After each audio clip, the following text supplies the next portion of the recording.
about certain teams. There's certain teams you know not to worry, right? Last season when it was no right leave a reason, they could have been in last place and I still would have said, yeah, they'll probably get a top 10, right? So there's always a chance, right, when you're going into day 2. But with there being more games in this day 2 than usual, you know, there's even more of a chance for a lot of those teams lower down to have that comeback that they will so want.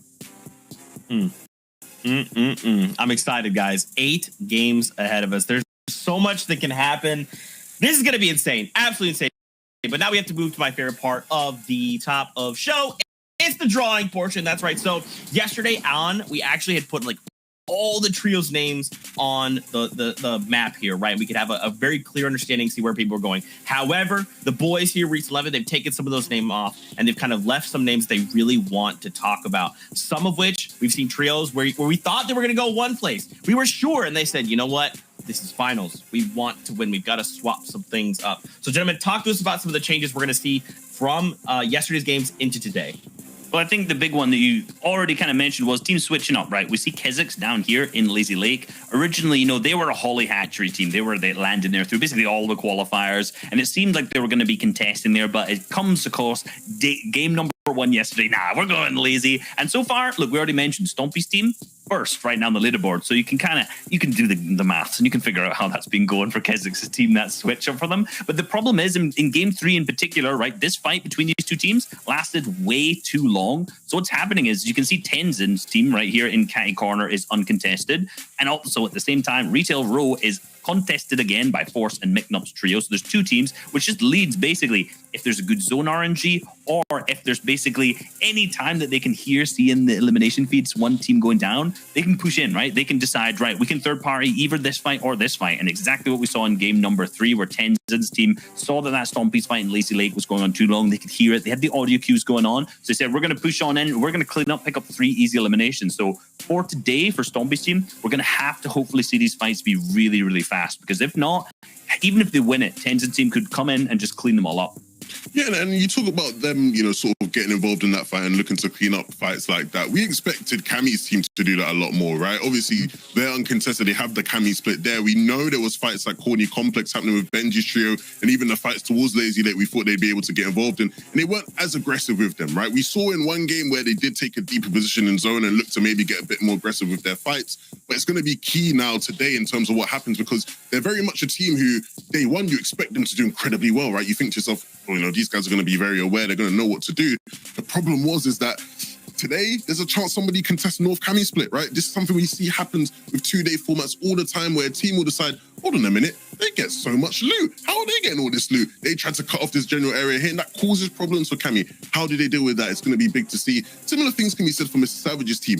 Obviously, they didn't contest the first couple games. It didn't go well. The one game they do actually decide, hey, no, we're not going to disengage. We're going to fight at Steamy. They win, right? Do they continue along that path? These are the adjustments I'm looking forward to seeing in today's competition.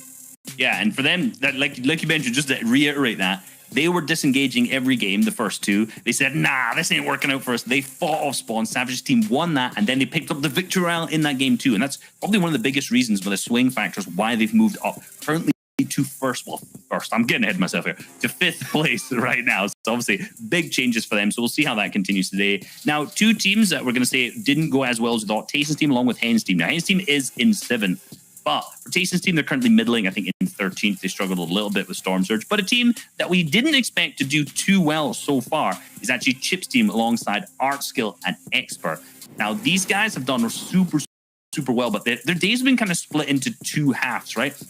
In game 1 and game number 2, they only acquired 22 points, and you can see in the 3rd row there, they were 22nd on their average placement. So, not great, let's be real. They didn't have a great first 2 games, but in that 3rd and 4th game, their later half of that, they gained 70 points, and their average placement was 5th. I think they had a 1st and a 9th. And that victory royale, man, that was a thing of beauty. Art Skill had such a good 1v3 clutch on the low ground, a great mechanical play. Some nice box fighting skill from him alone to pick up the victory royale. And that could be huge for the leaderboards, right? That could swing them so much more across all 12 games once this is fully over.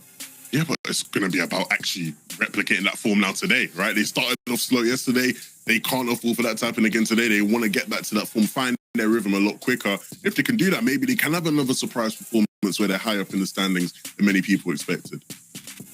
Man, Man, we'll have to see. Now, really quickly, I wanted to touch on the predictions. We made these coming out of yesterday's day number 1. But just a refresher, Hen, Janice, and Chapix, Levin, and Reese agreed. They're currently sitting in 7th. But boys, I mean, we have 8 games to play. Well, look, this is a team who's sitting in 7th after day 1, a day 1 with less games than usual, and yet people are still saying they sort of underperformed, which they sort of did, right? And that tells you everything you need to know. These guys are elite. You know, a bad day for them is still top 10, and they still have many games to play. I'm not worried whatsoever. I still believe in the boys. They know what they need to fix, and I believe they probably would have worked on it and fixed it by now. I'm looking forward to seeing them. Yeah, and they were still absolutely fragging out too. They had the 2nd highest average eliminations per game, so they were clearly doing something right, but there was a couple errors in their gameplay, like you mentioned. I'm sure that'll be fixed today. Shio has gone with Noah Rayleigh, Vadil, and Aqua. Currently in 2nd, definitely looking like one of the best picks. I'm sure throughout the 8 games today, we're going to consistently see them up on high ground yet again. I would be shocked if we wouldn't, based on like yesterday's gameplay. Yeah, and Sancho's gone with Tayson, Vino, and Reason. And look, these guys are sitting in 13th place. And another team where you probably don't have to worry about them just because they are such phenomenal players. Yeah. We've seen what Tayson can do. He's a 3-time FNCS champ. Reason always pulls out some sort of crazy clutch in the finals, and I'm waiting for it to happen. It didn't happen yesterday, which means we're bound to see it today. It's going to happen at some point. And of course, Vino is uber talented as well. So, those guys will whip something out of the back pocket at some point. Guys, I'm curious very quickly. We have about a minute till we go.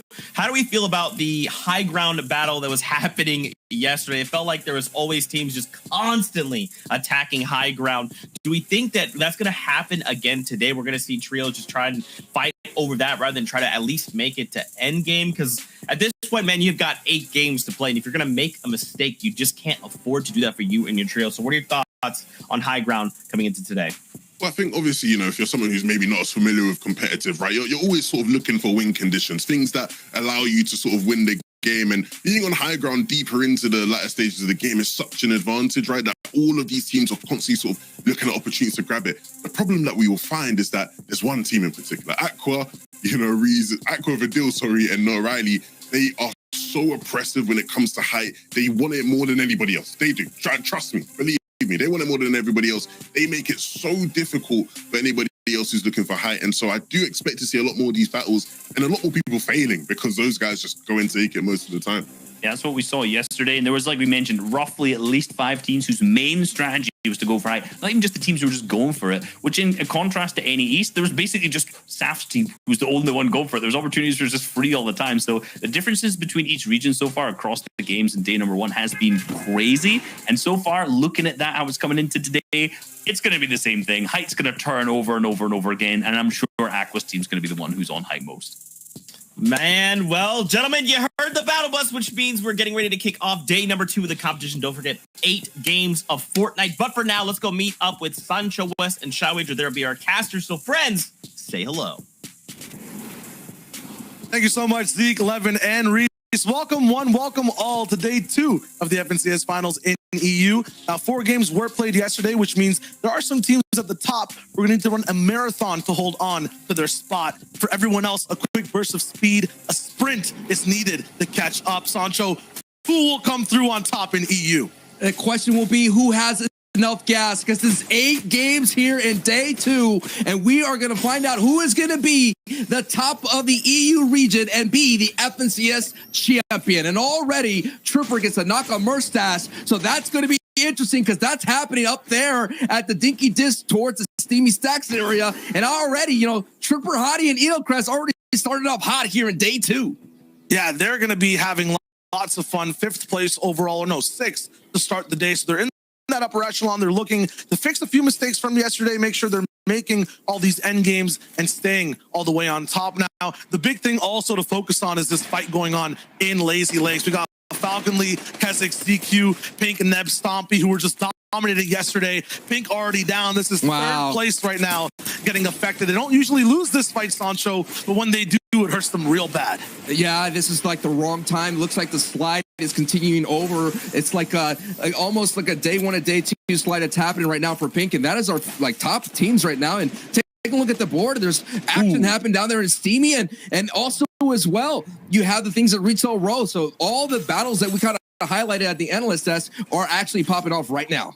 Yeah, if you can get POV swapping from Lazy to Steamy to see what the situation is right now between both sides of the fight. Teams are going down all the way across both these POIs on the map. So Lazy will be a big influence too, because Sancho, the team that wins out from here, has a lot to say on the map. They usually end up just dominating everyone else after this fight. Especially that zone 1, take a look at it. It's right then and there, so it's going to be an opportunity there for that home zone. But yes, I agree with you. We're going to leave this moment here at Lazy Lake and take a look what is the next battle we're going to see. Yes, Falcon is sitting down beams towards Nebs and Stompy. Looks like we're going to stay here for a bit longer, but I agree. Steamy Stacks, a lot of things are happening. Yeah, we'll see Falcon just dive down as 3v2. So Nebs, Stompy, they're going to be a little bit of a disadvantage right now. ARs, though, in Falcon's inventory. This is the cost of maintaining control of a POI. You don't get to loot as much, so Nebs and Stompy might have a little bit more firepower, affected, though, by this beam from Falconly. Looks like Stompy has a parasite on his head that'll give him a lot of protection from any other shots coming in. It's going to be very interesting all around. We'll see what ends up happening next. Falconly is just doing a very good job at staying back, making sure one exit from the south side of Lazy is being covered at all times. It's forcing Stompy and Nebs into this fight with Kha'Zix and ZQ. It's glorious positioning from someone that just has ARs to work with. Just look at this. There's no way Stompy can run. They turn a box of a square into just a triangle with 3 sides only. And it's so much easier for his teammates to fight. Now getting close and personal with it. They're looking for the finisher. Falconly going in. Shots from the side, though, blocked. This man is fighting Nebs, who's at 1 HP. He is so buttery, though. Slippery the whole way through. Oh, no. He had to take a pickaxe out to deal with that one. The disrespect, plus the big elim to win out Lazy Lake. All this is happening, Shayo, is because Void's trio is basically pushed out Falcon's trio out of Holly Hatchery. So you talk about parasites and whatnot. They coming from an alien biome and they're being the parasite to Pink. That's 3rd place, already going down so early and disrespected with the pickaxe. Yeah, we haven't seen it go that hard yesterday. That's hard. At all. It was very close. Yeah, it's hard. This time it's like it's personal. Hey, yo, this is overnight. This is only game 1. We have 8 here to go. Slow down, please. And this is the POV we were looking at. Not close to Holly Hatchery, really, but a very powerful one. Kiriachi to Stormy right on your screen right now. 1st place after the first day. I mean, they had their hands in so many cookie jars. End game playing just phenomenally, early game as well with crazy splits. They kind of own an entire hemisphere of the map, Sancho. This split they have from, Sludgy Swamp all the way to Logjam, it's ridiculous. Very much so, and considering that Save the Trio is there, you saw their little pink arrows, and I was looking at the bottom reviews, and I thought, well, why not Save its Trio? They're the ones that would be under the bullseye of Two's Kiriachi Stormy, but so far there's been a mutual agreement in terms of just gameplay, not letting them, they're not crossing swords right there. So it's quite interesting to see. I would think, like, if Kiriachi is desperate for Storm Sword attacks, he would definitely go into save it. And just to give you an update, as we're going back to Lazy Lake here, Malibuca's trio has been eliminated, and also Sai has been eliminated. So the battles out there at Steamy Stacks and Retail Row is still, I would say, going the momentum of the ones that were doing well in day 1. Absolutely. So a lot of same patterns we saw from the first day being repeated on the second. For Clement, Floki to Siptos. Kind of a good thing overall. They're looking to just try to further their lead, get inside that top 10, get into the conversation inside these finals. At least they're on their feet. They're out there with Analyx and Misty Meadows, and just to see them rotate early to Lazy Lake, that's a pretty good sign for them here on game 1 here in day 2. Oh, very, very good point. Yesterday, they were having a lot of issues with these earlier fights. They went down, one of the first teams to go down on the entire field in the earlier game. So you're right, to see them actually moving, rotating. This is giving me signs of, classic Folky Clement Decepto. So used to land all the way at Pleasant Park on the north side, Sancho. Maybe they're going back home. Hey, maybe that's where home is where you make it, though, when it comes to Fortnite. So Misty Meadows wasn't working out for them, but every time they did walk out of Misty Meadows, they were able to get at least 60 points in the game they weren't. And the times that they didn't, they only got about 2 points or so. One thing as well in the feed is we're seeing here, it's Central Mountains. Ingram is getting knocked there by the Backfee's trio. Yes, here's what I want to see. Zesty, Hyjo, and Backfee, they were all over the mid-map here. And it seems when you drop in mid-map, you have options. And right now, I did see this push before in the VODs. Ingram does try to push into the aftermath, usually try to hangs out at the Defiant Dish area, but Ingram, Vox, and Buzz, they have not been getting Storm Surge tags up there on their perches, so they come down to get a box fight. Hey, and they're greeted, Vox and Buzz now a duo. Absolutely, and one big thing for this Loot Boy trio they're fighting, they're kind of taste testers. They like to get maybe one Elam or two and then run away. This is kind of surprising and different from day one to actually clamp down on a fight and see it the whole way through. Backfeed might be rudely interrupted by a shot. And Whoa, wow. Benji's winning on the backside. Tayson's now here taking height. There's suddenly 4 teams here in the matter of 4 seconds. Look at this aggression from Tayson coming all the way from Believer Beach, going right into the heart of the map here at the Aftermath. And yes, Benji's here too. It just shows you how much Storm Surge has been a factor, and teams are getting aggressive here to start day 2. Every time we saw a fight like this on day 1, it was a disaster for all teams involved. So rightfully a good rotation from Reason, Vino, and Tayson to just kind of get away, look for any damage possible. 41 Nice. tag really good there for Surge, so they'll be on and honestly controlling everything in front of these 3 trios. 4, there's another one coming in from the back. Having a base launch, so being able to just get ahead of everyone else, make your own room, it's so important. Looks like CL, Sapphic, Putric, and Centric's Default are doing that, but they're kind of rudely interrupted by Chapix, Janus, and what I would assume would be Hen somewhere in the distance. Last night when I was casting NA West, I call these warp rotations because you would not believe that they were actually there. You're talking about Janice, Hen, and Chapix coming from Craggy Cliffs all the way down here south central of the Corny Complex. It's like, that's how much they are being so aggressive with these rotations. This is a new meta that's sort of developing. I mean, I was watching Arkram rotate all the way down from Believer Beach to Hydro 16 before even Zone 1 closes, bro. I mean, you know, there's some players that want to survive the finals and maybe get a top 5 Janus. Chapix, and they want to own EU Sancho. So yeah, they might be dropping near Craggy, but the whole map is their own, and it has been in a previous FNCS season. Now, they didn't win last season. They're trying to get it done again now to get that 2 under their belt. We'll see if it's going to be possible. We'll also have Benji here, who, you know, fan favorite rolling in. Everyone wants Benji to win. He's tried with so many different teams in the past, and yesterday to today, we were watching things that were looking pretty good. They had height in a few games. Now, though, off of this position, with these many trios around, we'll have to be very careful with what they do. And a veteran, they're being contested at Drop there, being contested at Corning Complex. You know, it's been contested at Pleasant Park before in season 4. And, you know, yeah, we all want to see Benji do well. The thing is, they have been doing well. I mean, you know, only 4 games is a small sample. In honest truth, when we're trying to do Valkyrie, I was like, okay, I mean, they had center position. They're doing really well. Maybe they kind of get swallowed by a rotation going to Zone 5. But still, these are one of the trios that they clean up a couple of things. I think they're going to have a really good day, too.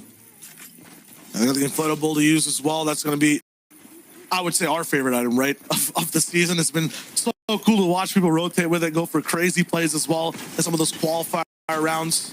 It's a nice clutch when it's needed, but that Sniper 2 in Benji's inventory, that can do a lot of damage. You have to watch the highlight for NA West of Arkram using that inflatable and surviving. Oh, so good. It's on the FN Competitive Twitter. You're welcome, FN Competitive Twitter. Definitely. So many good plays, so many highlights over the last day across all regions. Right now, the focus for all these players, even if they watched yesterday, is just surviving this crazy, weird freeze in time. There's so many different trios stuck here in Corny Complex. I don't think they assumed the zone would really pull all the way towards this east side on zone number 2. So this next rotation is going to be sticky for a lot. You got to get past this river. There's a high point of elevation, this bridge, and bridges are so hard to cross in finals lobbies. Someone always ends up going down, or you have to use a launch pad. Red Rush map be Exteriors. I wonder what they do here.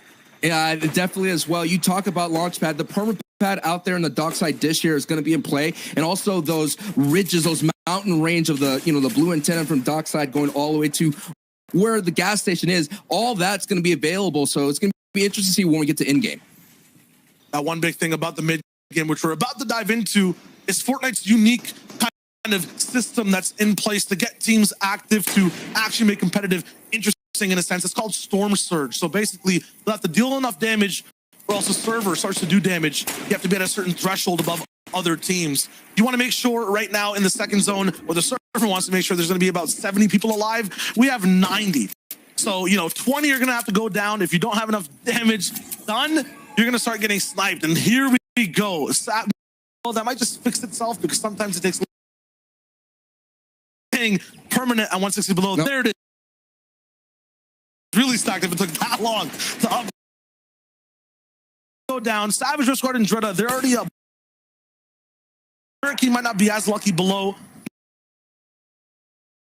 Lots of fights break out.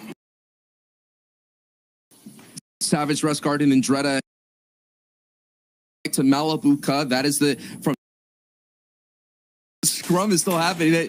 So that is what's so exciting to see them go out. Oh my goodness, a very exciting team being infected by Storm Surge. It's Fasroki, Void, and Karma. They were just being the thorns of the lobby here, and now Karma is going to have to do something here just to get any kind of points here, because placement points have not been doled out here. This is one of the hottest teams of day one. Definitely this would be a huge cooldown for them, but look at the box fighting as we get an overhead look at what is happening here, like what Karma is dealing that's right behind them. Ingram, who got knocked previously at the Aftermath, is still wounded here in this fight. We have Fleck and Doku and Bitfrost, or Kumo, coming all the way from Coral Castle here as well. This is nasty, and this is all the result of Storm Surge. Yeah, these teams not doing enough damage. As a result, they're getting punished by the lightning. And unfortunate, a lot of these teams are endgame clutch trios. Flecken included, and wow, Dog goes out. Mappy in front, they seem to be good for now, but Flecken needs to find some damage. He has a few minis to tank this, but 7 people need to go down. Queasy's trio got 2 knocks on Savage's trio. I gotta definitely keep an eye on that in the feed, because that's gonna be, wow, you know, for Savage, day 2 is where they slowed down last season championship. Yeah, they had a very nice leg up in that last season too. This time they're in 5th place overall. For Flecken though, the POV we're watching right now, this is just trouble. And Storm Surge, it's still just raining down in front of 3 different people by himself. Still hasn't taken any player damage just yet, but that'll change in a second.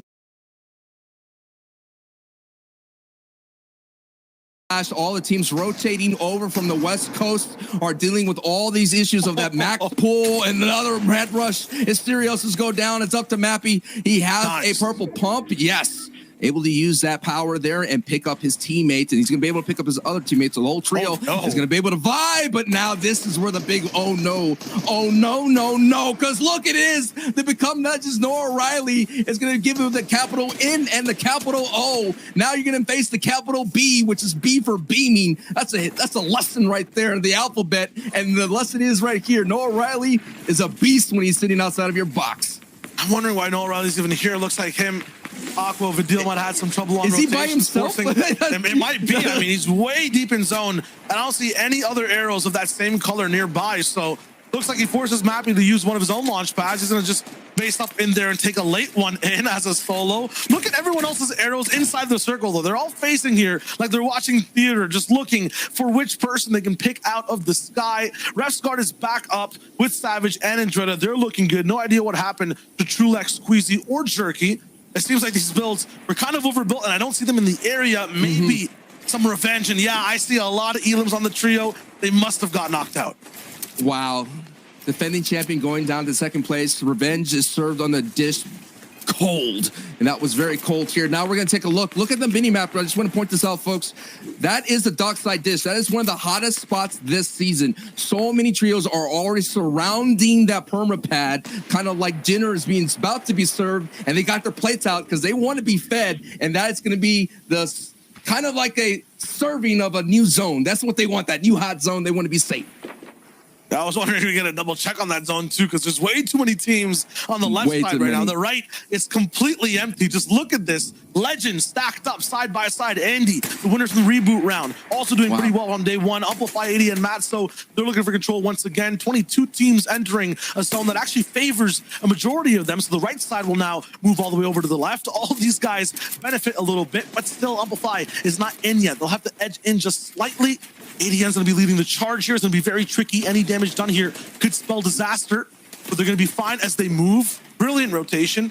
Now in the same zone as kind of Steady Kemi Teak. A lot of other trios near their side. They have to just rebuild, make sure they can farm up as well. Hilo Kratz right above him. Andy now below. These guys were all on the same layer before, but now because of this big mountain in the way, it's going to change everything about this next end game. Here we go. Like I said, a lot of people looking around this perma pad. It's a great place to replenish your resources here. Elder, Tosai, and Rotary. One of those surprise teams that kind of stuck around in the middle of the board now in a scrum in himself against the Loop Boys. Trying to go for those quick edits. Yes, he gets a 50 tag. Not as much power that he wanted to hit with that one. He's going to have to reset here. That was almost like a very powerful jab with that shotgun blast. Going to be satisfied with that. Rotary going to hunker down here, use that chug cannon, replenish his stamina. Let's see if he's going to be over the threshold for Storm Surge. 13 people have to go down. Nope. Yes, he is. So that just shows you that 13 person, that is the threshold. So there are a lot of people are going to be teetering back and forth on that Storm Surge line. And now if you look at the mini map in these positions with Jaggy, going down, you can see the difference between having a poor position and a rich one. When you're kind of in a poor spot, you don't have any choices. You kind of have to, work with what you're dealt with. And so many people here are just sardines side by side. When you're rich, though, on top of this mountain, you have all the options available. You can choose which trio to bully. You can have your hand at so many elims. This is just two very different sides. Listen to the action that's happening right now. Storm Surge is causing the rattling of bullets, colliding against metal builds, colliding against brick. And look at this. Stormy Wright gets knocked. That is going to be our first place already in a desperate situation. And look at there's so many people on this line, Shayo. Zone 5 has been revealed, the half in and half out. And basically 90% of our lobby has to move out. The rich still keep eating, though. They'll have the first choices to move and be very close to the zone. Meanwhile, the poor still fight the poor. Kiriachi Deuce in the same boxes as others. And yeah, Stormy Wright is just completely down. Deuce on defense is going to be against a trio right above him. Looks like it's Splash. Both dealt significant damage to each other. This is going to be really tricky. They have enough to kind of be ahead of Surge, but they've lost a teammate in the process, and they still have to move. This is what's happening here. It is the game 1 of day 2. Our top 5 are basically affected. 2, 3, and 4 are out of this match already. So that's going to be a prime opportunity for Kiriachi to put some distance on the people that are nipping at his ankles. Elder here, Rotary, taking some shots on the people gliding over as the movement is happening. On the bottom right of the screen, Teak using the triple spray. Did they get the elimination there? Yes, they do on Carmi. This is some great work for Cami Steady T-Core, looking to polish up their performance from day 1 and have a better finish in day 2. Elder using a gas cannon on the top right. Everyone almost getting in on the mini-map section of your screen. You can see ZQ gets picked apart. Elder, Rotary, Toasty, they're doing big damage to every trio on their lair. It's so scary trying to survive when you're all the way on the ground. As a result, lots of teams trying to move up. This one at the top right, they don't have the same game plan. They're looking to get down. They're looking to just get gritty with everyone else. 16 seconds, though, to see who actually has the benefit of this zone. If it pulls left, the majority of this lobby will have a little bit of a taste of how it is to be rich. They'll be able to be right on that zone line and keep moving. If it goes towards the right, though, we go up another mountain. Even the rich might suffer, and the richest right now, the top 1%, it's Ref's Guard, it's Savage. They're moving already to where the zone pulls. It's right and towards the south. Worst case scenario for the whole server. They're there first. And now Teak, they'll have to get really creative with this next rotation. Their builds are on fire, and they have to pace this launch pad very, very meticulously to make sure it does not get blocked. Yeah, you talked about that adrenaline rotation. When you're up that high, you have the ability to glide over all the chaos that's happening down below. Literally, T, Cammy, and Seti, they had fire at their feet now. Wings is getting elimination on Patrick there, but he gets traded out by Zestin here. Let me take a look. Who has the advantage? We're Seti and Dreadit. We're able to get there. Seti's going to fly over. Savage and Tayson. Looks like Tayson's on the ability underneath all that. Orion's there as too. As Seti and Cammy and Teak are going to stick down to the ground. And hey, this trio has been in-game a lot in day 1 on the low ground. Yeah, and this entire zone's going to be a roller coaster. We're going up, down on the side of the mountain. That's what I wanted to see. Low ground's going to be changing. And yeah, Savage, Ref's Guard, and Dreadit, they still hold on. Elocrat's going up with a launch pad. Everyone's forced up. The big ride. Hen's trying, but he gets blocked from one side. Now the entire trio's kind of split apart. Is this a teammate or enemy? Not even Hen knows. He's going all the way up. He has to leave him behind. Still moving. The zone's too fast to keep up with. He's taking 50 damage and not even a player. Hen's still going. Those aren't your teammates' builds. You got to go to the left. Keep going left. He still finds Chapix barely holding on to this very fast race, and there's people all around in every single build above him. Usually, Hen's shooting him, but he can't actually find the space or the time. They finally get a little bit of a breather. Vito pops off with Tayson in the feed. They're going completely ham. And this is a nightmare escalator right now. Everyone trying to get up on the mountain as fast as possible. And you have to keep going because it's going back over the mountain. Janus gets a knock. Falconly gets a knock here. But we're watching Hen right now, who is one of the best box fighters. He gets in the back. It's the Asian champion. Gets clapped hard. Hen with the quick flick gets out the Asian FNCS champion with a brutal force. Hen, Chapix here operating together as a duo. And this is going to be a scary rotation. They got to move around this mountain here as Kezix gets taken out by the storm. Two men just making an impossible puzzle possible. This is crazy. Still not affected, still in builds. Hen's run out on the side of a mountain so high in the sky, and he can't even use the thing in Fortnite that helps you win every scenario. He has to do something here. Sure, right below 175 by Hen. Moves are not enough. Hottie blocks him off, and Dreda, though, he's still on height, surviving, thriving with his entire trio, still alive. Teak is right below them. There's a big fight, 1v or 3v3 up there. Rotary's still popping inside the feed. Chapix did survive, but he's by himself now. I like what Chapix has in inventory as the Chuck Cannon. He could give him a little bit of breathing room as he's navigating these enemy builds, as he's water falling down, as Haijo is on the low ground picking up some eliminations. Kirashi and Toos may have been eliminated from this match here, but Savage, Resguard, and Dreda in 5th place have the ability to move up. As also Clement, Floki, and Deciptos there, a full trio. Cammy, Seti, Teak have been pushed from second from height and now going down to low ground, but it's this elevation that Savage and Resguard and Dreda that did really well and got a victory out in game 3. Yeah, now you see them just squeeze the entire lobby, not only with their bullets from up top, but down low to the zone. It's bouncing back up the mountain. Chapix finally taken out, and now more will go down. They're all still in the zone, and we're gone. Teak deleted. Kylie's the last one left alive with any just, impressionable HP to make this a clutch moment possible, but it's going to be against 3 different players of high calibers. Refgar's already blocked them off all the way in the front. Where has just gone down to the storm as well. No one is surviving, and the people who had height the whole time get your first victory royale of the day. It's Refsguard and Dreda and Mr. Savage. And they do that with 7 eliminations as well. We saw them kind of just really do a textbook hold on height. We saw this in game 3 at Stealthy Stronghold, but that's the way you want to start day 2, considering last season, like I mentioned, they kind of took the foot off the gas. We talked about having enough gas to get it to the end. So far, a great hot start for those boys.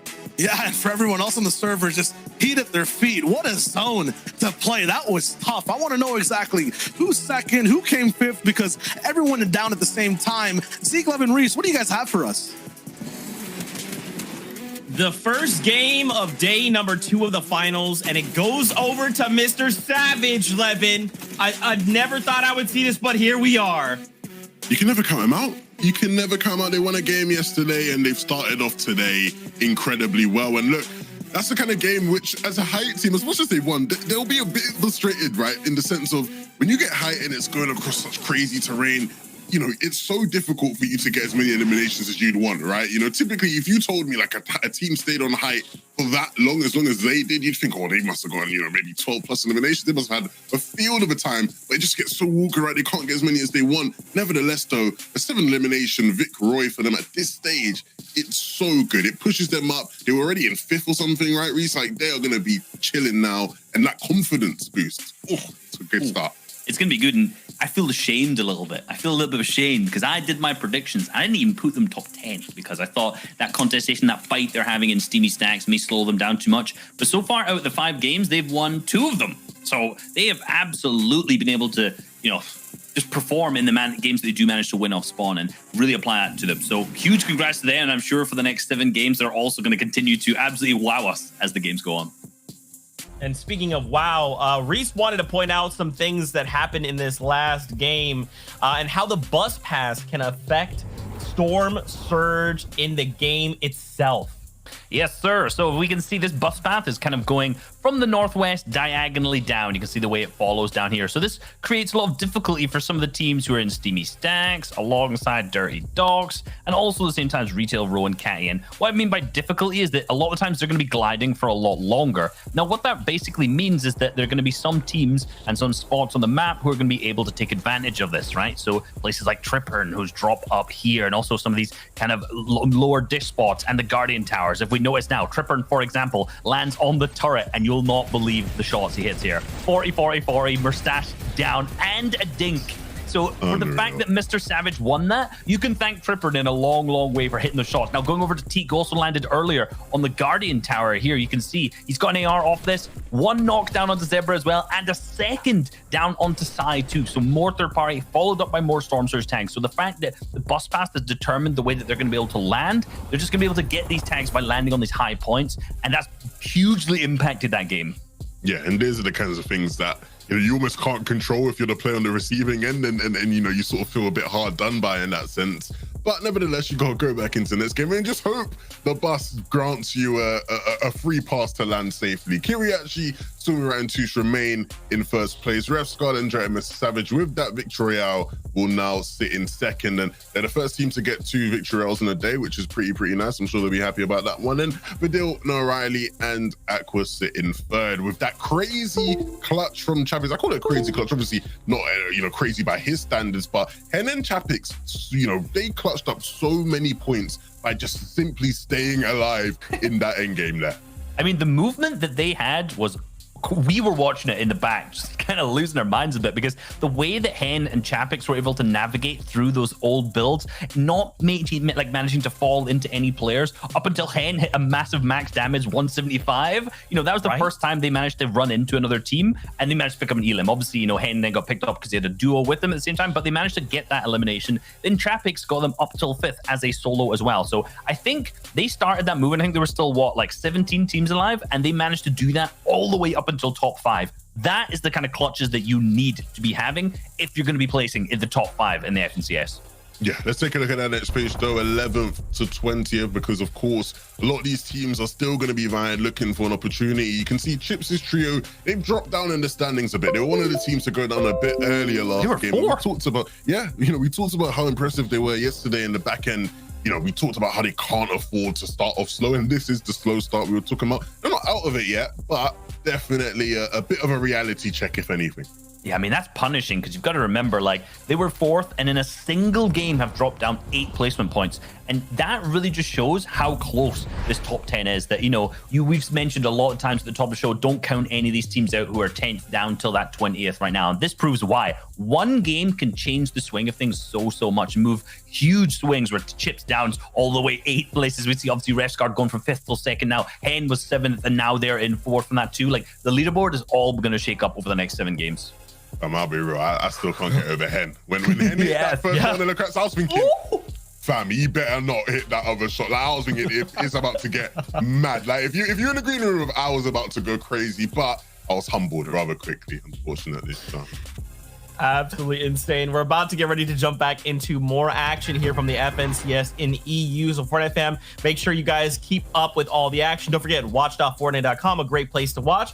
Party Royale, continue using those emotes, fam. And for now, we're going to send it back over to Sancho West and Shywager to take us into the next game. Thank you so much, Zeke. Hen might have humbled 11 a little bit, but Sancho, I still feel like there's so much hype to go around in EU right now. That win from Refscard, I mean, it was there. Savage, Andretta there too. It's not enough to put them in first place. Kiriachi's just kind of holding on way too strong.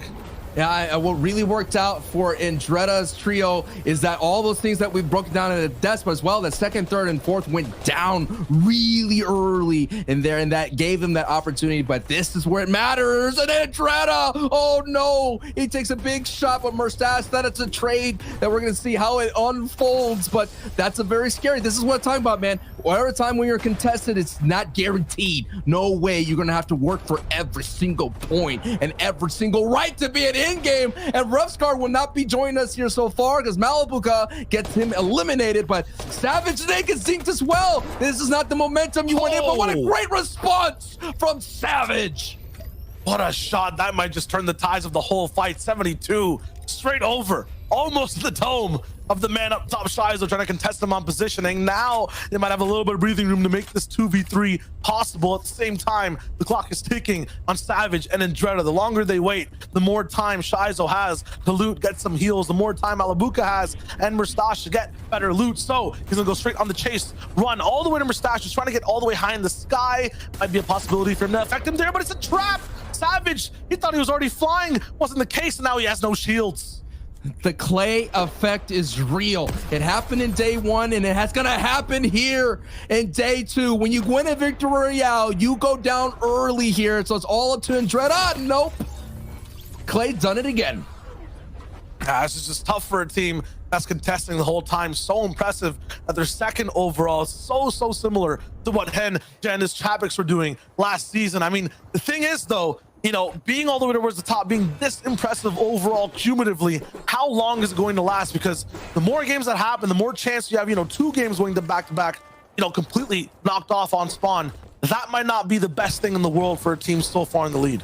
Hey, at the same time, we have 8 games here. So, you know, that's going to be an additional 2 bonus games, which has never been done before in the FNCS. The last time we had this bonus game was in Season 4 when we had an extra game there. Mongol, Mitro, and Tayson at that time, they had a huge lead, but then they just started just dying off the rip there. You going to the 50-50 for that start chest. So when they kept this getting eliminated off the rip, so to speak, eventually, you know, they were able to hold on. And that's the thing that's going to come in, what's going to happen with these bonus games. We'll see if they can survive that 8-game marathon. Stompy, a little bit of nerves in the mix, a little bit of miscommunication, trying to go for that edit, but it's all good. This Lazy Lake fight will be here for 12 out of 12 games. So impressive for them too, holding on to the lead earlier on in day 1. Now they're kind of falling down the board. Started off, I think, on around 2nd, 3rd place overall, all the way down to 6th now. So they're going to be looking to maybe try to climb back. That means, though, they have to win this fight over and over. I mean, all these teams, Sancho, they're all going to be fighting. They might have 1 game online, 1 game offline. Kiriachi is uncontested off spawn. They're going to keep moving forward, staying first. They had a 2-point difference in their lead starting the day off. And after that last game, it's extended to a 10-point lead. If no one here ends up really owning their drop spot, I feel like Kiriachi can just run away with this. And I know it's really early. We still got 7 more games to play, but I'm just looking into the future right now. And right now, Pink's future is not looking hot at all. You talked about that slide, and the slide is happening right now, and they kind of vented their frustrations on social media about ZQ making a move right over here. But if you're in ZQ's boots, you have to understand, man, you were getting bullied out of Holly Hatchery. I mean, Void's trio was just on one yesterday, and so you don't want to deal with that anymore. So you take your chances. You find out that literally all it takes is one win off a drop. You're like, okay, I'm going back there again, and that's what happened. That's what is so dangerous there. You know, as soon as you kind of give up your spot, you rotate. The same thing with Malibuka. He lost one. He explored different options. I know one time went to caddy corner because that was vacant, so to speak. And that's why Savage, has the momentum. That's the thing when it comes down to these drop spots mentality. It's all different game to game. It's all different, honestly, when it comes season to season, as well as to who's qualifying and where they go entirely. New team, though, entering Lazy Lake as one leaves, it looks like.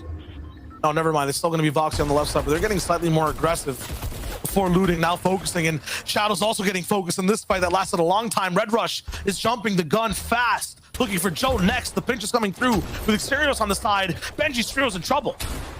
Benji's in trouble right now without Shadows here. Benji and Joe are going to work together, and there's pressure coming from all different sides in the moment here. With the green tack, I know Benji does not want that in his inventory. He wishes he had a pump at his side here so he could just get that maximum damage with a quick edit. Asterios here putting pressure on Joe. As you're seeing Hen drive by in the distance here. Who knows if they might want a piece of this action here. Mappy, Asterios putting more pressure on Benji and Joe. Benji and Joe are going to retreat back into the box here, and that might be just enough, but no, Asterios is still here. Red Rush is now going to provide a different angle. So that scrum is happening. And meanwhile, Ingram coming down from the Central Mountains is going to go into Lazy Lake. There's about 3 now trios here in this fight.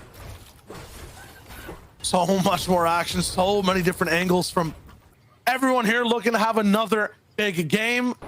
This might be one of those games where both trios make it off spawn, and that could really change up the leaderboards. Benji could also clutch, and that could really save his team for the boards, but at 45 HP, it's not looking like, the biggest possibility. Let me see here. Game notes for game 6. Fan favorites fall early. That is what's happening. Savage went down, and Benji goes down. Red Rush, an old school name from the past, the FNCS squads champion here. And now Benji's going to have to move on out. And man, I just feel bad here. I mean, when you're in the corn in the FNCS finals, things gone wrong. Things gone wrong. You got the lo-fi playing in the background. It's raining outside. Yep. I know the vibes. It's tough. Feels bad, man. Oh. Pink, though, I think these guys are finally happy and lazy. They're really bunkering down. Similar, we saw in game one when Queasy was kind of jumping on the Savage and they just boxed up in metal. These guys are fully turtling defense mode, not even leaving this house looking for anything, editing. They're just focused on living. And that's what they need to do, Sasha. Look at the zone. You love talking about this too, right? Lazy Lake, that's home right now in this zone. Like, it's literally central. You can control so much. You can go anywhere you want, north, south, east, west. If they just live off spawn here, they can have a glorious game to come back. I'm thinking of the Hellfires, those trios, when they find success in Lazy Lake, they bunker down when things get crazy and they let the third party help them out here. Now, there's not going to be no third parties out here. This is going to be a battle between Art Skills and Andalex's trio. And we're trying to see Andalex kind of come back into form here. And they always make these day 2 adjustments where they get a little bit more aggressive. Last time, Art Skill was just having free reign on these coastal rotates, but Andalex and Xweezen 4ZR going to put a stop to that mess. Wait a minute. I said there's gonna be no third party. Wait a minute. Why are Kylie? They're here. This is around their area, Camp Cod, and they heard the ruckus and they made the rotate on the beach. There's no way this is word of mouth. This has to be some sort of advertising on the South POIs that there's this big fight going on. Boobox flying into from another side. I'm not sure what this is, but a fight at the edge of the earth of sorts. Do you remember last season where like someone was padding into Camp Cod? Like, who padded into Camp Cod? I mean, things get crazy when the zone's even remotely near the south, and these guys are going to be storm fighting off the island. There's no land to hold on to. Aware Boobak Kylie really going for these elims, really going for, I guess, even, a statement that we kind of own this entire spot of the zone, but isn't it cost them so much? So much invested, but right now the greatest investment right now is that choke cannon, so they can kind of stick around here a little bit longer. Now they're going to go ahead and disengage and maybe kind of rotate up to the natural terrain here and wait patiently. So 4ZR is squeezed here, even though they try to get some Storm Surge, maybe get some easy eliminations, are now in trouble. This is just so shocking. No one's supposed to be here. They came in and they were like, hey, what's going on? Okay, whatever. It's fine. The worst referees I've ever seen in a match of boxing between two different teams. I'm not sure. No. It wasn't a boxing. That's a pro wrestling referee getting involved. They threw in that metal chair and left. And now we're seeing another fight out here. What is going on? Siberia and Force are fighting on the edge of the earth again. This is 7 Source Force normal rotation. I don't know why T Cammy and Seti are down here. Maybe they got pushed out there. And sometimes, like myself, I don't want to go to the beach when the missus tells me we're going to the beach. I want to stay indoors. And that's what happens. Cammy, Seti, and Teak, they get pushed out to the ocean and they made, oh my goodness. I am in shock. How did that happen? The FNCS Asian champion alongside with Siberian Seventor. Seventor on social media, tweeted out an anime gift, and that man's serious today. I saw it, I was like, I think it was from a famous series that involved the name Notes, and I was like, okay, this guy's serious today. He's the Elim Notes anime coming soon to Fortnite. Now, just look at it this way, right? After all the fights we've seen so far, might have to rebrand from the FNCS to the BPF, the Fortnite private beach fights overall, because that's all we're watching over and over again from this early game. Look at the center of the map where Chapix Jan is kind of rotating. There's no one here. Everyone's already moved towards these southern mountains. EU's experienced with how chaotic this zone gets. Maybe that's why everyone's kind of, at the edge of the earth, looking to kind of climb all the way atop these really high points of elevation overall. Pen kind of stopped in his tracks. The taxis kind of run out of the fair right there. Unfortunate. And wow, there's literally no one here. Everyone's on that south side. And more people are, where they are. They're here on this coastline, Retail Row. I've been seeing this in the entire day one. The dead side rotations have been popping off all the time, and everyone's just colliding on it. They're trying to 200 IQ to rotate, and then all of a sudden you're just running into this mess of a fight here. Sai, who's been in Retail Row fighting this entire FNCS, is now dealing with a new kind of fighter, and his default coming from Dirty Docks. I'm dubbing this a sandpaper game of season 7. It's just so rough all around. Every single POI. I mean, Retail Row still fighting. Rotations free and then abruptly stopped. People off the cliffs on the side of the island. Default going down in a mannerism we've never seen. This is the guy who cleans things up. Miknap about to win this fight with Sai, 2v3 style. That was great between Sai and his duo mate. They were able to kind of collapse on that, knowing that they're about to be flanked, but it was just a matter of time before the numbers game catches up to them. Minking Up was trying to hold on here with only 4 points to start today. Nice. Wow. That's a pretty way. That's pretty good. Even the odds a little bit. The numbers a little bit better. Now it's a 1v1. They're doing really well with Surge, but if he can win this engagement, the reboot van is right there. You got to remember, there's still people out there on the beach fighting it out. Patrick here is going to get the reboot van here and go for the. That's a nice play. Now the numbers are back in the favor of Patrick and co. Yeah, you got Default back. It's like, yeah, you can have Sapphic. That's all good. We'll bring in Default once again, the closer of the fights at retail. Honestly, the closer of a bunch of Fortnite games too. Going down early might have just been a tech from the CL-centric team. And now McNup has a much bigger plate to deal with. Imagine if you had the ability to choose who you want to bring back. That'd be kind of cool. Man. That'd be kind of cool. I would never be brought back. I would always be in the reboot van. Just have to go there, never really get a card. Food for thought for future seasons, but right now, we're inside some real metal, tough situations. Fast Roki low ground again, Void Karma. Looks like they survived a plane crash or something. Like Shield kind of low, HP also down, a position that's just really bad. And Fast Roki as well, he's getting bullied down to 8 HP, has to get into his flopper reservoir. You don't usually see that. Safe for endgame, and Bandies as well. Striking 187 damage below the threshold for Storm Surge. That pump might not even be enough. It's 212. They have to get an entire elim and finish it. Fast Roki's going down to Lightning. Karma's gonna be next. Now Tayson's gonna be the one that's even faster than that element. I mean, just insane. A second game in a row that Fast Roki can't deal with Surge. Hey, now Tayson has to deal with this flecking push, but these are the engagements I think that need to bring Vino, Reason, and Tayson back into the running. Right now, they're not doing so hot. They're about in the middle of the board. They're in 11th place going into this match here. But when you've been struggling that entire time with Storm Surge and dealing with so many people rotating in at Andalix with this rotation from coming from the coast coming over here, and now we're seeing the rest of this fight here. Yeah, this is about to be a wrap. 2 pads go down. Builds are getting blasted out. Do you have he does have another one. I would love to see a number third. 3. I would have just throw a pad in the box. Let's see what happens. You never know. Maybe they blast you out there, but Patrick and Default clean up that fight here. Question is, yes, they bring back Sapphic as well. So now they're going to be back into it. They're going to have to get all the resources, get back to full strength. They fight out a retail row. And Tayson, Reason, and Vino, they're getting bullied. Flecken kind of pushes them down a bit. It looks like they're trying to value positioning at this moment, satisfied with that Storm Surge fight that they had there with Fast Roki's trio. But it's still, man, I really think they got to trust in their box fighting, get in there. I understand they're going for position, they'll early rotate, but you got to catch up here with some elims. Many teams are just kind of employing these tactics, though. They're baiting teams like Tayson, Vino, Reason into doing what you're saying, right? Going for those fights.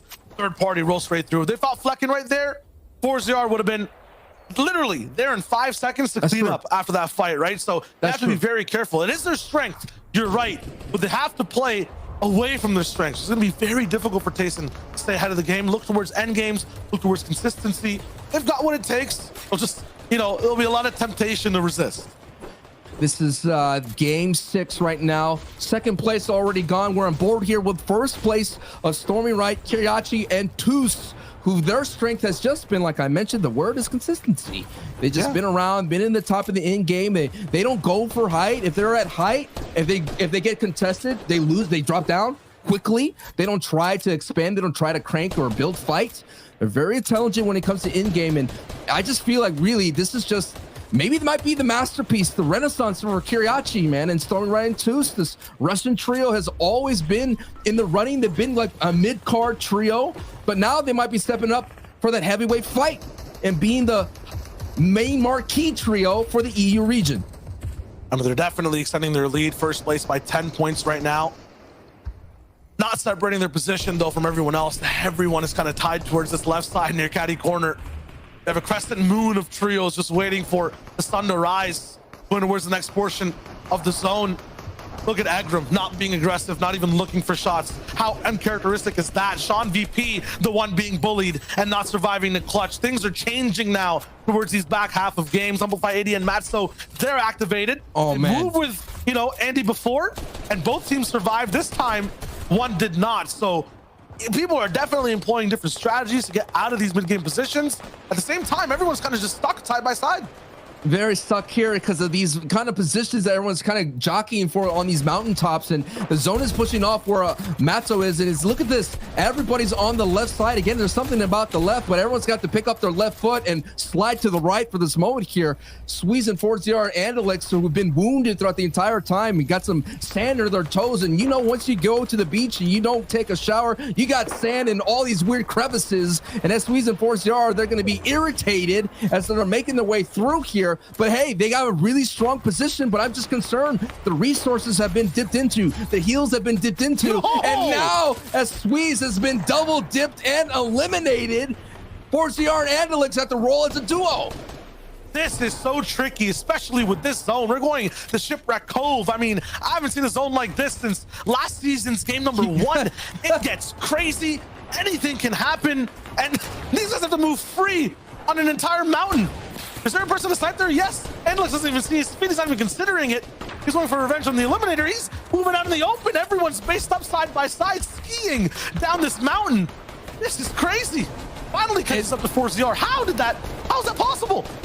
Man, it is that extreme sports lifestyle. You're going to the beach and you're surfing, and now you're back up to the mountaintops and you're skiing and snowboarding. And sometimes that little snowball, it kind of careens down into avalanche. 4 HP does get elimination there. He's going to have to hold on. 4ZR and Andalix, a very historic duo here, is still on their feet in the snow. Zone 5 is going to be revealed, Shy. Okay, and it is going to be an avalanche that's going to come through. All these trios have to move off from one side of the mountain. It might be like an anti-gravity avalanche to go all the way to the other side of the mountain too. They can't do this. And then it has to rise again. The trickiest zone in Fortnite's history. I feel like this is going to be crazy for people to move across. All it takes is a couple of beams and Alex is gone. Queasy is still in this fight, gets an elimination on Red Rush, but we're watching right here. This is one of the most decorated EU teams in the region. This French trio who made the French shift. They changed it up. They were able to qualify with new teammates, newly formed. And look at this. In about a minute, we will see if they were able to survive. As you mentioned, one of the most dangerous, treacherous rotations we may ever see. Here we go. I saw Safik just make a very sneaky push from the bottom. They're electing to go to the base of the mountain. Andalex, though, he's moving all the way up on the top right of your screen. 4 HP, can't make a single mistake. Half pad up in the air. 3 AR shots will take him out, but no one's looking. Everyone has to be focusing on this position. It's such a tricky zone. Finally, some pressure comes in, but they stabilize. Meanwhile, down towards the dirt, Exterior Smappy Red Rush, they don't want to take to the skies. They got their own plans to stay ahead and alive. But what is such a risky position to be down there? Look at that. Even Boopback is way down there. Boopback is beyond the dirt. He's 6 feet under. He may find himself and dig himself into the lobby at that point. Falcon and ZQ Kazakh. Oh my goodness. What happened? An earthquake happens. It brings down everything, and it was an edit down chop. Kazakh survives, though. He survives the natural disaster that just unfolded there, and Queasy may have been the culprit of that edit down chop. Oh my God, I've never seen Kazakhs panic that hard. Dude, I panicked. Down, but walls and floors everywhere. We're panicking too. They're back up the height though. That cost them a lot. Kazakhs, it did. 171 mats now, and it's only wood. Oh my goodness. It's coming down to it. This is one of those chaotic end games that we always love to see and love to cast, but no one loves to play because it's going to get messy. Here we are. Deceptos Loki's commit there on the low ground, but not really. They're heading down now. Hey, Tayson, Vino, and Reason. They're in the mid ground. Punchups right there on their door. And let's save it. Save it is alive here. Save is going to try to find his way back to glory. And meanwhile, our defending FNCS champions are second from height. Everyone on every single layer has to be very careful. We're going back up straight over the mountain across flat land, but the zone could pull back at any moment. You have to be very careful with how many materials you use, which pads you're putting down, what your whole game plan is. And while you're trying to concentrate, anyone can break into your box, cause a lot of pressure, chaos in your mind. You might not think. You waste even a second. You might slip, fall off of this crazy zone and mountain straight down to your demise. There's a big shot from Savid. Cannot keep it contained. Right there, a second of distraction. Invasion in the box. He's gone, he's out. And what I noticed in day one is Jerky, Queasy, and Trulix, if they cleaned up a couple of things, they would be able to hold on to high. They had high multiple times here on the first moving zones, but then they lost it to these corporates right here. But it's not going to happen here because Aqua is in shambles, and now he's going to do all that he can to get those placement points. Yeah, even the high ground warlords are suffering with this zone. Aqua as a solo trying to make things happen. Missed shot on the walk-up, but he got a big finish on the splash. 100 damage, 33 on the elo cracks. He's still getting points, even if he's not working height or in the circle. The zone is still so far away. Bullied, held back in boxes. He gets in. He's living. He's alive. Aqua with the two-piece right here. The GOAT is still alive on his feet, still rocking it now. He's on a layer. He almost caught another body, but he just whiffs the shot. He's here to fight, and out of build and out of this match. Reason though, he's fighting with Taste and takes out Sapphic as they're moving on to their mid-ground layer.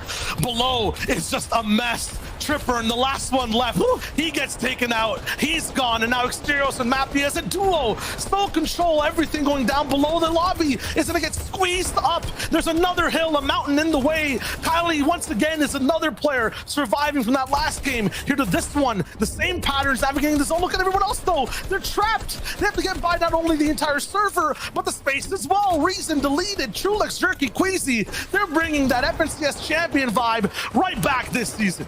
They're rocking that Axe of Champions in their spirit and in their minds here. They're trying to defend the crown, but Pink Nebs, who's had a great day one here, are trying to regain their footing here in day two on the front side of the zone. It's champion versus champion, Asian versus EU, and EU claps out Asia again. Force with it, trying to regain it. It's another Axe of Champion running around as well. We have 4 Axe of Champions, but here he is, Trulix, Jerky, and Queasy here, finally finding their form here in day two, going up against the contender from day one.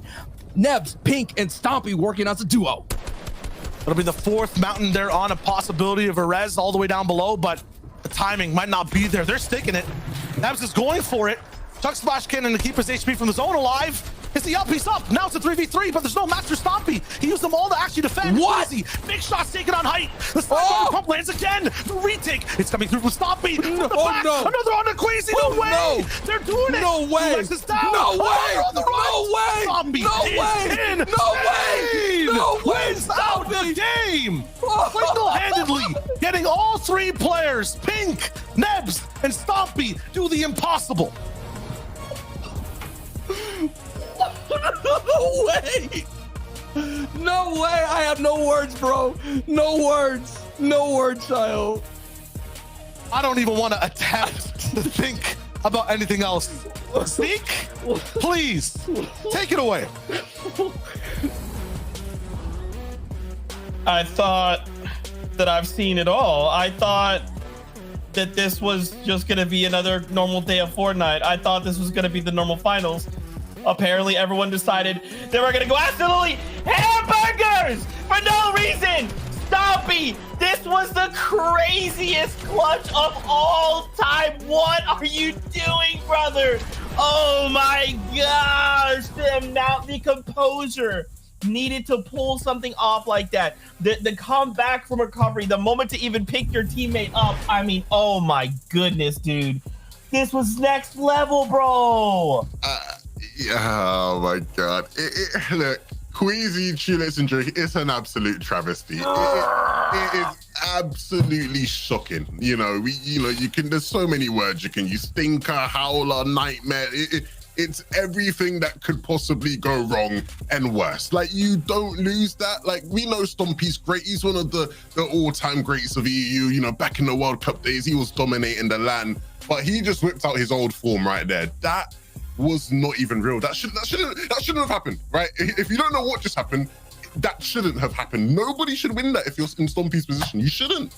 Yeah, but he did, and he hit the shots. He's showing why. Throughout the World Cup qualifiers, he was the most dominant player.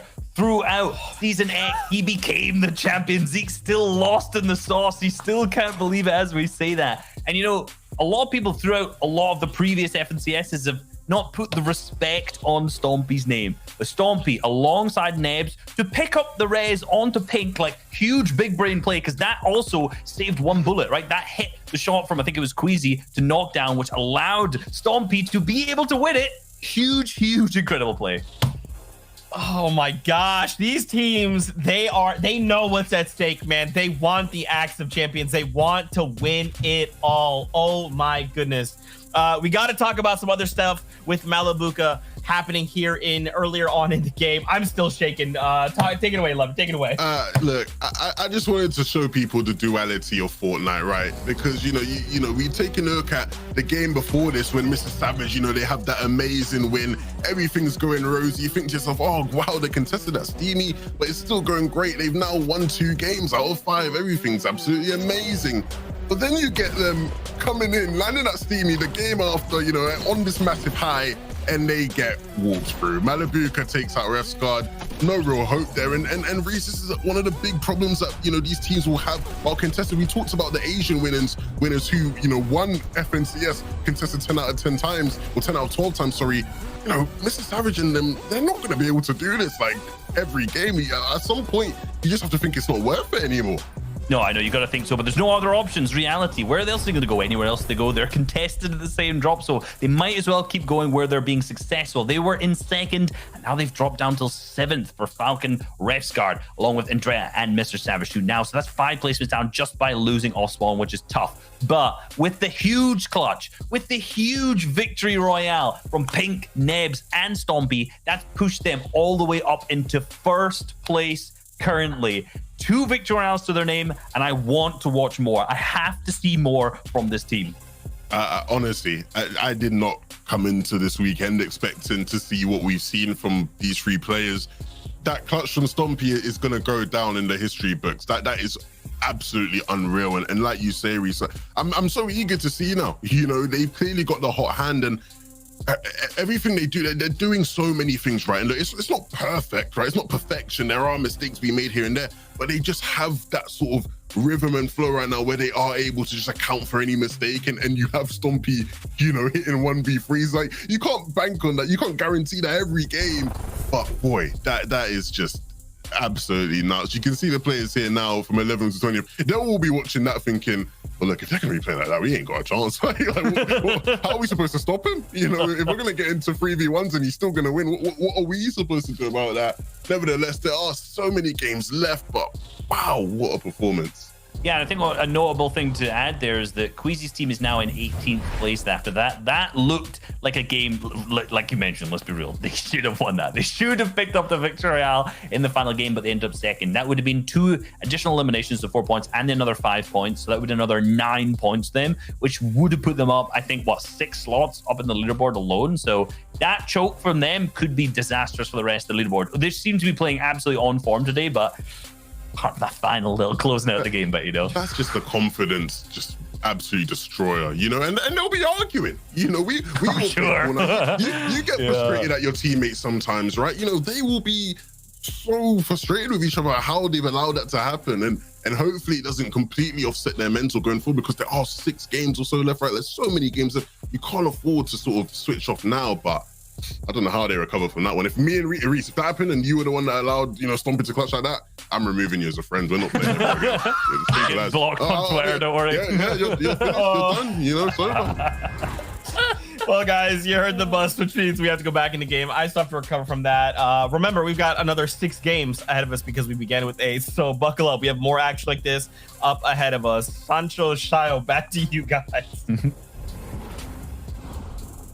Thank you so much, Zeke. And we're trying to recover myself. I mean, trying to check my heart rate here. We're about to get into the throes of Game 7. Shayo, talk about a highlight show that FNCS has put on here for day 2.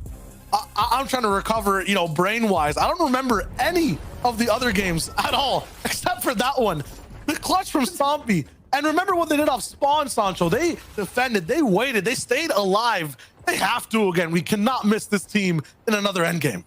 They got a bunker down here. You cannot follow up with your greatest hits of all time. You cannot have one of those tracks that just don't bop anymore. Kha'Zix gets bopped, and Falcon Lee now is going to get a trade right there, but nice Stompy baiting that out there, letting the teammate kind of take the brunt of that force here, and that just may be enough. Oh, nicely done.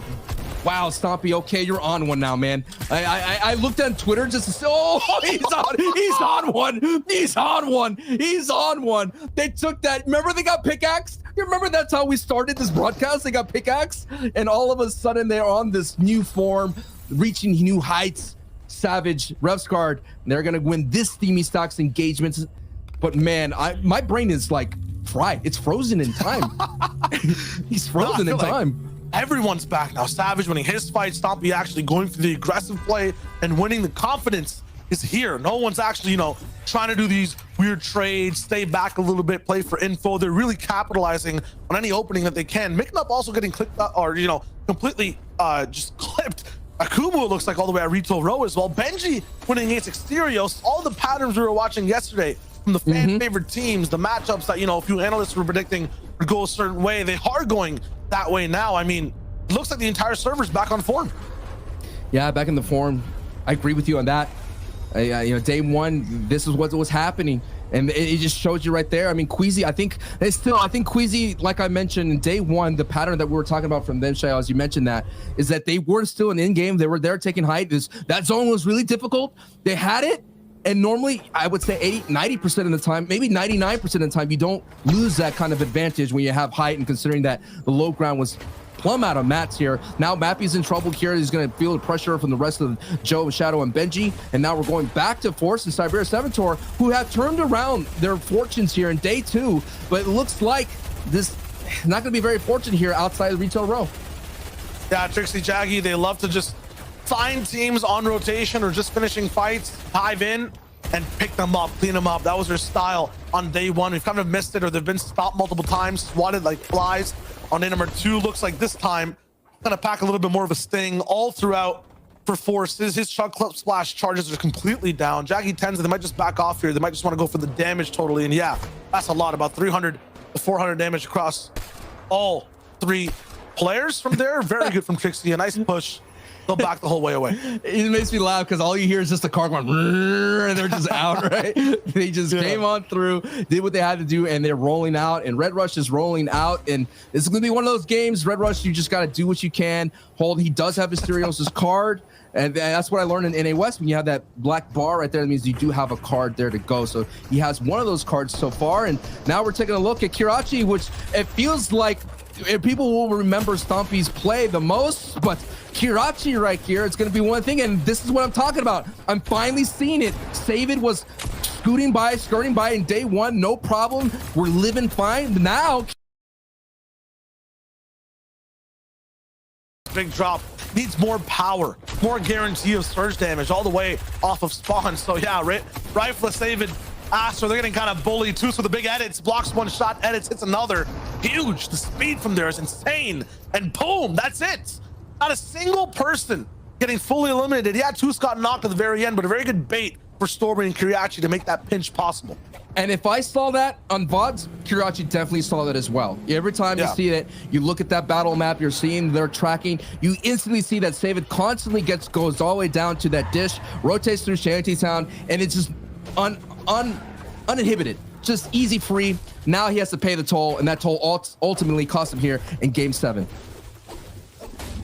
Almost out a few, but there's so many more games to go throughout this day. Benji, Joe, Shadow, they're going to be alive off spawn for now. Mid game is their kind of tricky spot, getting out of Corny Complex, outside the POI, and moving on towards the end game. That was tough. Stompy though, yeah, all the way from Season X to now, man is no stranger to winnings. 8 different games he's won in EU. He holds that record, rightfully so too. I mean, if you've seen the style of play, the zones that he's very good at, and are these mountain zones, like that was very reminiscent of the clutches he had with Chinkin and Aqua all the way back in Season X and previous seasons as well. And he's only on a 2 for the day now. I think Savage's trio is the only one with that 2, and they're in first place off of that game too. So that's just absolutely phenomenal. People are forgetting that Chapter 1 map had huge mountains. There was a lot of them everywhere. Pleasant Park had like a whole ring of mountains. You're going down towards Tilted Towers, they had their own little ring of mountains. You go to Salty Springs, they had that huge mountain. And then just a little bit dead in the middle, dead center, they have another mountain right there. I could go on and on forever. I mean, we're talking about the glory days. You remember those broken houses right then and there, like south of Loot Lake? That was another huge mountain that Chapter 1 had. But yes, Aqua and Stompy and Chinkin, like you mentioned from Season X, are the champions, but there's so many champions in this lobby, man. So many. It's been a while, right? Everyone's kind of had their shot at the throne. Some people have called it home for longer. Some are still defending it to this day or trying to even take it back from just a few seasons ago. Lots looking for a double up their second run at the title. I was going to say here, I'm taking a look as we're getting a taste of the first zone. We're seeing Benji. They were able to confirm Joe. They eliminated Joe. And I'm sorry. Red Rush got confirmed by Joe. There, okay, I was wondering. Something happened in that team. My brain is still frozen by Stompy. So also as well as Falcon Lee, his trio has been eliminated. Malibuka has been eliminated. Sai has been eliminated. And then you have Karmi has been eliminated. And Wings and Karmi, day one, they were doing really good, man. I love their aggression into Pleasant Park. They were pushing Coral Castle, but so far their day two, not so great considering that they're now sliding out of the top 10. Yeah, you're talking about, you know, the difference from day 1 and 2. Look at the trios on board right now. Fast Roki, Void, and Karma also had trouble on this day compared to the first. They're going with different tactics now. It's being quiet, looking for a shot here against Toos, the trio that's really good at affecting many later on in the game. If they take out these guys right here, if they even have a little bit of damage to interrupt their loop path, it'll be trouble. But Toos senses something. Yeah, he's heard a footstep. I heard something. The awareness is just there. Kriachi will come up and see if he's okay. He'll base up a little bit, and now they hear Void. Void hears the Bills, understands that they're playing a little bit of defense. They might just force this fight. It basically heard like a branch, like a stick break.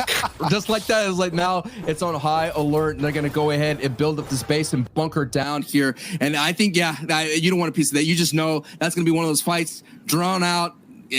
Hey man, sometimes fast food is not good for your diet. I just gotta let you know. I gotta let you know that dirt burger ain't worth it. And as juicy as it is, it ain't worth. Now Fast Roki just looking somewhere else now. No, it's a lesson in villainy. One of the rules is that you have to be careful not to make a sound. And if a branch does snap, who knows? You fall down in a pitfall. You get in a little bit of trouble. That's just what happens there to them. It just feels like Fast Roki's always looking to be the counter to a different trio or to play, you know, in the shadows of someone else's power. It's not really finding that type of success today. Same thing with Hydro-Zest and Backfeed. Always looking to cause a little bit of ruckus, but not be the main target for a lot of fights. And since everyone is playing so passive, so separated right now at this portion of the game, they're having a little bit of trouble also getting elims. When we were watching in day number 1, they had 1 or 2, or they were really influencing, you know, people behind the scenes. They kind of seem like the hidden overlords of the mid game. Right now, they're just kind of a lot quieter. Definitely, they were puppet mastering everybody right there. It's like, you know, there's regulators in this world and there's instigators, and definitely they are instigators. You see that retreat from Fast Roki there. They go right into another trio, and that's Toasty out there in Weeping Woods. So, hey, they didn't get a dirt burger there, but they do get to eat. And they get that maximum Storm Surge with that sniper shot. And Fast Roki is going to get credit for that elimination there. But as you're seeing, 6 trios are already out of this match here. And it's just so interesting. I feel like that previous game kind of felt like a throwaway game. It kind of like, you know, there's a lot of weird things that was happening because we have the extra 2 games to work with. And I felt like a lot of people were trying new things. And so it's interesting to see where people go after this. Again, never historically done before. 8 games in day 2. I feel like that game was more so less throwaway, a little bit more PTSD, forcing people to try things. As soon as you see a potential for a mountain zone, you want to get ahead of it, right? You want to be there as fast as possible. That's why the map seemed a little bit empty. And yeah, a lot of top teams fell off spawn. Void actually ends up going down here. Calmer, Fast Roki in trouble. We'll come back to that in just a sec, because these elims for default Sapphic Putric, they could be huge.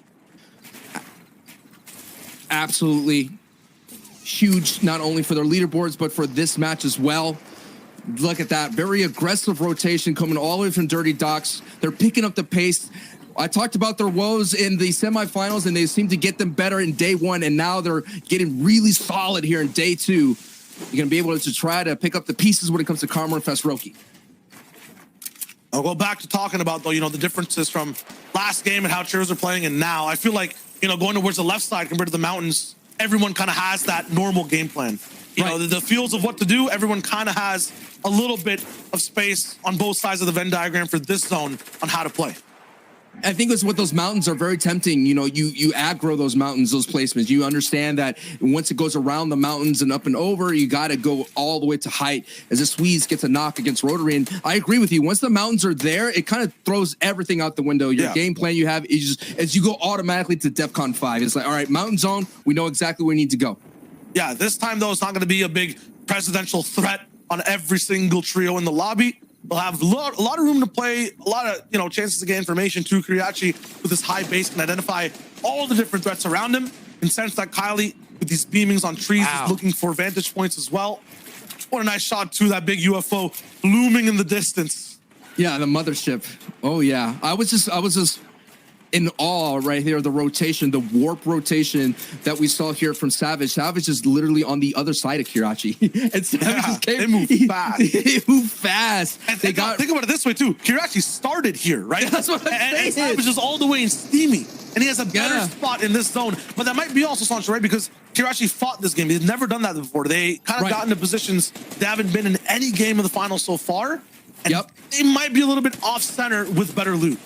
That's interesting. We'll see how that kind of results. And last time they were just being consistent, playing for positioning, but now they decided to fight. I think they're feeling the pressure of the lobby. They understand that they need to get eliminations as well, so it could be that thing. Yeah, I mean, the biggest difference for Kiriachi's team right now, they were first for like the last 3-4 games. This is the first game they're operating in second place. Pink, and after that big clutch, they've taken over.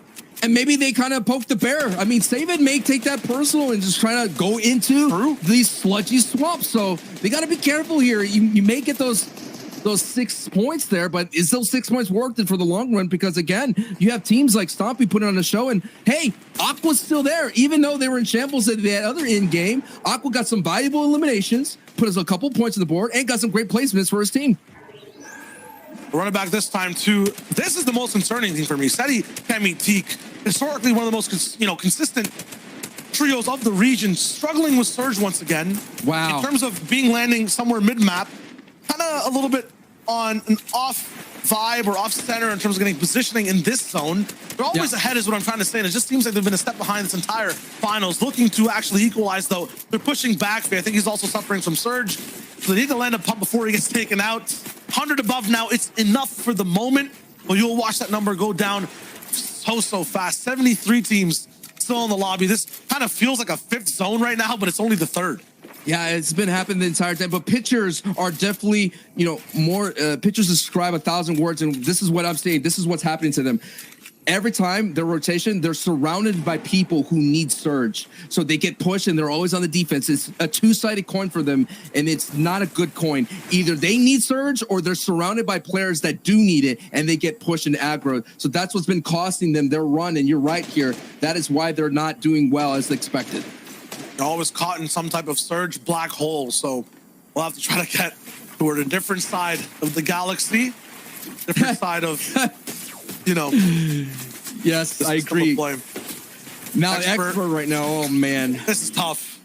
Rough. Yeah, this man's completely in outer space. That's just rough. But the good thing is, Benji is the one to get that loot with Shadow and Joe. Very good pickup from Shadow there to actually know exactly where the solo is going to be trying to rotate, trying to escape. Andy Chashi, they were kind of in that situation before that we just saw Expert in. Down on Surge, just trying to survive a rabbit just running in a forest. Anyone could really just pick that up. This time, they're looking really good. South side of the base, as soon as I say that, they both get taken out and knocked. Never mind.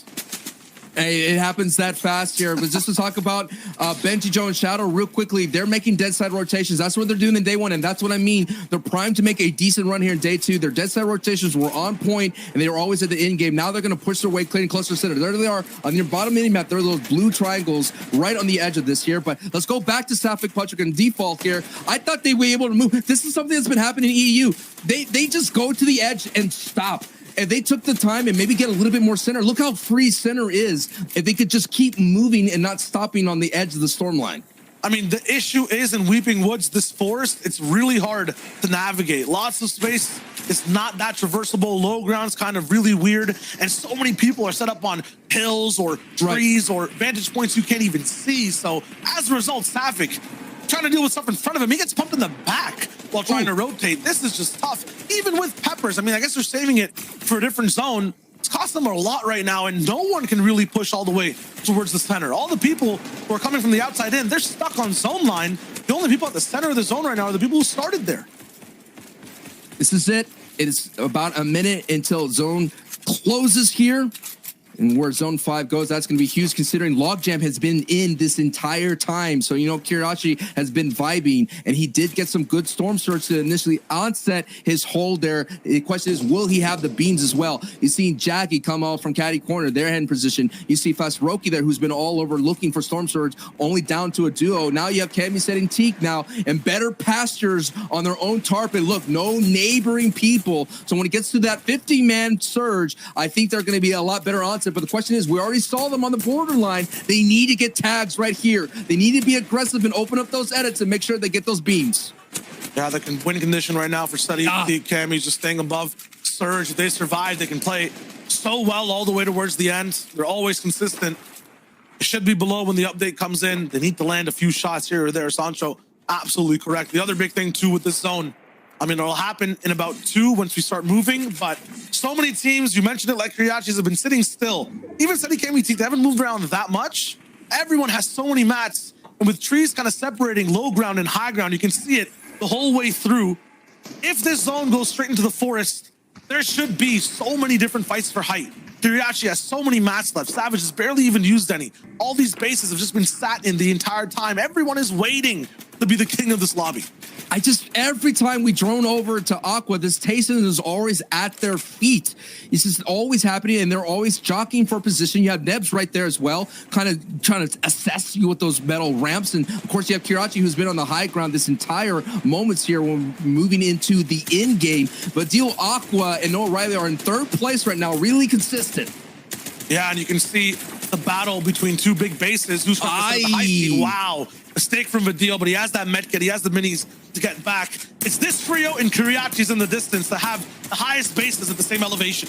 Vadil has Fireflies, and you know he's going to be ready to use that so he can take that high if he needs to. Yeah, he can set the force. Oh, no! But there's a trio here. Splash actually jumps up. Where was Aqua? What happened? Aqua's on the backside. Noah Riley distracted. The entire trio gets just completely fractured.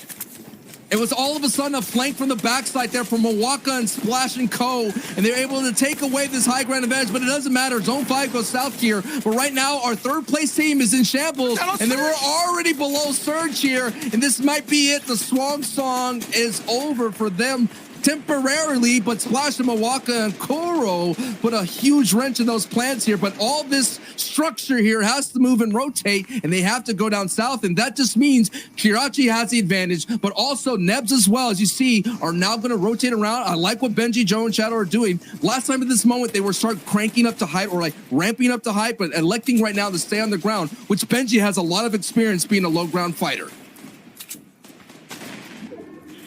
Benji low ground is a very, very fun thing to watch. Nebs, Pink, and Stompy is honestly, though, the highlight of the day.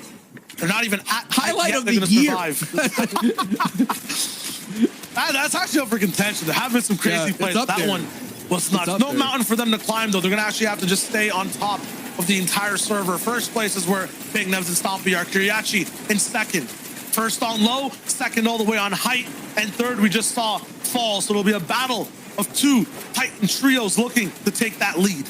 I spy with my little eye that Kirachi structure only be held not that strong. It's like about 4 boxes there that are holding it. It's all made out of brick. So if someone wants to chop it, they can. I mean, we've seen the pattern so far in endgames. No one should be staying on their first base from the 5th zone. They always launch off. They go all the way to where the zone's moving. I think Kiriachi's learned that by now. So unless they want to stay there and lose height, we will see in just a little bit. Here we go. Here's about to get to first moving, and it goes back up north. Up north, and Hen, Janice Chapix. Looks like Hen might take a lot of damage, maybe be knocked, picked back up.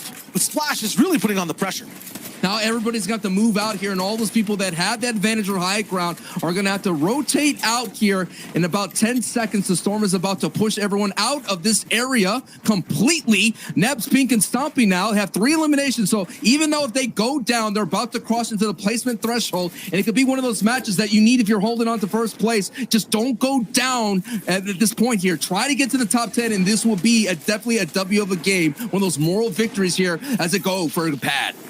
Kiriachi all the way on height. Nebs flies right by. This is the perspective of your first place team holding onto the lead. Still, lots of game to be played. Kiriachi moving all the way across. They've given up that base completely. Actually, they've expanded it and connected it. Shadow's going all the way towards the top, and Dreda actually flies by. Joe is in control at the cost of Benji Fishy's shield. Kiriachi has to give things up. I mean, it's no different than what we've been seeing before, but they actually go all the way to second height, now battling with Hen. Things are getting crazy, kind of claustrophobic for every single team. Not enough builds either. This high ground is just extended the whole way through. They're still fighting for it. Kiriachi does not want to let down.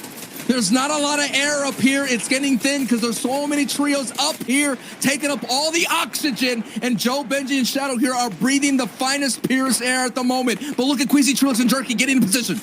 That is a very sneaky plan. They go for the launch pad too. Neb, Spink, Stompy, so smart. They're letting all these trios fight. Have at it. Go for height. We'll play the placement. We'll wait for the game to come to us. There it is, Jerky. There you talk about the position, but Kiriachi responds, and Stormy right to Kiriachi, who have been waiting, holding on to height, send beams down Queasy way and push him off the pedestal that is this height right now. Kiriachi, Toos, and Stormy right here with some great games, 3 eliminations. Look at this high pad there. Trulix, oh my goodness, we take to the skies, and now we go back to height again, but Trulix is still up there. He's getting beamed. Can he find his connections? No, he doesn't, but someone else is coming up. Here it is. Jerky's coming back again. This pinch is absolutely astronomical in the skies. It's Trulix with a distraction. Kiriachi finally goes down. Queasy was not done. He kept track of his teammates. Now it's a 2v2. Too Stormy right. Too slow on HP. No shields. Drop down below. Stormy alone all the way next to the clouds. Can he survive? He's going to be taken down a little bit. Looks like Jerky also goes. Benji's in his box. Benji deleted. Tack shots. They also not enough to actually keep Toos alive. Trulix and Queasy will have it, but it's only 2 players to control high ground.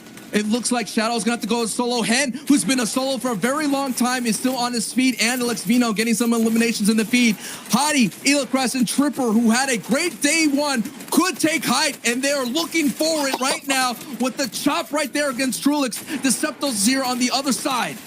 The 5th height retake. We're watching this game. There it is. And Tripper, Elocrest, and Hottie get it for free. Hen, no way, gets bopped by Savage on low ground. He has his home too. So he has the entire control of the low ground hemisphere. Shadow's trying to work it too. There's a little bit of a split from Shadow and his teammates. It's Savage as a solo in Weeping Woods. We've seen this before, but not this bad. 34 HP. He might not have enough to tank and deal the damage. He might have enough there with the chug cannon just to do a little bit more. All he has to do is just continue to keep on ticking, keep on rocking, and hold out that wall. Going down to 1 build left here. Savage coming into this fight. He's doing so well. 7th place, slowly sliding out of the top 5 here. But this could be the moment here. Tayson gets eliminated by Splash and Mawaka, who've been a nuisance all this day. Savage here is on the low ground. Pump out. No builds. Looking for those E-limbs. Doing his best, but no, gets beamed from high, but Reason is still on this fight at the very end of the day, but it is Hottie, Tripper, and Elo Crash with the 6 eliminations and the victory royale. Man, hey, we remember we were seeing this trio come to form last season, and now what a great time to get a victory royale. It looks like everybody from that northeast side of the map is racking up VRs. Yeah, 4th place overall rolls in on a 5th height retake that happened in that game. It was crazy. Kiriachi put up a very good fight, but that should shake up the boards a little bit, at least from 2nd all the way down to 10th. Very close game overall, and a nice textbook win from, the God Squad. Hey, it's what happens when you do a turn play in a tournament and it works for you. Everything's going to work for you here on out. Nice VR. We're going to go ahead and take it to Zeke, Levin, and Reese to break it all down.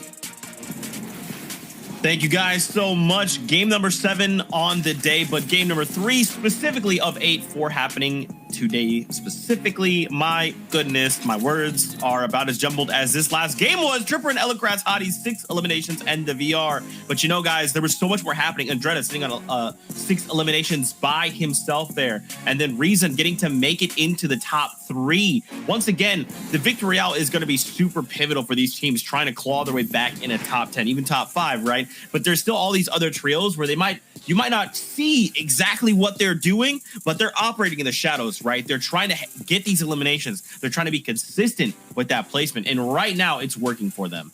Yeah, and I think, the big thing I think with Hoyt and Current Shipping is that yesterday, Reese, we were talking about how if there was going to be a day they would do good, it would have been yesterday, right? Like everything was setting up so perfectly. finally they're having that good performance we sort of talked about them potentially having. Yeah, and that's really fantastic for them, right? We saw almost that game number 1 that they had the strategies down with the turret to blast them out of the sky, which looked super good. They were 7th off the top of my head on day number 1 overall. So from then so far, they are continuing that through. I think they're going to move up big time with that victory royale that they had there because, like I said, they've been super consistent throughout the games today as well. They had a 9th, a 10th, and now the 1st as well. So they've been looking super, super strong so far, and they're definitely a contender for the first place at this moment. Yeah, I'd love to kind of talk about the team doing well in second place that started specifically today, okay? That's the Symptos' trio.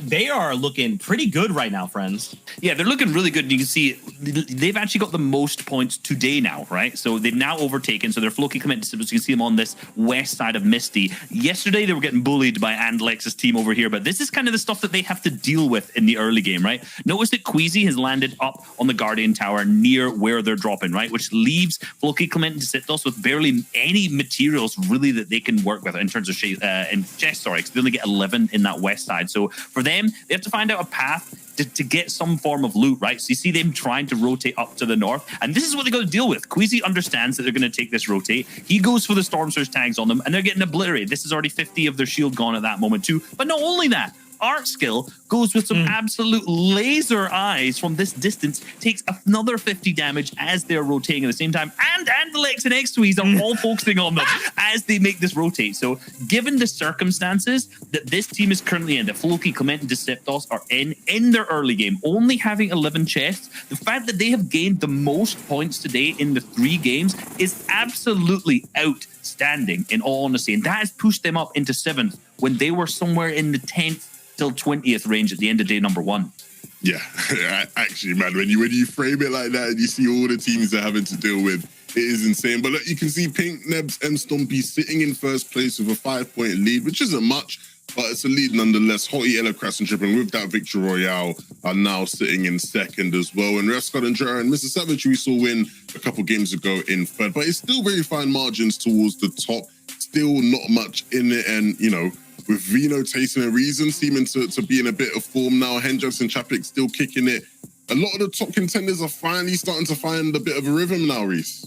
Yeah, and definitely, you know, we already mentioned Vino's team as well. Like that's the big one, right? Where they were 13th. They were struggling really badly with Storm Surge yesterday in that first game. And then in the other ones, they just really weren't able to capitalize on the rest of them, right? They weren't able to get the big point games that they're known for. But now, the last 2 games, a 6th and then a 3rd. And the one before that, they were 10th as well. So the points that they've gained today have almost been more than they managed to obtain yesterday overall. Still with tons of games left remaining, which is crazy from them. Hen's still in it. Kiriachi's still in it. Refscar's still in it. Obviously, Hottie's team is doing super well alongside Pink as well. But if you move over to the next page, we're going to see those teams who now are going to have to speed up a little bit. City Kamitik being one of them.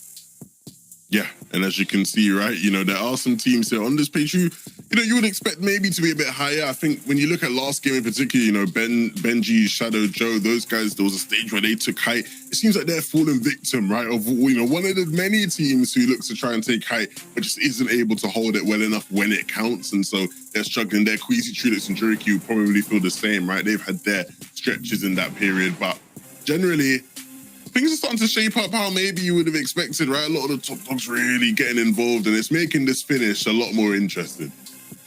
There's all these trios, man. I'm telling you, everyone has their eyes set on first place, and I like to see that. Now, remember, we have another 5 games to play. So a lot of these teams, as now they're warm, we're going to see some very big changes happen in these next several games. But there it is. You heard the battle bus, which means we got to jump back into game. Shy with your Sancho West. Let's do this one more time. Thank you so much, Zeke. It is game 8, and we're getting the battle bus ready. And wow, Hottie, Elecras, and Tripper, they're talking about a new name on the scene that's been developing. This is not a surprise to me. Is it a surprise to you, Shia, that they were able to rack up a victory royale here in this final stage? I think it was inevitable. I didn't expect it this kind of early. I thought it'd be kind of later, but they've been trying for it, you know, every single day from walls to, you know, this point now, getting that win, upsetting height. It finally happened, and it might again.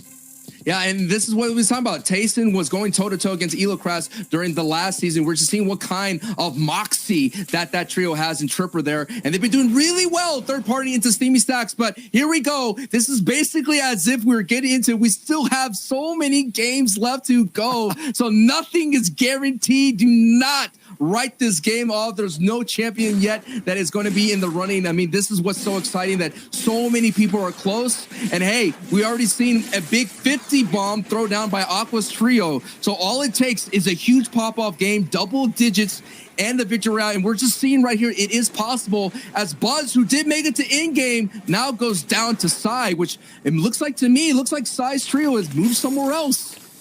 Looks like Trippin and Elocrass might be forced to move into not the land of the living in a second. Barely even landed yet. Being down to 99 and 50 HP respectively. They're going to have a rude awakening to the start of this game. Meanwhile, Stompy, Nebs, they're going to be rolling. Falcon Lee, ZQ here too. Kezik's still alive. Not sure if these trios will collide. If they do, Falcon Lee Nebs is going to be the first points of engagement. All three players from both sides ready to fight for the 8th time in the finals. You just got to hold your breath every time. And what's been happening, though, when Falcon Lee wins this engagement, Shio, is that they get pushed out into the open. But like you mentioned, if Nebs, Pink, and Stompy could hunker down, go into these basements, make it where it's not worth fighting, then they can survive. But just look at this. This is the pressure that they're feeling right now. They're electing to go ahead and disengage because they know what's at stake, because they're sitting in first place by only 5 points, because Hottie, Elocrass, and Tripper right there, they're going to be able to stay on their feet. We've been seeing them get to in-game. What was that stat? They were there in the top 10 multiple times already here in the finals. Yeah, and when it comes to Stompy, he's just used to winning games entirely. When it comes to the entire trio on both sides, you know, they're both looking to survive towards the end. Even here, it's kind of the same scenario of contestation over 8 games, but the difference is I don't think anyone here, all 6 players out of all of them, want to disengage. It feels like it's cooled down a bit. It's cooled down a bit. They're being measured here. That's what you're seeing here. The intensity is getting up here. Again, this would be technically the second game here of day 2, but we've been going at it for a while here. And and Shredda gets greeted with the parting gift right there. And that's going to give the Malibu Cuz trio happy right now, because hey, we just got a huge Storm Surge tag. We're just going to keep rolling out. Yeah, they want to be careful because I think this is where Hottie and his entire trio that won the last game, like the third party as well, when they hear that fight happening, especially when zone is kind of further away. So a good identification there for Malibuca to be able to just break away, go all the way towards the zone. I see that green arrow on the beach, on the bottom right of your screen, very close. They look forward, see no shots really firing. I don't think Hottie will come through towards Steamy this time. That being said, Savage gets to play. And on the other side, the Loot Boys don't. Zestin taking out Exterios is looking for the next shot too. Hydro might be in a little bit of trouble. I gotta wonder here. Looks like this kind of corny complex has pushed Red Rush outside to mid-map, and that's into the chaotic arms of Hydros and the Loot Boy Co. trio. Now Hydro and Backview have to operate as a duo here. They're getting beams here from the people up there on that Defiant dish here. But Hydro, Backview, and Zestin, they're getting to mid-game here. They're doing really well, but it is these risky engagement that they're taking that, as you mentioned here, instigating, causing chaos against people who just want to rotate. They just want to get tagged, they want to rotate, but the Loot Boys are here to fight. They want to get that surge done. Might come at a cost of a teammate, but they do have Zestin's card right now, so they can't gotta go overboard with it. Exterios. Hydro must have forgotten about the box fight he was doing right below his current lair. He gets a big tag, tries to get the whole way away, but Hydro drops down the last one in his trio. He gets deleted. And there's so much pressure coming from those mountain rages. He went down for the high flying maneuver. Was hoping to get that hit with the pump as Mappy is going to roll out here. But you're seeing a little bit more of adjustments are happening. Mappy, Asterios, and Red Rush, I don't know. I got to take a look here. Is Benji still up on his feet? It looks like so far, yes. They've been pushed out. Yes, he does get a knock against Sean. So Benji has been doing really well. And Z, Andy, and Chastity here, they're here to fight against Benji. But Benji's been having Corny Complex locked down in the entire finals. Really have. Sean VP, though, I mean, they've kind of been making endgame out of this POI, outside of it a little bit as well.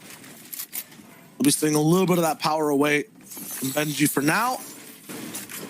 Looking at the state of the whole game to this zone, Central again, anything could really happen when it comes to center type zones that have Pleasant, Corny, Weeping, Boney in them.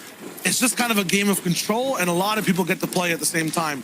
Height switches hands like we just saw at Weeping. You see a lot of people mid-game get into trouble in a lot of fights because they're battling for mountains, battling for position.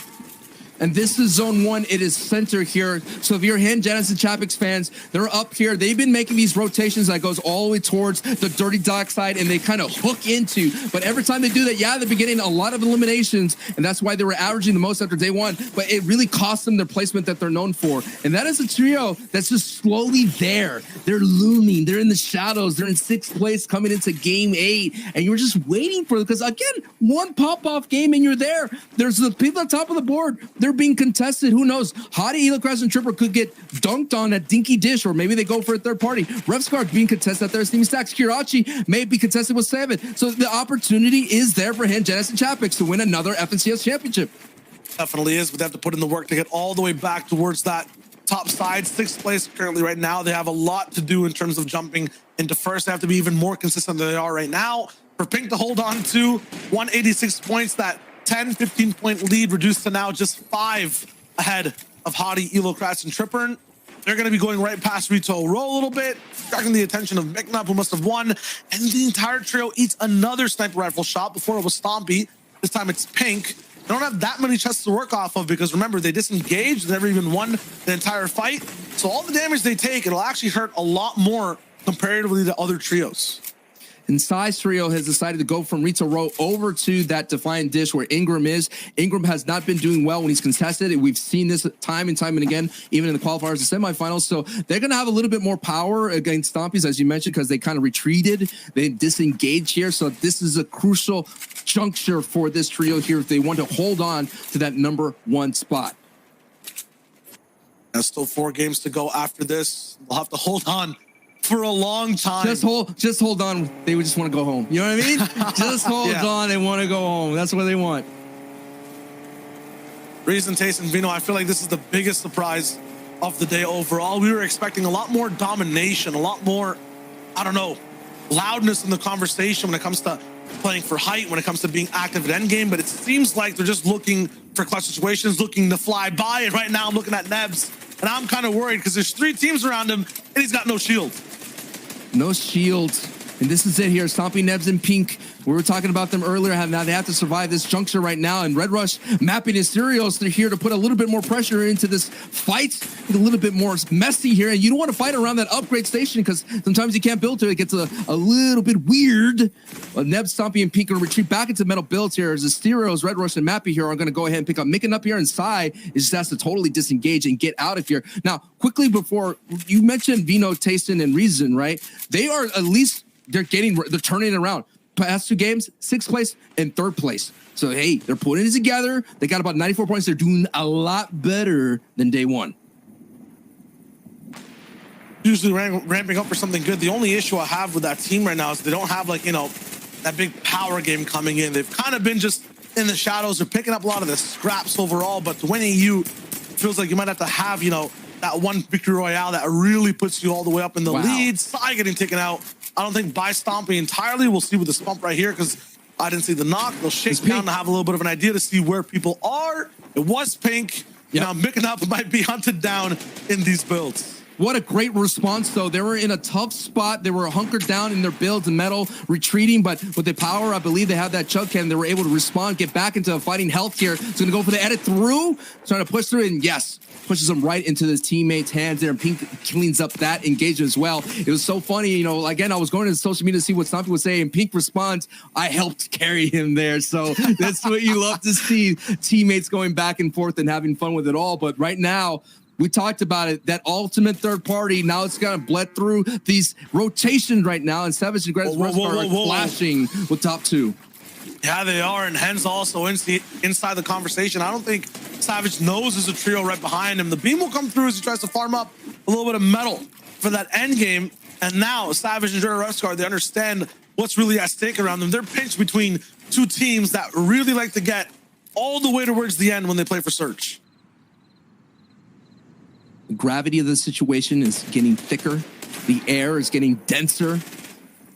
And speaking of the air up there, it is Aqua. And now David going up against the top of the board again. Last time it was Kirachi at 4th place, taking him down. Now he has to deal with Vidil, who is currently sitting in, who slipped out of the top 3, now in 8th place. And luckily the Parasite there takes a brunt of that damage. It's like a helmet almost there.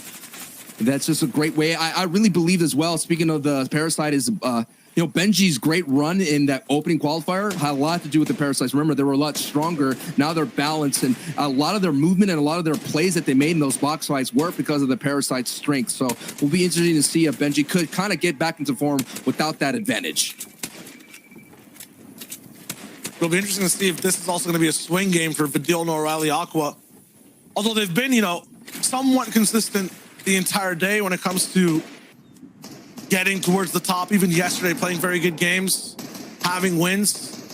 Thing is, sometimes if they're not going for those wins, they barely even get points in the games they missed out, right? In the games they don't have power. Yes. So this next swing game that comes in, they're going to have control of high ground entirely, not be lost to the zone. Everyone has to make it in, plus Surge. It will be difficult. When it comes to Savage, though, first EU team with a victory royale after rebooting a player. So a lot of the times when, you know, one person goes down, sometimes two people clutch it out. Never really get a teammate back and then winning a game entirely. Savage has done it, new form, and it's looking good. Tayson's picked up a trio wipe in the feed right now, but now we're going to go back into Noah Riley, Vidil, and Aqua, as you were mentioning here. And they might be swinging in a direction that they don't want to, considering in the previous 3 games, 24th, 11th place, and 20th place, and not a lot of points. And Vidil is knocked right there, and he gets picked back up with very few HP in his bank right now.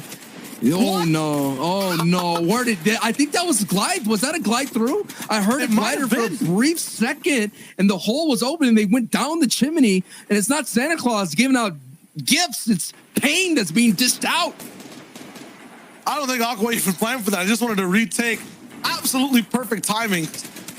Really unfortunate for Toast to kind of fall to those builds, and now Elder, Rotary, they're going to be looking for something to do to kind of get right back into the game. Only 2 players. The reboot won't be anywhere close by either. I mean, free for Aqua though. I was about to say with Vidil knocked, right? That is an issue. They like to go past this mid game unscathed, and they usually don't gain anything either. They're pretty passive until the very end. They got affected. I was about to say that's bad, but then a free Elam falls with that chimney. Christmas time. Yeah. Absolutely. It could be that refresh that you need there. And I saw this last season with Vidil and Noah Riley. The reason was it's these rotations that they kind of fell down to early on. And this is it. If they could survive this engagement with Aqua here, that's going to be huge. And no matter what, you know, I'd rather survive that right there and get those placement points. But I'm just surprised that this engagement has been going on for so long. Talk about a battle. Savage got elimination, and him, Janice, and Chapix are inching closer and closer into this conversation. They are eavesdropping into this Hottie, Tripper, and Eaglecraft battle. It might be time to hang up the phone. We got to move, Sancho. 40 seconds. The zone's about to come in. Not even on the screen for Refsguard, Savage, and Andretta just yet. And Janice Chapix are waiting to see exactly what the move will be here. I tag up this trio as they go across and try to get towards a certain point. We'll have to go right by a river. Bridge where a trio's probably held up, farming a lot of metal. We see one over there, but not sure exactly who it is. Surge won't be that big of a problem either with 71 players here. So everyone gets to play their zone. Wings and full net right below them. Elder, Vidil, this fight's actually going straight towards the very end now. Lots of shield loss on Noah Riley and Aqua's side. It's a 2v3, and they're still having trouble just confirming this fight. Haymakers are just going back and forth on all sides of the map right here. This is kind of the same situation that we were on board with Refsguard here. Always on height, has the man advantage against Rotary. And Elder now is on the back foot. Elder goes down. Rotary now is just being barreled, stuffed, and out. It was really solid work there. Oh, there it is. Elder says poop pow, surprise, but Vidil, no scare tactics here. This man does not get afraid in the scary movie. That's the first signs of life from this trio when it comes to mid-game. Past that for everyone else, they're finally getting active, getting moving. All the way a second zone starts to close. Is that another player right above Savage on the backside of Solo, just waiting for him to move? There's no way these guys have to go through every single trap in the game to just make it past, you know, that mid-game portion. Refsguard too, he doesn't have these inflatables to really move around. He's gonna be kind of in trouble, worried. Guys, please don't leave me behind. Wings and full net, they're trying to take me. It's all good though. They make it to a house, they get to refresh a little bit and then move on. I'm getting deja vu, man. Last season, this is where Savage and Rescar and Dreda, they had that day 2 thing where the rotations just got a lot stickier as it was getting closer and closer to the final frame of game 12. Right now, they're still navigating, still some very close moments for Savage, Rescar, and Dreda. I think they saw at least 4 or 5 trios sitting up there in that battle. So, hey, that's what's going to have to take there. You're going to have to move on through. They're currently sitting on top 3, and now we're on board with number 8 here, going to glide through, and they're going to go right past the neighborhood of the Kiriachi, who's now slid down to 4th place, who's been in first for a long time in this set of games. I'm wondering, how did Aqua, how did Savage, when the zone was all the way and weeping, get such a, good priority? And then once it's center, once it's closer to their POI, almost near Steamy, they're having trouble rotating in. It's true. I mean, the disengage is happening. The third parties, we talked about it, those home zones, that gives open, like the secondary zones end up getting taken out by other trios.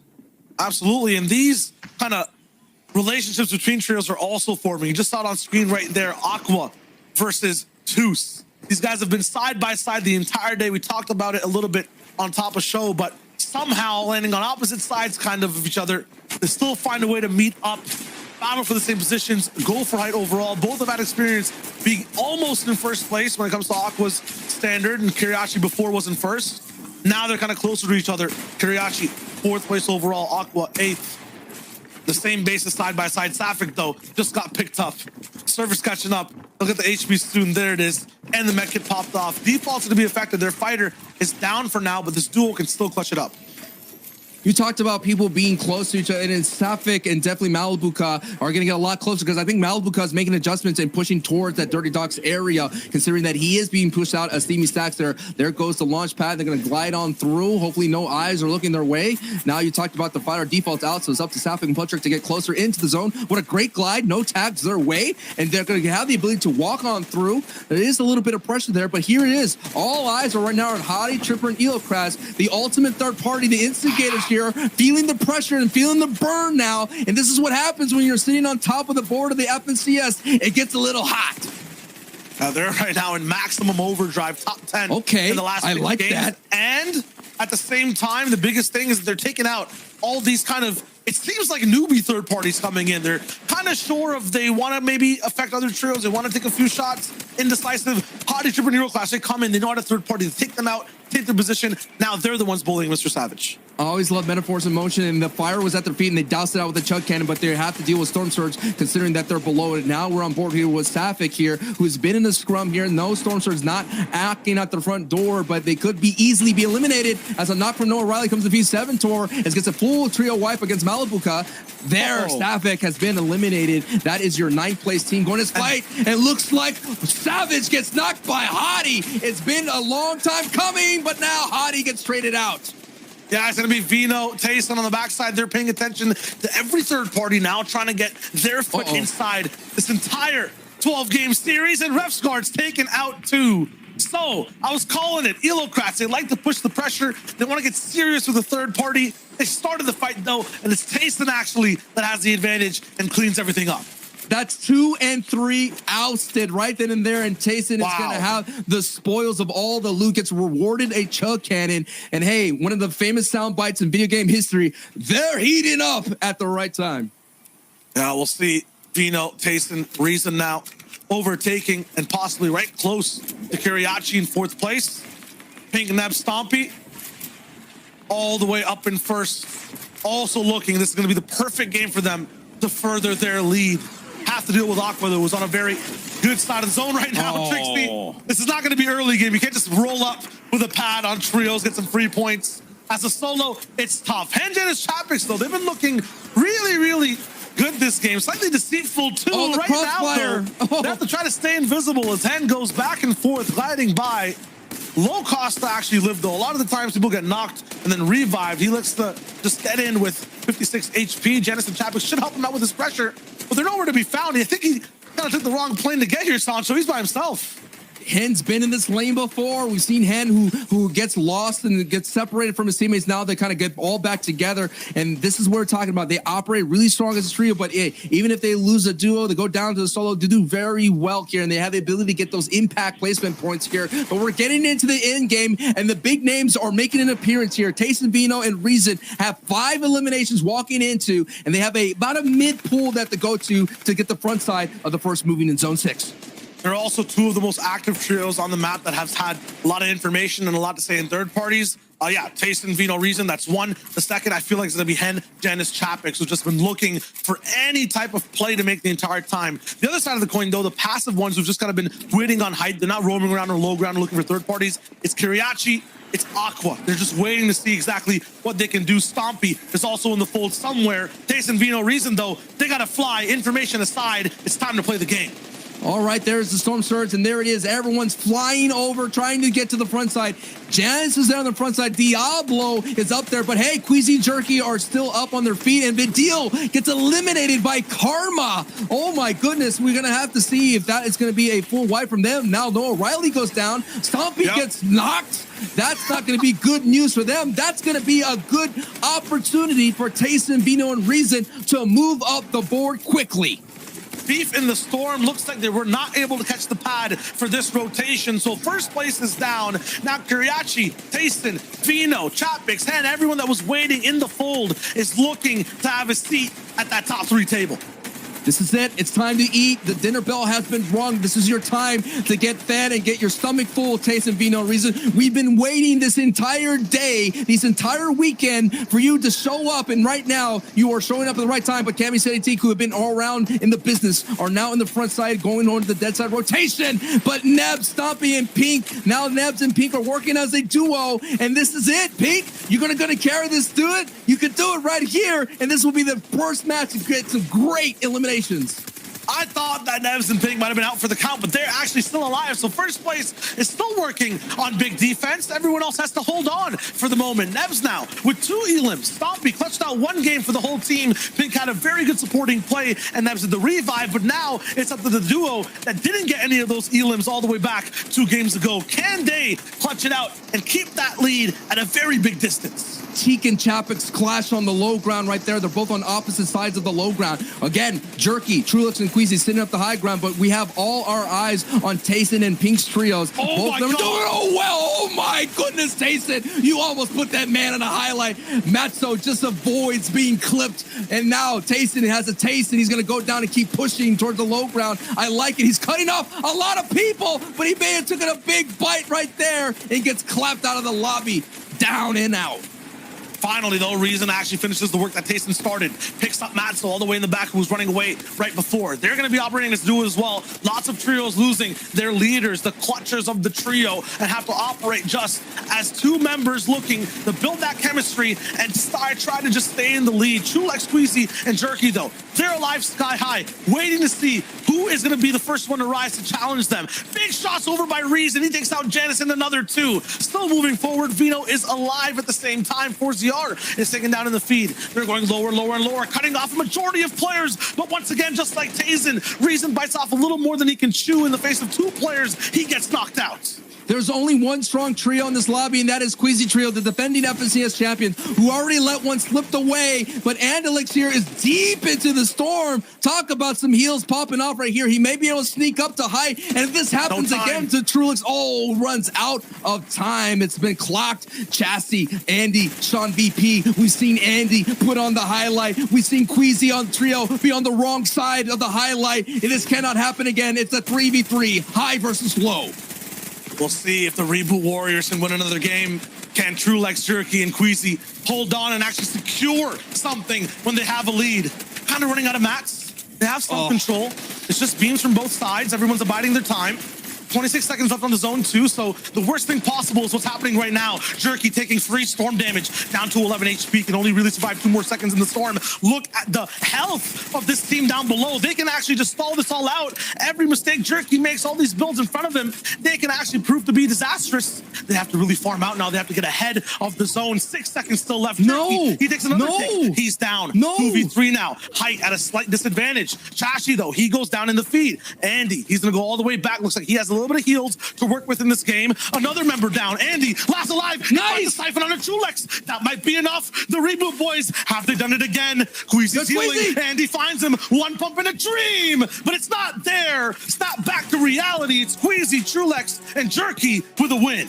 Oops, there goes the gravity out the door. Queasy, Trulix, and Jerky just survived that one. It was almost close to being on the wrong side of another clip. The reboot round, it just shows you how vast, how deep the EU region. You could come from the reboot rounds and go toe-to-toe against the defending FNCS champion. Yeah, and those defending FNCS champions, tricky game. Usually we watch these guys drop it down, really go all throughout. But when the zone bounces back like that, it's difficult.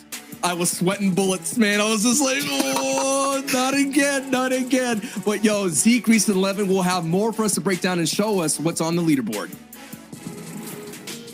Thank you guys so much. My goodness, Queasy, Trulex, Jerky, your defending champions, find themselves a victory royale 11. It's only with 5 eliminations, though. We watched in that game, Andalex, 4ZRX Queez. They were eliminated there with 12 eliminations. Tayson, Vino, Reason by himself had like 7, bro. Now, this is still a big win for Trulex's trio, but is it enough? I just want to say finally. Like, finally, they get the win, right? Like, I kid you not, I was so like certain in my heart that they were going to choke it again. I thought, yeah, Andy's going to hit the shot, it's over, it's going to be 2 chokes, but they were able to win it, and good. That's going to be a big morale booster, because as much as they had that shocking game, they have fought back and they have been still deep into these games and making plays for height. It hasn't seemed to have affected them negatively, and now getting this Vic Roy is going to be really good moving forward. But in terms of, you know, not having enough eliminations, it is one of those things, right? You just have to take the win at the end of the day, and I'm sure they'll be going into the next game trying to figure out ways where they can be a bit more aggressive on height so that they can get the limbs they need. Well, their playstyle is to get those wins as well. Last season, when they took height, they had an 80% chance at winning. So that's incredible, right? Out of those games, to take 80% chance. This season so far, that game-winning play there in particular was actually Jerky. You know, we saw him super low. We were watching, like, where's he going to go? And the fact that he intentionally knocked himself to Storm and didn't give that Siphon was the play that made them win. Because if you notice, Ziandi ended up picking up the finish onto Trulex, which gave him that 50 more HP, and then allowed them to out-heal, because obviously Queasy had, I'm doing it sounds like, you know, Rain Man mental arithmetic at this point, but Queasy had 23 HP, so you could take 3 more ticks to the Storm. So you'll go all the way back. If Ziandi manages to get the finish on Jerky, which he didn't able to, he'd be able to win the heal off. But he didn't, because Jerky ended up knocking himself to the Storm. There you go. The Rain Man mathematics, as one would argue, Reese just said. Guys, let's keep this conversation going about Tayson, Reason, and Vino. They are absolutely slaying out here. And again, they may not be getting victorials, but they are dealing damage to the leaderboard. Yeah, well, coming into this game, they were sort of the #1 team on the day thus far, right, in terms of how many points acquired, and they probably still are after that game, right? You talked about how crazy the amount of eliminations they had are. And look, they came into this as a favorite. Sancho even picked them, right, to win the whole competition, and they definitely have shown over the course of the season that they are one of the best teams, but it just wasn't materializing, right, Reese? But finally, finding a bit of form. I can confirm they are still first on the day by 20 points. Obviously, this is a cumulative leaderboard, however, but there are some stats that we want to look at, that we want to highlight from this team so far, right? Want to look at their eliminations, their placement, their solo impact, right? This is all kind of split across each individual player and how it works out. For Tayson in particular, right? He has 17, well, he had before this. He's now got 21 eliminations. So he's the guy in the trio who's got the most elims. He's the one who's fragging out the most. Each of them has their own roles. Reason has the most placement points as well in terms of 11. And then Vino has the highest solo impact, being 33 points. So all of them are playing in their own little world, it would seem right now, right? They all have their role. They're all playing this absolutely perfectly. Yeah, and I think when it comes to individual ability, you know, this is a trio that is almost unfairly stacked, right? When you look at how good each of them are as individuals, and it's coming to fruition now. You can see their performances so far today has pushed them into second place. And guys, you know, ladies and gentlemen, please, you know, we got to get ourselves ready, right? Because if this is going to keep on playing out like this, Tayson might be on the verge of picking up a 4th FNCS. I don't want to jinx it. I don't want to jinx it. Ignore I said that. But if they continue like this, number 4 might be coming. The 4 time might be coming. It could be indeed. And on EU, like, that is outstanding. Goodness. If he does that, go to 100%. I mean, most people say anyway, but 100% confirmed. Dude, I don't know. Stompy's still holding down first. We'll have to see, though. We have a handful of games left, exactly 4, and we will know who our trios champion is. But you've heard the battle bus beep beep. We're going to jump back into all the action. So Sancho West, Shy Wager, take it away. Oh boy, we are definitely going to do our best to take it away. Shy and I were talking during the break. It's a marathon, y'all. We're still in it. We're still in this one. We still have at least 3 more games. We're going into game 9 here. And hey, if we are feeling it, no doubt the players are feeling it too, Shayo. Yeah, I was about to say this game should be the test for a majority of players. Right now, when it comes to the way this entire competition is structured out, 8 games on the day, this might be the one where people start to make a few mistakes, and then that lower portion of the board tries to come up for the lead. And when you're tired, you haven't had your full energy, you just get a little bit wild with it. You make some desperate plays. And right now, Taste and Reason and Vino, they've already showed it. They already showed it to y'all. But if y'all need to understand, we're going to highlight it, bold, underline it, italic, whatever you want to do. They're on one. They're here. They're moving up the board. They're the leaders in day 2. And they just keep up the pace. I think this could be an opportunity to definitely get that. I'm not jinxing anything. I'm not saying anything. But this is it. It's on the line here. 3 more games to go. Yeah, 3 more games, and patterns are the same all across the map. Egram still fighting with Zebra. It's looking to be a little bit in Rito row, so not sure exactly what Egram's doing all the way over there. If it's a different fight, people are switching up spots now for the final 3 games. Taysom, look at that. They jump in, loot, and get out. Record time. The game just started, and they're looking for rotations. It's just showing you how much the Storm Surge plans has been affected by everyone rotating out a lot earlier. These cars and vehicles now had to be in with the chunker tires. You can move a lot faster. And now Malibuka is going to put a pause in Dreda, and Dreda gets eliminated here. But we have so many times watching this Lazy Lake engagement, but it looks like it's just been like a standstill so far. A lot of disengaging, landing on the north side, being able just to loot a couple buildings, and they're out. I think both teams understand now, if they disengage, look for a few tags, and then move out. If there's something big that happens, they can go for the Elam, that's good. But staying here the entire time trying to fight, it's worse for both of them. So they might have more, or I guess less loot entirely. They will still get the damage. I mean, Nebs is working great when they rotate. When it goes to ZQ, they're actually making endgames now. So it's nice both ways. It's just the whole entire time in the last game, it felt like all the third-party people get taken out. But Refsguard with the flank using the steamy stack says, surprise, Malibuka, I got backup for you, Savage there. And that is what I love about steamy stacks. It's just a variety of different flanks here. Malibuka still gliding here, trying to find the ground, just some images here, just avoid the beams from Savage. But nice work there from Refsguard and Savage working together. Feels like I'm watching a cinematic campaign or like a spy movie, and Refsguard, Savage trying to buy the time. They're on the comms, the earpieces, and they're all diving in. Now they actually have to get a little bit more bureaucratic. It's time for, a lot of that covertness to go out. They might have to structure for this box fight, but Savage has nothing in terms of builds. Has to go right back up into the sky on the backside. Refsguard is going to try to support him, but where's Andretta? He got knocked while this was all going down. It's just Savage and Refsguard. It reminds me, those video game moments there. You got guys stealth mission, you're like, okay, you try it, you try to be stealthy, and all of a sudden just chaos breaks out and bullets go everywhere. You're just like, whatever, I'm gonna go full send into this mission, and it ends up being failed. But now it's gonna be a moment here for Savage and Refsguard to try to salvage that engagement here. And we're taking a look at other people on the board here who may not be in the running for the top, but this is more about Void, Festroki, and Karma. Their day 2 woes is now being at an all-time high with a capital F for feels bad, man. Now Aryan 2 inside the box gets, pyramided up and then taken out. Void. Pause the music. From the bad time or the bad side the entire time. Basically for Aryan there is, mission fill. We'll get him next time. So close to really dealing down the damage. Haijo also affected. Aqua, he's done with the funny business. He wants to get into the money business, looking for a lot of these tags himself, looking to invest inside the damage. They're going to take these mid-game roamers to the works, basically. You really want a mid-game fight, you want to get involved, have Noah Riley in your box. Let's see how long you last. I like this. This brings a smile to my face. Understanding that Vidil, Aqua, and Noah Riley found a piece of the missing puzzle. And the fight gets extended out to the outskirts of Lazy Lake here. And now Stompy, I don't know if you have another clutch in that backpack. You're going to have to pull one out here with a great tack here. ZQ Falconry put the chase down, and now may have an opportunity to send out our #1 early out of game 9. Yeah, in Lazy Lake, it's more of an actual boxing ring right now, a backyard brawl. Stompy looking for a sucker punch, but these builds are way too strong. Regulation wins at the end of the day. ZQ and Kesix, they survive. First angle. place paused again? Yeah.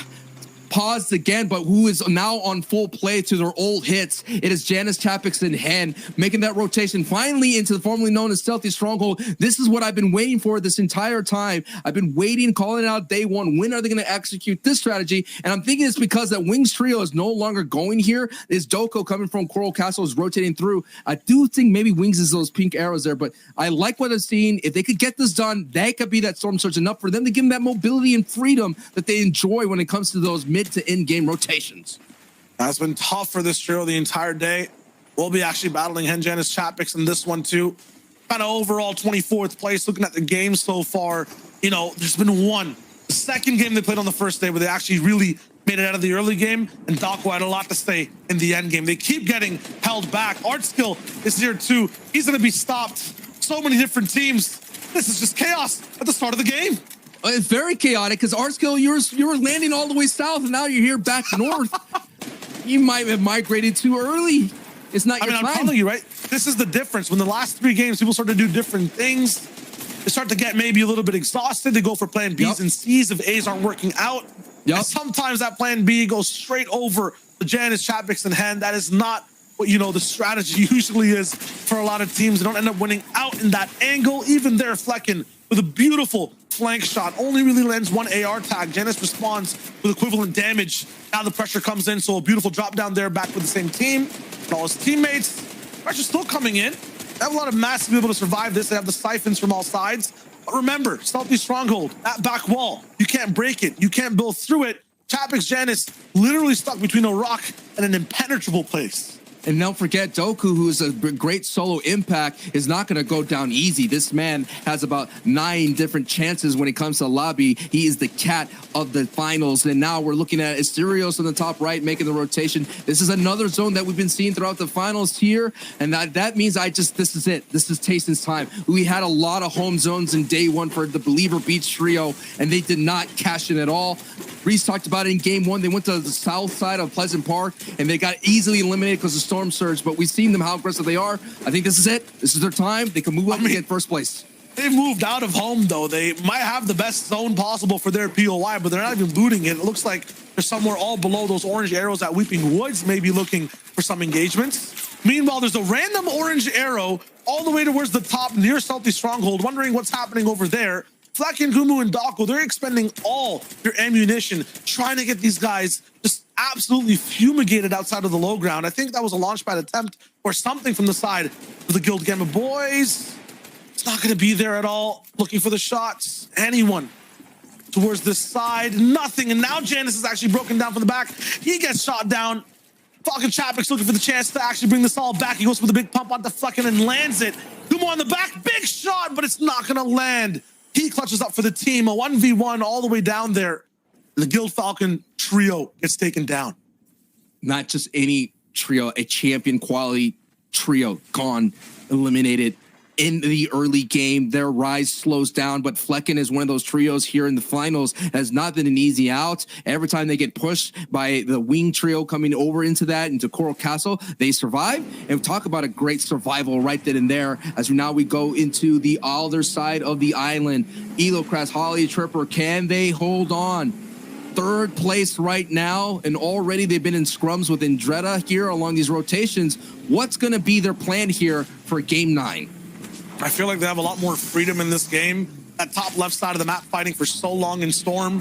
Tayson leaving Believer Beach and going south. They can basically claim anything they want on this north side. And in 2 minutes, we'll see if the north side actually matters this game or if it goes back down towards Slurpee again. This is going to be a free game, it feels like, for Tripper and Hottie Euroclass, where before it seemed like they were always trying to play catch up.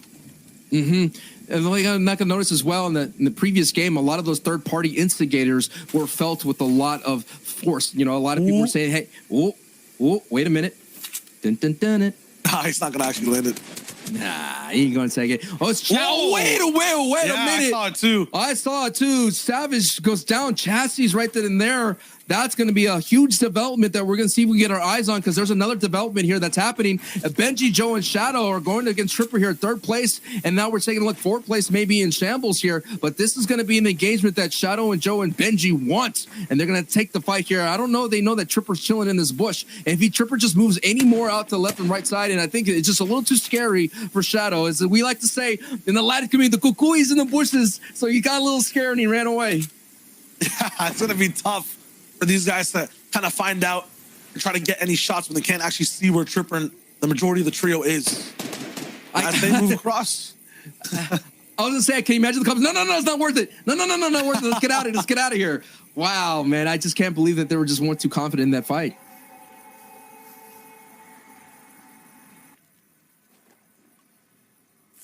Moments happening here. Mappy is going ahead and just get away from Red Rush. And Stereo's here. The kind of interesting split. I've seen this split on NA West with Arkham's trio. One person hides in the bush while the other is based up in 2 duos. So they got these nice angles, these crossfire that may be happening. Mappy, Stereos, and Red Rush. 1 elimination, but looking at their point total, that is for day 2, 90 points. Pretty solid, pretty decent.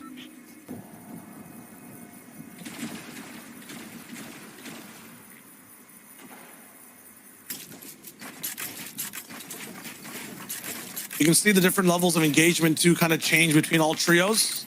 We started off the entire tournament in the finals, right, Sancho? It was like a lot of box fights, a lot of close and personal things. There was about 2 sniper elims every single game. That last game we just had 10. Right? Tayson doesn't have the option in his inventory right now. But from what we've been watching, game 7 actually, there were 10. It's just insane the way things are changing from the start of the tournament all the way up to now. People actually going for different strategies, mountain zones becoming a thing, over peaking a little bit. It seems like people are kind of getting a little bit sloppy or making mistakes. Reese pointed out that the last time that Tayson and Vino and Reason, they were going to these storm surge spots, they were occupied. You took a look here, that Guardian Tower outside Believer Beach was been occupied by a trio coming from Coral, from the Crumpet side. So now, look, they make those adjustments. They're in a new kind of spot. Normally they would be around the south side of the Pleasant Park, as I mentioned here, where they had their game 1 woes. But I like this adjustment here. They're going a little bit closer to the aftermath. Look at all the different arrows they have eyes on. And hey, if they could get themselves even more and more over storm surge, they're going to have those opportunities. Like I mentioned, you got Cammy Sayatik out in the distance. You have another trio that's sitting on top of the Bony Burbs here. But I'm liking what Vino and Reason and Tayson are doing here for day 2 storm surge plans. It's very good. It's very 360 degrees. Aqua, Vidil, Not surprised O'Reilly, they have their same kind of plan too. Just having the highest base possible, waiting for other people to peek over and then getting their tags. But we've seen it throughout the whole day. Vidil and O'Reilly getting tagged down over and over again by sniper shots, getting overtaken as well when that tag happens. So you see the split now. It's Vidil and Aqua all the way on height, looking out of their base. Noah O'Reilly making sure he's kind of like the janitor down below. Everything is operating smoothly, and there's no trio sneaking up on them. It was game 2 that last time we saw a zone like this, but it was Vidil, Aqua, and Noah Riley. They didn't take advantage, Shio, because they kind of overextended themselves too far south. They got caught out there trying to get storm surge tags. They took a box fight, and they got eliminated early, way before this juncture. So this is something that's going to be different for them here in the finals. This is another prime chance for them to get some big points on the board, because taking a look at them, they were in the top 3, and now they're slowly sliding down. They went down to 8, and they're still holding on to that 8th place. So now we're getting into this big advantage there. They have height. Save It is here. And I know Kiriachi's south because he just rotated in. So all those southern teams are on their storm lines. And of course, now we go to the northern teams. Again, they're kind of extended here. I always say this in Fortnite. If you let somebody go, most likely they will eliminate you. It always happens. It doesn't matter. Pubs, arena.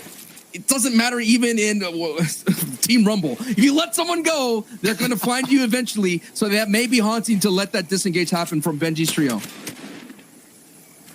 Sometimes it's a good idea not to fight, and it's not like they let them go for free. We saw Tripper take a shot at the inflatable. We see right now Hottie still dealing damage on the car.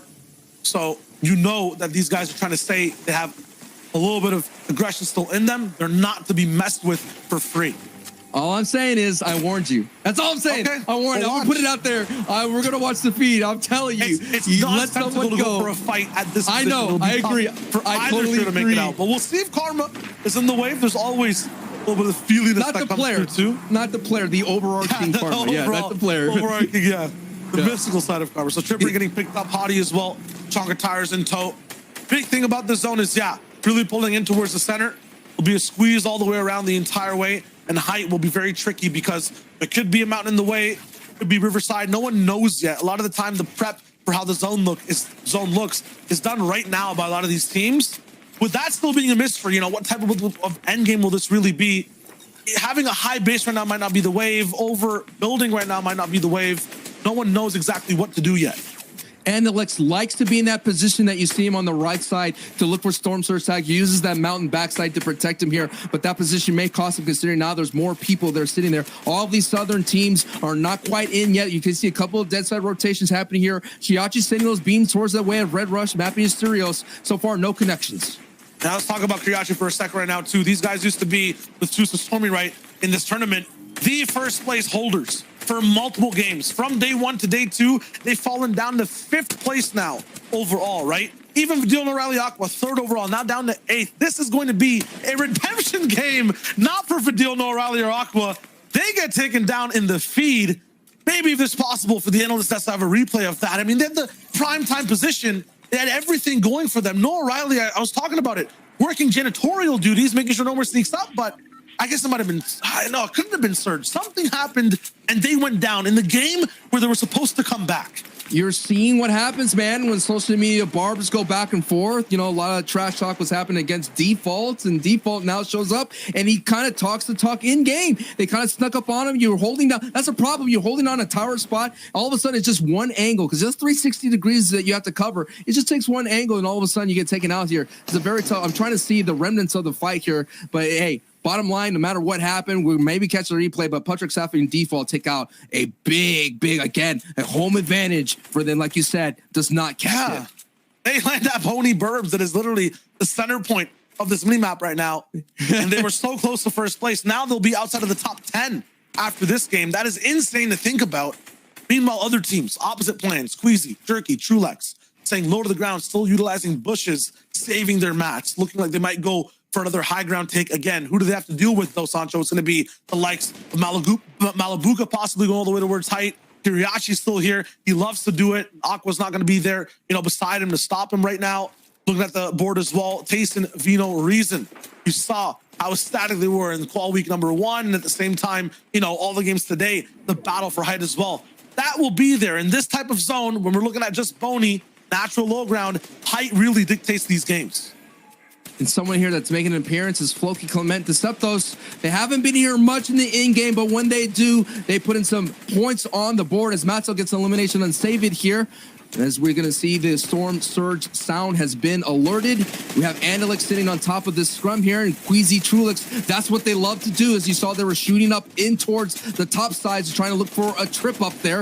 Kirachi, Tusu, Stormy, right, who are sitting on top of the board, hopefully trying to avoid that trip up. Right now, they're in 5th place here. They're sitting down beams, putting on the pressure on Reason. The defensive blueprint's out. Reason gets shield cracked, but you can't be a little too greedy, and Tus gets shield cracked as well.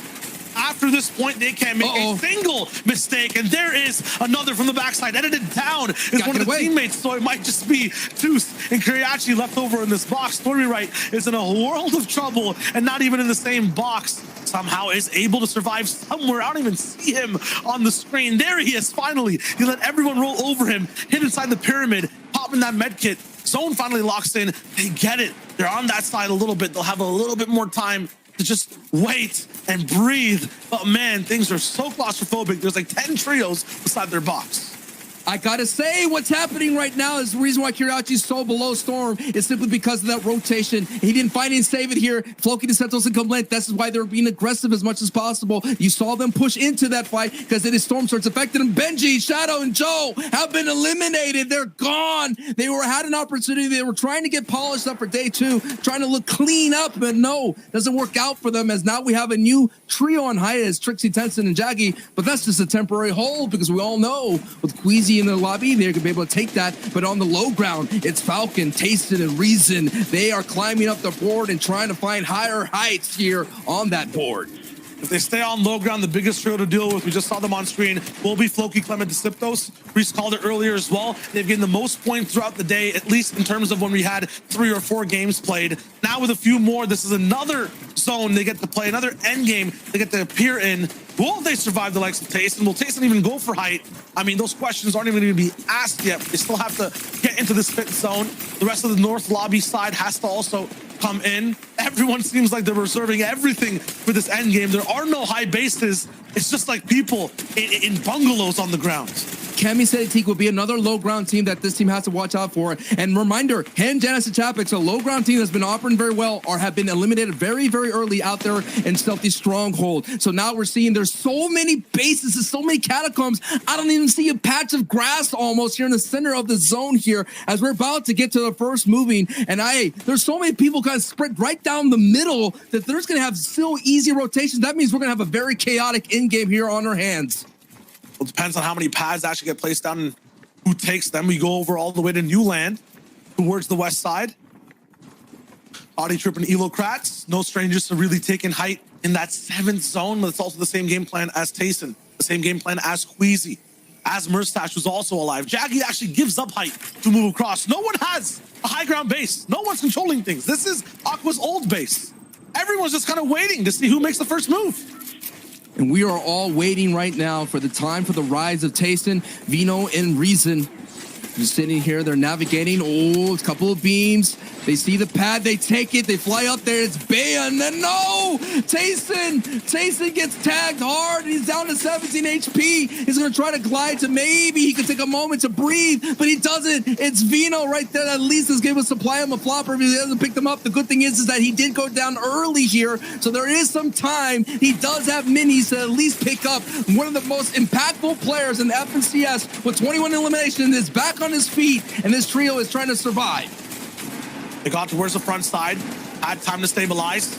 Reason, Tayson, Vino now have to make sure that all teammates are at full HP. They are, and they find a good side of this zone. They're not used to being this far behind. Breaking into the box, 3v3, looking for the next shot. Could it be free? No. Has to cost them a little bit in terms of positioning. They have to go up even more. They have a little bit of ass to work with. One person all the way in, it's Vino by himself. Tayson going all the way in as well to try to help Reason. Goes through the backside. Vino in trouble. He is down. Tayson also just 10 HP, all up to Reason. 26 damage below Surge. He has to fight off 15 other teams and the server that keeps hopes alive in this game. All the way towards the backside. Kiriachi might be his target of choice. Wooden wall. That's perfect for him to jump in with. A nice shot. And dodge towards the right. Big damage as well. They got ahead of Surge and a free launch pad. This is everything Reason could want. Reason has been doing this the entire day, getting placements as a solo, and now he's combining it with some eliminations. He took out Kiriachi there with a big blast, and now Reason's on the low ground with a couple of builds to protect himself. These are big moments here because placement points are coming on through, and Reason now, he's out in a blink of an eye. And look at up who's at high, really, really high. It's Sapphix's trio. You're gonna have to move down a little bit, my friend. You're too high for my liking. Now low ground still getting churned. Jaggy trying to get his first shot off on a Deuce. Deuce defensive back towards the pyramid. Two people in the same box though. It gets awkward. He wants to be comfortable, but there's no chance for him to be on feathered footing. He gets taken out. Putric, Sapphic, default, putting so much pressure up top, forcing every single trio into the boxes down below. Clement, Floki, Deciptos, they've made it this far, still alive. Their classic style today is just try to be consistent, make these end games, and then operate as a three-man firing squad. And there goes Koro, forced up a certain layer. They might not get the Elin, but they've done the damage. Clement still moving forward on the backside. This bounce back is going to give them so much time to work with. Cammy popping off in the feed. They take out Jaggy. They finish the job that Clement, Floki, Deciptos started. They're still beaming down these boxes. Another two-man spread from Clement and Floki. Deciptos jumps in, goes towards the backside to actually make that base and claim some home in this zone. They're up against Seti, Cammy, Teak now. It's a big 3v3 on low, but Ban's there too. Deciptos down. This is trouble. It's just a two-man operation now. Two-man operation, and they're operating on fumes right now. The gas is on E as they're making it through. Cammy, Set, and Teak, a full trio looking strong. And you have Clement on the front side, Diablo, Bayon on the right next to them as Clement is now here. He's going to hold on with Floki. Clement, Floki on the low ground using the chuck cannon. There is Diablo Bayon. It's a double battle here. Two duos on the pass going colliding here. Clement, Floki now crashing through. You're looking at the feed right now. Sapphic and Default pick up Diablo and Bayon. So now Clement and Floki have some moments here to themselves here on the low ground, but it's the full trio. Cammy, Seti, Teak colliding on through, and it is Default's trio racking in the victory royale with 7 eliminations. Yes! That's high ground, just textbook pressure from start to finish. Everyone waiting too long to do anything in that game, and it was too much for every other trio to stay alive. Tayson tried. We had Safik, just drop down the pressure. We had so much stuff go down below. Kemi Teak almost alive till the end of the zone. Just a good game overall from the CL-centric boys. No doubt there, the 12th place team getting a crucial victory royale here as we're getting into that marathon. We're feeling the marathon there. We're getting to the end. And I just got to say, right, a lot of the names, they're kind of felt that. Like I mentioned, they ran out of gas. I mean, you saw right there, Reason's trio going down. You had Vidil going down, Hen and Janice going down. Child, there's so many people going down, and they just need a replenishment. They got a pit stop, refuel, Hopefully, Teak with very good box dive in. I want to see what else we missed. What other dives? Zeke, Levin, and Reese, they have everything on that for this last game. Thank you guys so much. I mean, you know what, Levin, Reese, I feel like the casters have kind of set this perfectly for us, right? This is a marathon. This is not a sprint. And right now, I feel like the way that these trios operated their last game is Shy was actually exactly right. They waited too long to do anything, right? They waited to that last moment. And in that moment, chaos was created. For Safik, Default, and Putrick, they waited. They're like, okay, all we have to do is hold this high ground. I mean, look at that. They had 40 builds left. They could have done this all day long, and everyone else is down at the bottom. They're just running around. Chaos is happening, and they're just holding. They're holding. Like, okay, that's it. That's it. We've won the game. It's textbook. It's funny you mentioned teams waiting too long to do something. I was feeling the same way about Safik, Diva, and Patrick, where it was like, when are they going to finally have that high ground? When we talked about them coming into the tournament, about how like they are one of the other teams who's going to look to play high, finally got their chance to shine. And this is why teams want it so badly, right? Because you put yourself in these positions where you can win games like this. But great stuff for them. I think today, overall, they've been sort of middling. This will push them higher up in the standings. It gives them a chance to really compete, right, for a top 10 position. But honestly, like you guys have sort of said already, so many of these teams going down a bit early, but then you have some of the teams below them having deeper runs. Like, obviously, Kami Setik had a good game. Like, the standings are going to be all over the place right now. I'm not really too sure what we're going to be seeing at that stage. I mean, to put numbers onto it, right? Out of the teams who were in the top 7, none of them made it into the top 10. So none of the top teams who were competitors today got big points. And that's what I mean. When you're looking at Safik's team, who was middling throughout the majority of the 2 days, that just gives them the opportunity to pick up a victory royale and fly up the leaderboards, which I'm sure they absolutely have. Yeah, there's some shakeups that are absolutely happening. We'll see those in just a little bit. First, guys, what's going on in that northwest quadrant of the map? I feel like Surge has been such an issue for the northwest side, but sometimes they can make this work to their advantage. Yeah, and we kind of caught this on the broadcast earlier, but I want to actually break down exactly what happens, because you have Art Skills Trio, you can see inside Stealthy, but you have Hen Janice Chapix over here, and then you have also Kumu's team along with Flecken on this west side. This was chaos, what ended up happening. So usually we're seeing Hen Janice Chapix rotate all the way over into here and pick up a fight on a contested draw spot. That's not necessarily what happens, because you can see there's only a single team in there right now. We'll see below Matzo's team uncontested down here, who have been pushed by the team in Stealthy so far. So this top corner has a lot of options what teams are doing, and this is just what actually happened. You can see chaos. Every single team has managed to push in to try and fight, and they have the same Storm Surge strategy. Flecken's team trying to push in and fight Expert's team at the same time. All of them trying to come in, and they just get this three-way, really, really awkward fight where they go tit for tat. They trade elimination after elimination overall, and it just becomes super scrappy and not the usual clean fight that we're used to seeing. You see from Kumu, who's absolutely basically just popped off at the end as well, managing to clean up this and definitely secure them some points here. But usually this kind of fight is something you'd see would be quick, fast. They sneak in and they have no clue what's happening. But from Kumu's team, because they ended up winning out, beautiful for them. Yeah, absolutely fantastic. And as you can see, I don't want to say it's happening, but it looks like it's happening. Look, there's 1 point in it at the top, right? Tayson, Vino, and Reason lead by just 1 point at the moment.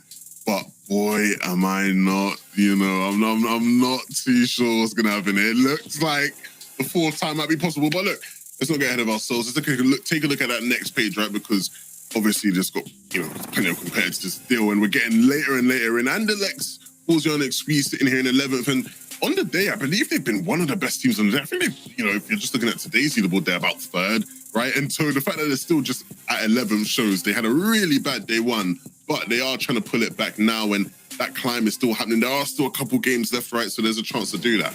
I mean, that's kind of classic from them. We saw the exact same thing last season, where I'm pretty sure they were somewhere around like 20th after day one, and then they ended up being top 10. So they had a huge comeback day two. So maybe Andalex's team, day two heroes from now on. And we could see them continue to fly up the leaderboard throughout the next couple of games that we've got left. Yeah, look, it's almost similar to how they did in the qualifiers, where qualifier 2, they come out, don't look good. Qualifier 3, they come out the best performance we've seen in the qualifier all season.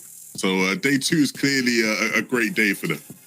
Guys, this is crazy. I mean, if Tayson keeps this up, he could be the 4-time champion just by himself, right? This is Rex Arkram, Epic Will from NA West vibes that we're giving off right now, but we only have 3 games left, so we'll have to see. I know, exactly. On to you. We'll have to see how this all unfolds. But for now, we're jumping back on the battle bus. Let's get into the next game of the FNCS. Game 10. Here we go. We got 3 more left, and only 1 point separates first and second place. And what's on the line for Tayson, Vino, and Reason is a 4-time FNCS championship and new FNCS champions when it comes to Vino and Reason. That is what's happening. And you could really credit to that to Pink, Nebs, and Stump Me slowly sliding down thanks to ZQ's Trio's pressure here, taking the main building. Shio, game 10, man. Everything is on the line. 3 games. It takes 3 active games to change your fate inside the FNCS from 10th all the way to 1st if they're good enough. And now we're in those final 3, the 10, 11, and 12s of the 2 days. This is where things get really exciting. And yeah, you're talking about Nev, Stompy, Pink. Think about it this way, right? 9 games they've played so far, contested, and they're in 2nd place by 1 point. Impressive. We were talking about, Hengenis Chapix being 6th overall last season and, kind of middling throughout the day in 5th, in 10th. These guys have held leads, fighting off spawn every single game. If that's not a statement, I don't know what is. And this is right here. Look at this. They have gas in the tank right now, trying to dip into the last minute reserves here. And this is what's the difference, though. Hengenis and Chapix, they fought. They stayed. They wanted it all against High Crescent's trio. They never really disengaged. But Neb, Stompy, and Pink going to go ahead and disengage, get back to the gas station. Talk about it, that refuel that you're going to see right here. This is not going to be a great spot to find some as many materials as they would have Lazy Lake, of course, but you got to give what you got to take what you can get, man.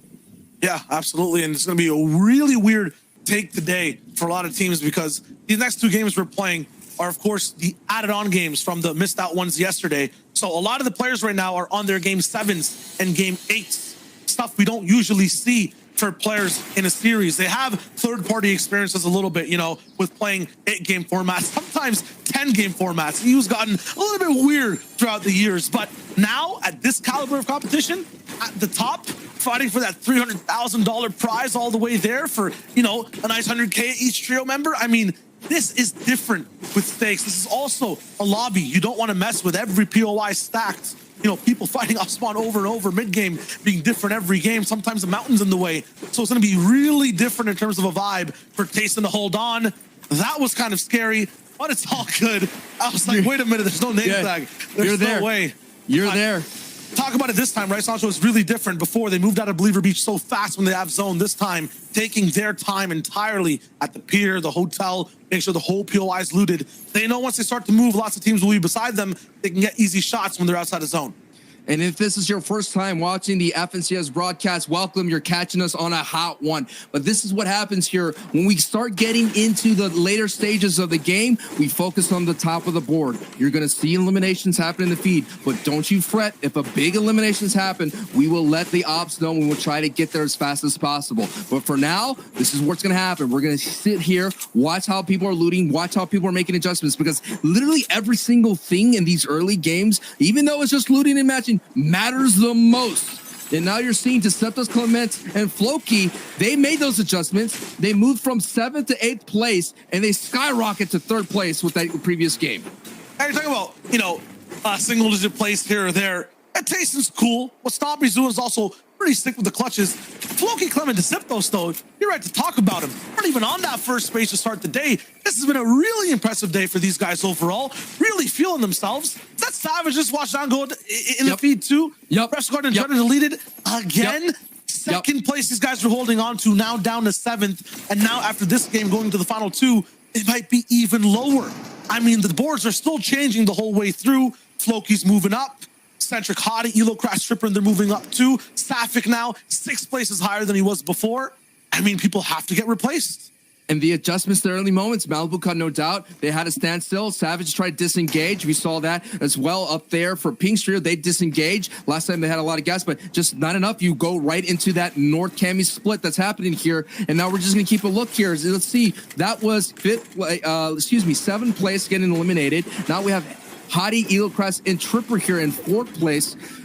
But I'm surprised here. We saw, just to talk about Floki, Clement, and Deceptos, they've done this plenty of times. So just out of nowhere, they pop off and they sneak in. And this time, they're sneaking in and they're adding zeros to the prize pool at the same time. That's huge. They're going to be operating on the sneaky side. For this trio on screen, the title is aggression. Moving forward, the first people to third party sometimes on the entire map. In endgame, they're the first to try to go for that retake, or the second to push all the way for height. They really want to take things by their own hands. They're playing a very different, almost opposite beat of Floki, Clement, Deceptos, but are also having very similar ways of success. So right now, both these teams, 3rd and 4th place, are looking to get even higher, looking to get into new territory of 1st and 2nd. For Kuriachi on the bottom right of your screen, who has a very good zone to play with. It's all the way towards the south. They want to get back into form. They were holding first for what, 3-4 games, Sancho? And now they're all the way in 5th. They've fallen off a little bit. They're still making end games every now and then, but not really solidifying super top 10s. They're just out of a 10th place with 3 Elims right now. It's been north and central zones for them. Every time we see it go towards Sludgy Swamp, though, towards Misty, towards Caddy, that's where they start to really perform. It's kind of at their home. They know all the kind of nuances of the zone. So we'll see what they have to do in this game. They should be getting a lot of points. On the top right of your screen, you see Patrick Default and Sapphic. There are previous Victory Royale winners coming from Dirty Docks. They're going to make a move. Kiriachi there, I thought he was going to hold on to that Hotfish. That was a key component last season for Kiriachi. But one of the components for this game set that I'm watching here is last time they pushed Save It. And I wonder if they were trying to look for Save It last time and they were unable to find him. That's what caused them to late rotate into Boney Burbs in game. And that ultimately cost them because they went down very early here. But Patrick Default and Sapphic coming out of Dirty Docks, trying to take a page out of Thomas HD's Trio's playbook. Hey, they're coming out of a Victory Royale universe as well. Just won that last game overall, 7 eliminations. Looking really good in the way they operate as well. I mean, every time you watch a team get a win, their next game not too hot, that Clay effect coming in. But it looks like with the way these guys structure their games, we saw this. I think it was either semifinals or the qual weeks, maybe even both. When it comes to their approach to the game, it's very consistent, more consistent than any other trio, to the point where they have height, just let the game end, Sancho. They just want that placement. They don't even go for more. They don't risk stuff. So in this early game, they might be the only trio with this playstyle to get a win, and then the next game actually have a shot at getting another. That's lethal towards these last 3 games. Now we're going to Chapik, Sid, and Janice. There's only 3 games left. And the $1 million prize pool is all on the line that will be distributed. The lion's share wins $300,000. Janice, Sid, and Chapik had tasted the glory, have held the axe of champions back in Chapter 2, Season 5, and they're trying to make their way back to reclaim the throne. Hey, maybe I need to call up High Chris and tell him to start contesting again, because last season they were higher in placement overall, right? They were looking a little bit more spry once winning that fight off of Spawn. This season, that Storm Surge is not guaranteed, so they have to hunt for it in the same way Chapik, Janice, and Hen are right now. And look at this too, FSI bullied by Aqua. Other true to talk about, but on the topic of Hen still, as this fight will easily wrap up, they're literally on the test. This was the season. A lot of people were saying it. Both our analysts have predicted it too. It should be an easy win, uncontested. God trio, the chemistry on a different level. They should have it in the bag, but they're in 9th right now.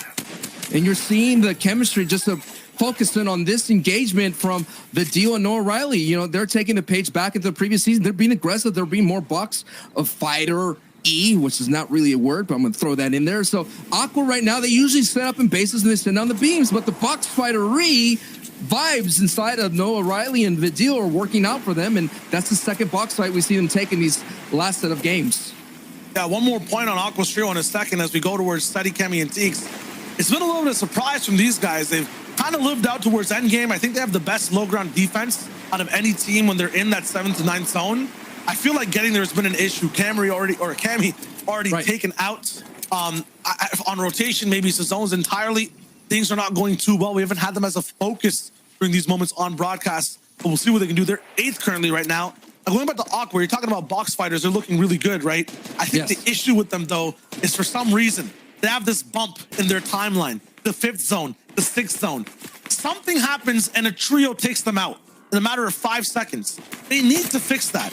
Sasha, they were 2nd place at one point. Now they're down in 10th because game after game, they have really good positioning and then they just get wiped and we never even get to see how. Sometimes when we do, it's one person getting sniped, everyone else is taken over by storm. They cannot make the mistake anymore in these last 3 games. Mistake cannot happen right now for Pink, Stompy, and Nebs out here in the Defiant Dish. Going to begin Zabre, who have now rotated and changed their drop from retail row 2 here. So they may not have a lot of experience here at holding down the fort. In comparison to an Ingram, so to speak, who's been landing here the entire season. Stompy, Nebs, and Pink are here, and they would love the taste of that perm pad that's just right then and there. But the firepower is not there. Kind of eating to their builds here. Just listening here, you could just hear every steps just feels heavier, a little bit more bassier, you know? Yeah. Mew almost got the shot there, but the wall quickly goes up. Defensive play, they're in a box situation, trying to break them down the ramp. It gets a little bit nasty here. You got to make sure your aim is true. A couple of misses from Pink. But Pink just able to hold on because he has Nebs next to him. But Zabre there is going to come into this fight. But Stompy's going to come from the backside. But Claim, even though he does not have a lot of HP, he still can put on some damage into this engagement here. Zabre goes down. Here comes Psych. Stompy and Pink are going to pick back Nebs. And they get rewarded not only the loot, but also that permanent pad for rotation. Yeah, kind of like that stat was foreshadowing this fight right before it started. Majority of the teams in the top 5, 4 of them basically uncontested off spawn. The ones that just fought again have been conditioned since the start to have these pinches, to be aware and active in these fights. Pink, Nebs, Stompy, literally 10 almost games now, having to deal with someone off spawn, having to deal with people mid game. It's because of this resilience, this conditioning game after game. They're winning these fights so gloriously. Yeah, that has been their lifeline. Them just finding another like scavenger out, a landmark trio, and they take over their loot and they do it with their weapons. So yes, they don't get the loot lake, the Lazy Lake loot, but they rotate. They find a trio. They already found them out there in the Central Mountains. This time they found them out there in the Defiant Dish. Stomper Elam's also ramping up game after game. Floki might be to blame the one for that because clearly his strat is just to base up into Thomas HD and just look for any shots all around. With that big gun, but nothing landing right now. Everyone kind of just waiting out to see who's going to make the first edit over, the first mistake. Already the biggest mistakes made is the 17th team, Savage Trio out. So it's the only one in the top 10 that has been eliminated here in this one of the last 3 games that we have here. Sean VP, Andy out in the distance there behind Trippern actually. Also very impressive team so far. Shown us today that they can really handle whatever you throw at them and at least survive longer than expected and sometimes even win and gain a lot of points. Right towards the end, a little bit of a reboot type fight they were having with, I believe, Easy Trulex all the way on height. But they had that win locked down. Right now, Fastaroki in trouble. Very different day for these guys. On day 1, looking so good. Controlling, affecting trios back and forth. On day 2, kind of the cannon fodder of the whole lobby. Being picked apart for Surge game after game after game. Tayson now choosing to dive into these boxes. 500 damage above, actually. They have no reason to get super close and personal. Oh, maybe to help Reason is the actual, reason they're pushing in for this fight. I'm trying to find a different word to not double say the name, but yes, it literally has to be it. Their first place. Make a fumble like that. Oh, and no. Now it's a duo. I just be a solo. I'd be up to Vino again. This is way too early to go out. We saw way too early. We saw in the last game, they avoided that kind of engagement. Now Vino, the newly signed star to Falcon here, is going to have the clutch of his life. He starts the clutch with a 95 tag to Bubak. That's going to give him the ability just to get away. He could do this here. He has the mechanical prowess, but the amount of people that are out here in this engagement may be a little too much. Oh my, wow. Way too much as Kylie sees that and bops that out. And that is our first place team going into this match gone. They were barely even in first. It was a 1 point difference. And yes, I like the fact we go straight to Neb, Stompy, and Pink, starting the entire match off with a cumulative 220 points. It says 122 because that's their points on this day overall. 1 point behind what was Tayson right there. And now all they have to do is just survive the 17th overall or even get an Elam. I see they already have 4. So the advantage was already in their favor. They've taken the lead. They're holding first. We essentially just watched second place go down. And now we'll see how far they can run. It's so amazing to see Stompy on this run here, the Season X champion. If this ends up being the second FNCS championship, I have to think it is one of the most, two-time championships with like a booking, that long time in between. The words are escaping me, but it's just feeling like to see someone from an old school era get a championship, a Chapter 1 champion, win one in Chapter 2 from this far away in time. Very impressive. I'm also impressed with the evolution of this lobby from game 1 all the way now down to game 9. A lot of the times, even Neb, Stompy, and Pink, if you're looking at the way they're playing, they would not take this much of a risk-free tarp all the way in. They might try to save things a little bit here or there, get in the zone. All around, actually, everyone is playing so much closer to the chest, fixing all the mistakes in terms of taking damage. Dako now alive all the way to this portion of the game as well. You'll see Noah Riley actually not over-peaking, everyone together. Their base only 2 stories instead of 4 stories higher, because every time they do build a big base, Aqua ends up going down. You're actually swimming right to as well. They've kind of had longer bases in the earlier games, and then elected to go for these box bases, 3 squares side by side, to make sure they don't get picked apart or lobby focused. And now Lazy Lake in this position, it might be a very good spot to be in. I like this adjustment. They went back to what was working for them from day one, not trying to take any kind of engagements, not trying to find the Storm Surge, box battles, and logjam. They made their adjustment. They went back to the old formula, and it's working for them. They're in a great position here to stormhold a lot of people, even Clement and Floki, who are above them on their leaderboard.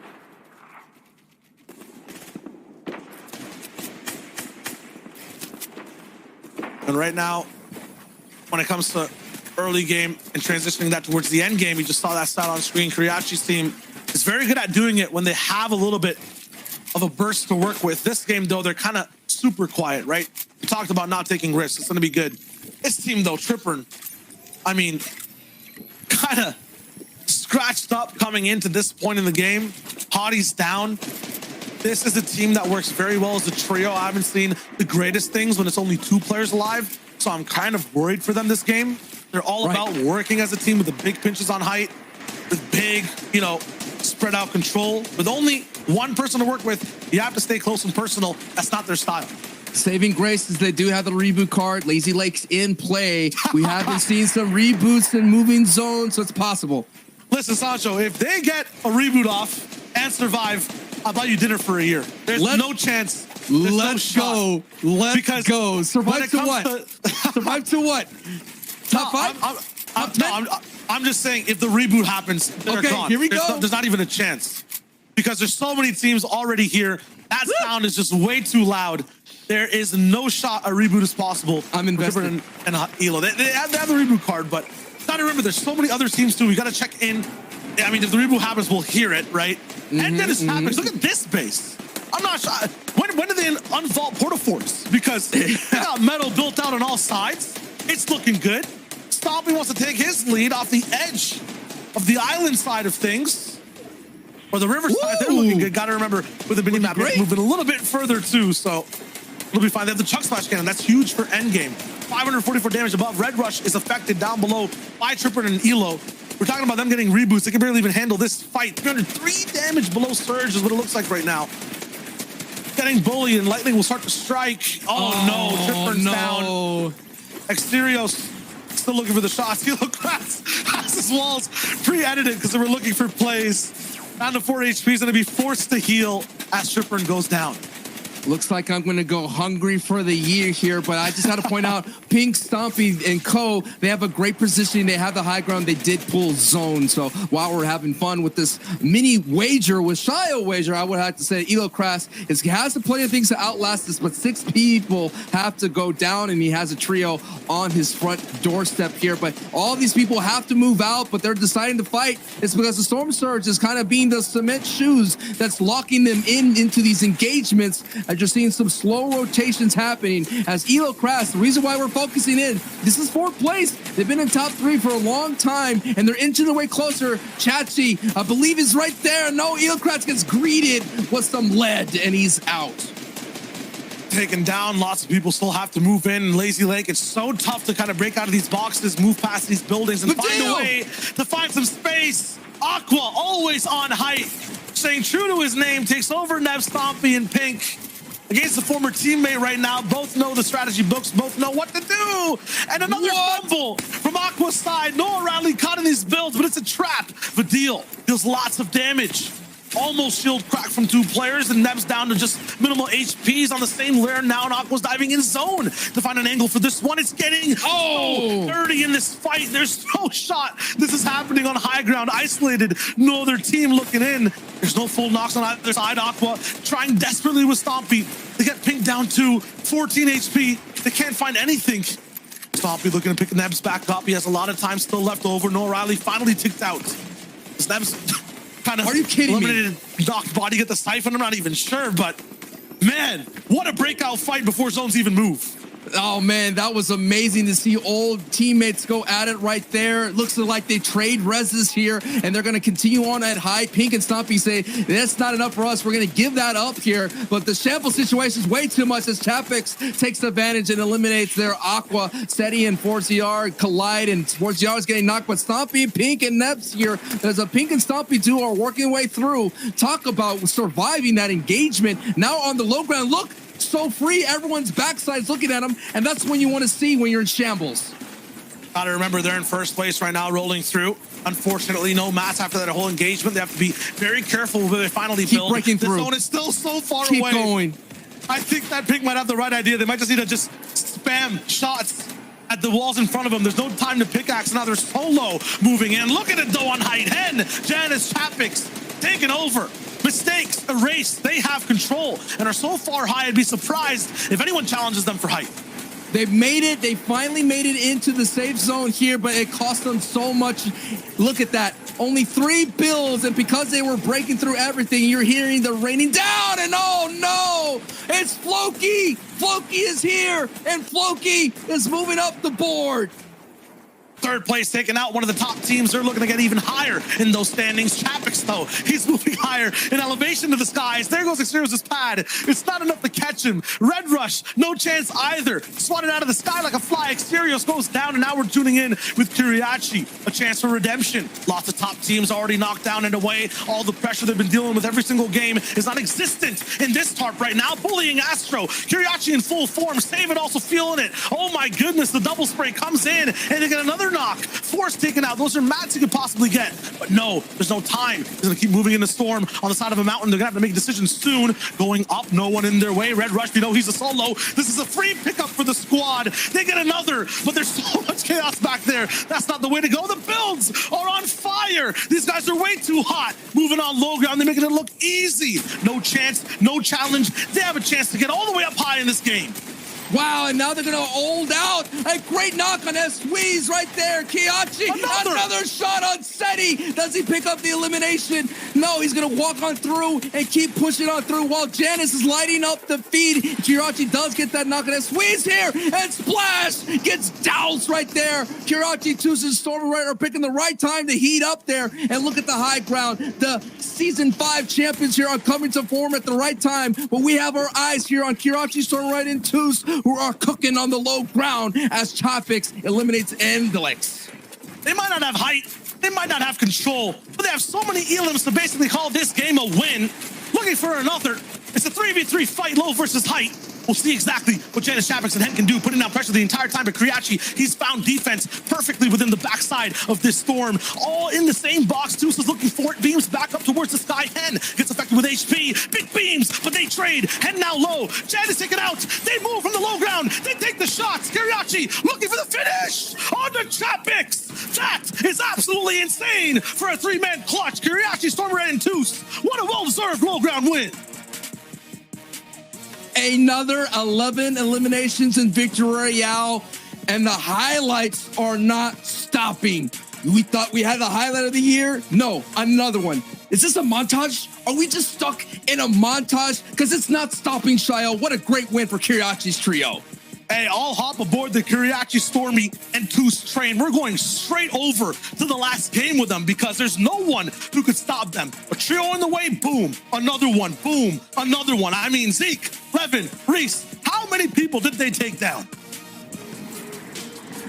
Guys, we're looking at 11 eliminations. That's what I can confirm on desk. And really quick, just massive shout out to Shy Wager and Sunchwest. You feel like they're just like casting like a wrestling match. You know what I'm saying? The energy is next level. My goodness, though, imagine if that had gone the way of Hen, Janice, and Chapix, right? We kind of like tend to forget that, especially in situations like this, like two teams at the very end, right? You're talking about a 6-point swing in just eliminations alone. Another 4 points for the difference in second or first, right? So a 10-point swing for both of these trios, and on top of that, tiebreakers, right? My goodness, still though, the action is absolutely heating up, Levin.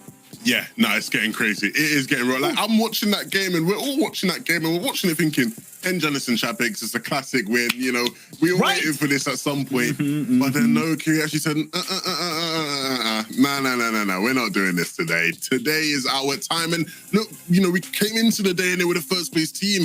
Things sort of got a bit murky for them. This is their opportunity now to push themselves back into contention to try and win it all. Look, I'm going to be rooting for Janice and Chapix as I will. You know, I'm a Guild fan, blah, blah, blah, blah, blah. But I'm looking forward to seeing how Kiri actually continues to build off of this, right? Because that is a huge game for them.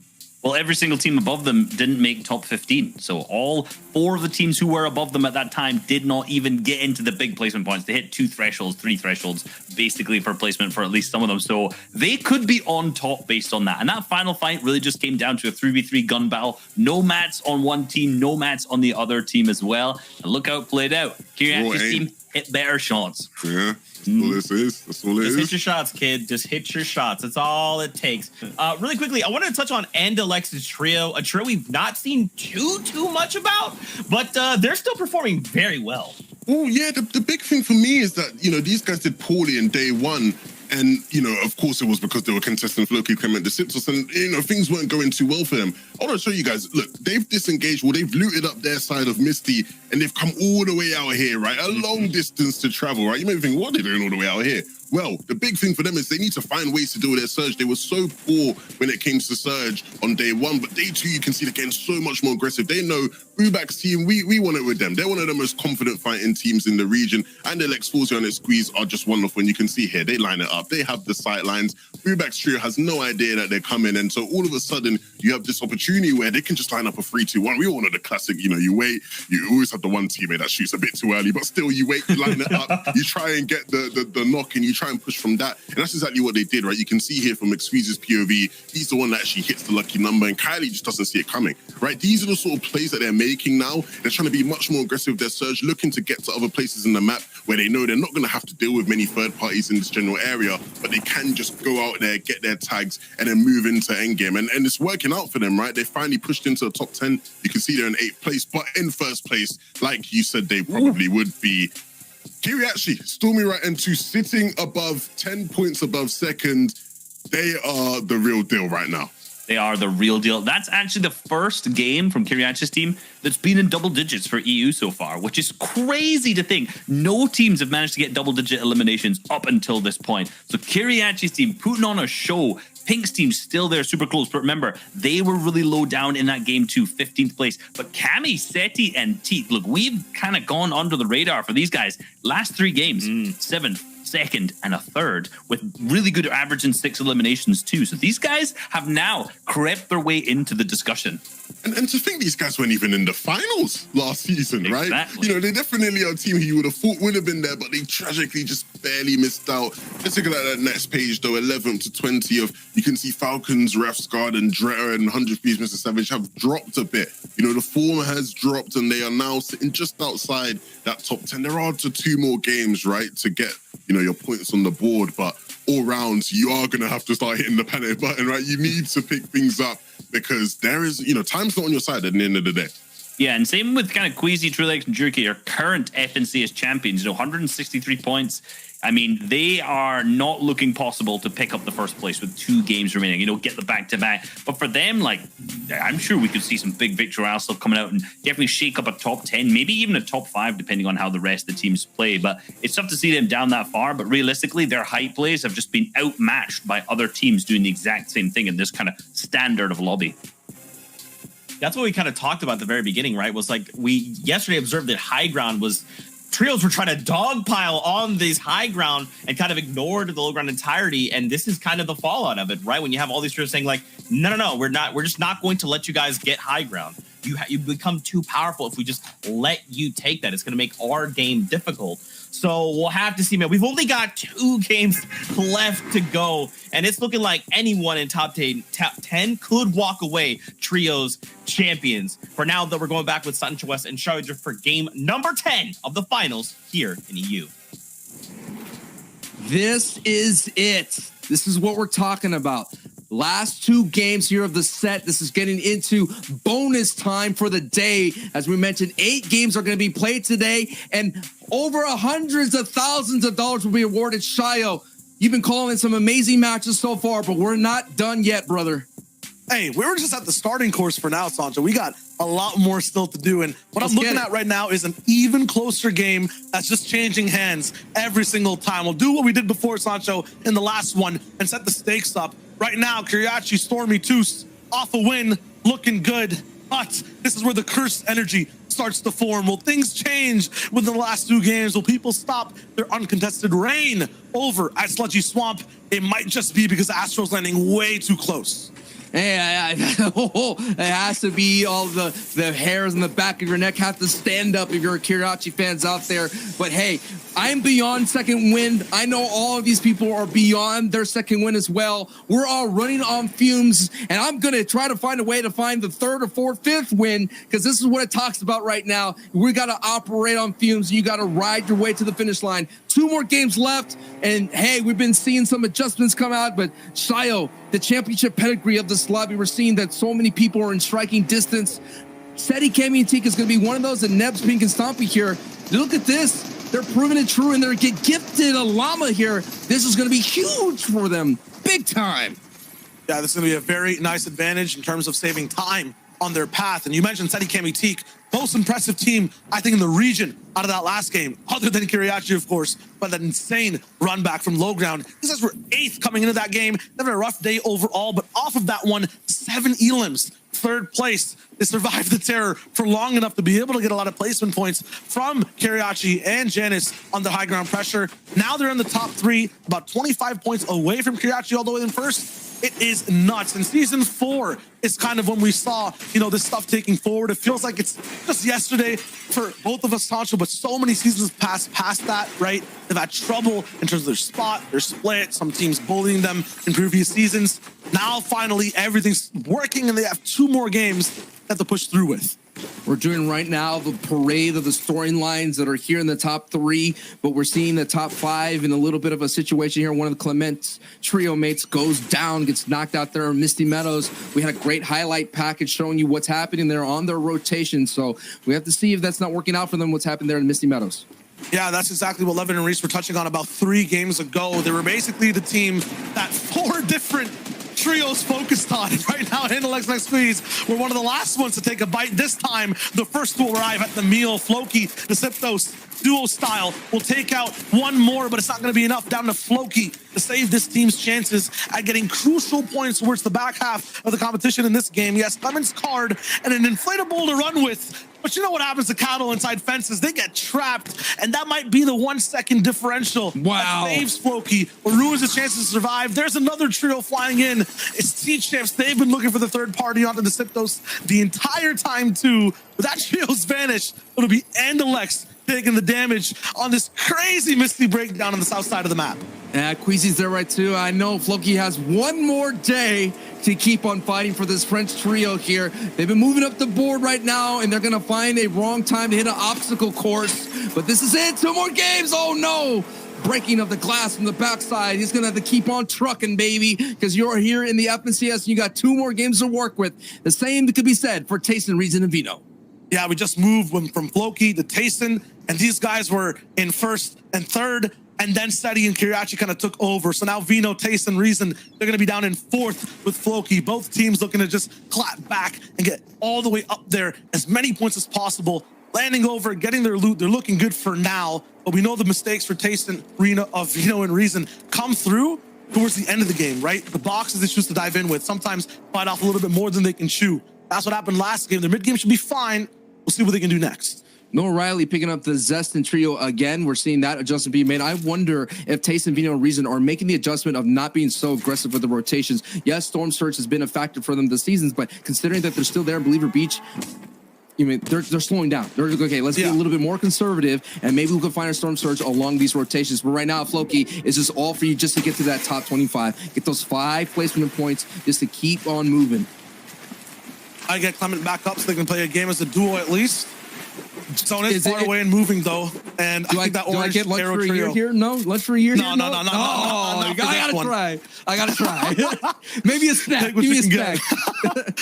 I think the issue here is this orange arrow trio knows exactly what's going down. Yes, and it is T-Chips. They saw that Floki was running away with an Ineffitable as a solo, so they're probably gonna wait out here for him to maybe make a move on this reboot. But Floki, experienced veteran, he knows the breakdown. He's usually the one in previous seasons doing what Artskill is doing right now, so he's not going to fall for the trap. He'll wait till even the zone comes in and possibly go for that reboot.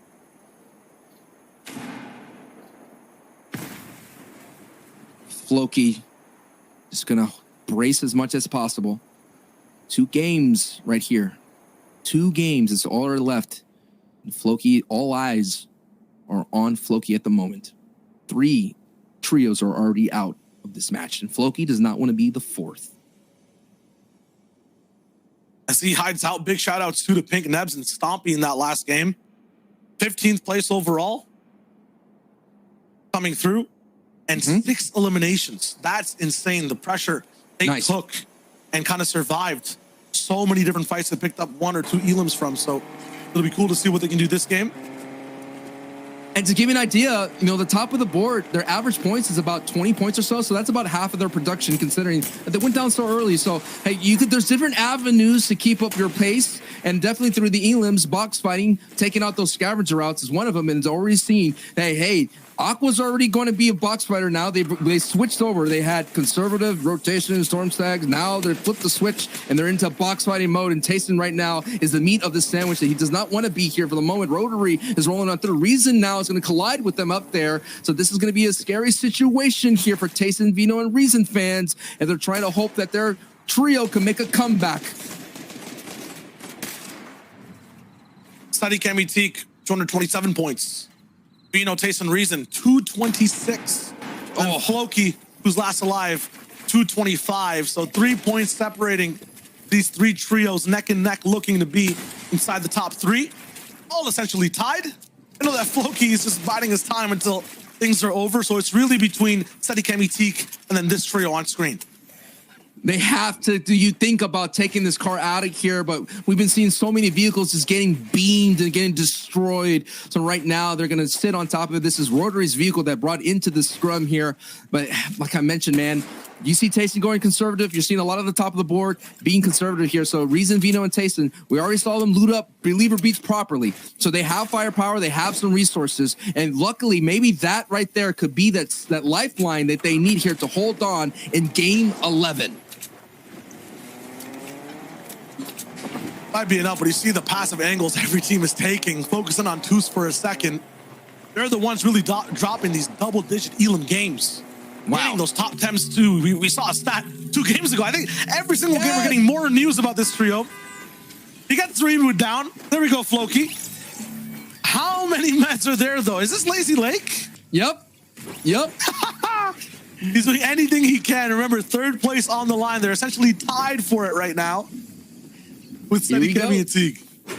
Oh my God, they're back again, man. They're here to fight. It's a little bit of a taste in the NA West. If you've never watched an NA West broadcast, they have the most reboots in the region. So I guess my luck is kind of waning off, and then the Deceptos, Clement, Floki are benefiting here. But yeah, you're seeing that at the top of the board is making their moves. They're being conservative, but Floki, Deceptos, Clement, that is not them right now. They are being aggro. They're being very aggressive, and they're skyrocketing up their leaderboard, like I mentioned. They were about 10th place here. Now they're making a move.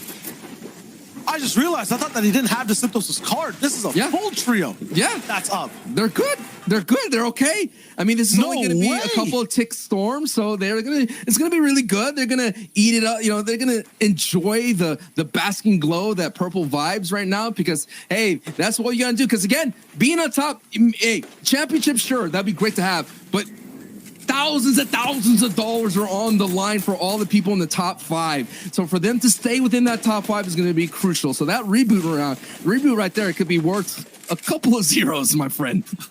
I mean, we saw in terms of getting VRs from reboots, Savage's team was the first to do it in EU, if I'm correct. We'll get the back end to check on that, but that was one of the stats that flew over just a few games ago. So if Floki could do it in this fashion, it's not just a random reboot off a fight. This is like pure instinct survival, and they're still in this game. That is too crazy for me to even fathom. Moving on past that too, it's too much. It's been a crazy day. Again, a lot of first 8 games in one day for the FNCS, but we've been seeing highlight after highlight after highlight. We thinking, okay, that's the top play of the day, but not so fast. Another top play comes in, but this is going to be the top moment right now. Save It, who is right now just trying to just regain their footing here. And they compare a couple of games, they could definitely get themselves in the top 10. But when you see a trio like that, you do not want to be near them. And that is why Aqua Vidil, yeah, sure, we're always on hype, but they don't want any part of that business. But Karma wants some of this business, and Vino goes down. Oh no, Vino, the canary in the coal mine, goes down early here and gets a surprise attack. Now Reason, Tayson are in trouble. Game 11 here on the ropes. They're wheeling here. They're knocked out on their feet. Reason with 150 HP. Tayson, the 3-time FNCS champion with no shield here. He's getting pushed. Aqua is there. And so that's going to be the ability to slow down that push as Tayson's going to try to sneak out the back door. So Aqua may have just helped that out situation and allow Reason and Tayson to regain their footing and shake off those cobwebs. Still one person fully eliminated.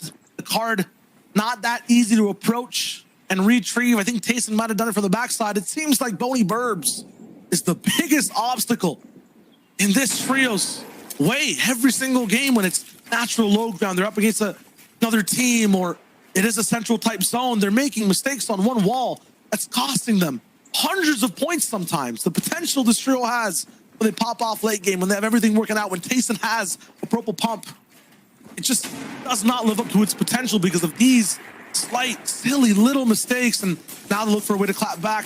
It's not going to be possible for this reboot to come through. There's way too many teams here. It'll be tough.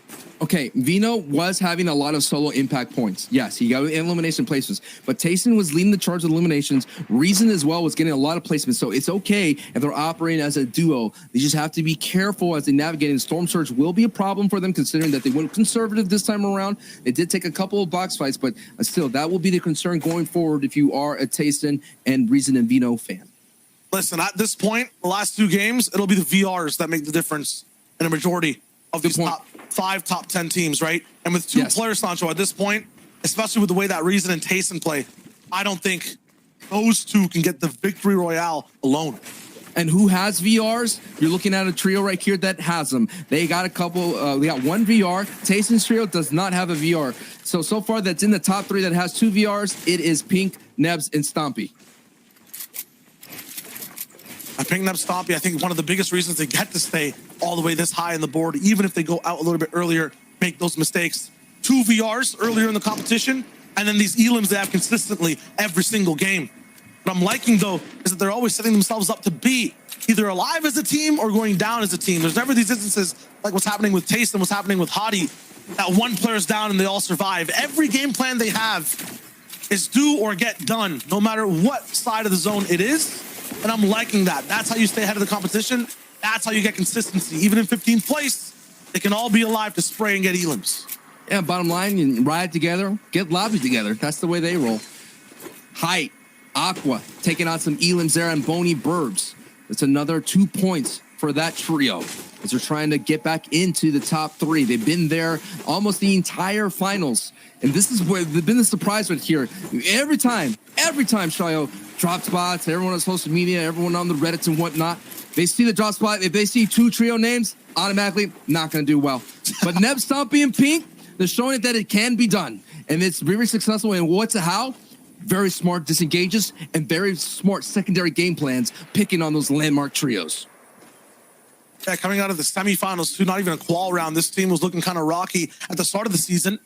Yep. Now everything just kind of seems like, hey, they should be running EU or have been for a long time. Everything just seems perfect. They're kind of like the counter-stratters to everyone else's aggression or passivity at different points in the game. I just love the way they adapt to every single situation, and they're going to continue to do so. Horny complex field. They're not slowing down their push, even at the risk of people hiding inside the bushes. Forza and Alex X Squeeze will be their partners in crime, it looks like, for a certain amount of time as the zones start to get a little bit smaller. But all around the map, there are relationships between top teams. Floki, Trulex, side by side. They're not even supposed to be here, dude. They're not even supposed to be here. And if you would have never known that they were not, you'd be like, wow, okay, they got 200 HP. They're looking really good. They're looking really strong. Yeah, the materials are lacking, so they're going to be very active looking for that refresher. But still, what a clutch situation, and they crossed that threshold for placement. 5 placement points right there. So what a great clutch by Floki. So what are the goals for these teams too, including Floki's teams, right? So you see the loot right now on the map counts. You're right on the ball there, Sancho. They're in the game, but I don't feel like they're ready to play just yet. They need a siphon. They need something, right? They don't even need to reach 9th zone just yet. Their first goal, their immediate mission right now is to find some type of elimination, some type of loot somewhere.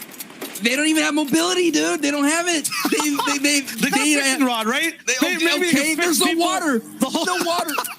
If I see a fishing place, no way. I don't even. I'm trying to think of anything. You know what? That's just one, right? That's for them. Like legit, if they could fish loot, they totally can. They could throw it out there and just bring a tattoo them. That takes it's too risky. long. Yeah, I know. They got rid of the harpoon, but still, dude, when there's nothing available for them, you gotta throw everything at it. And maybe it might stick.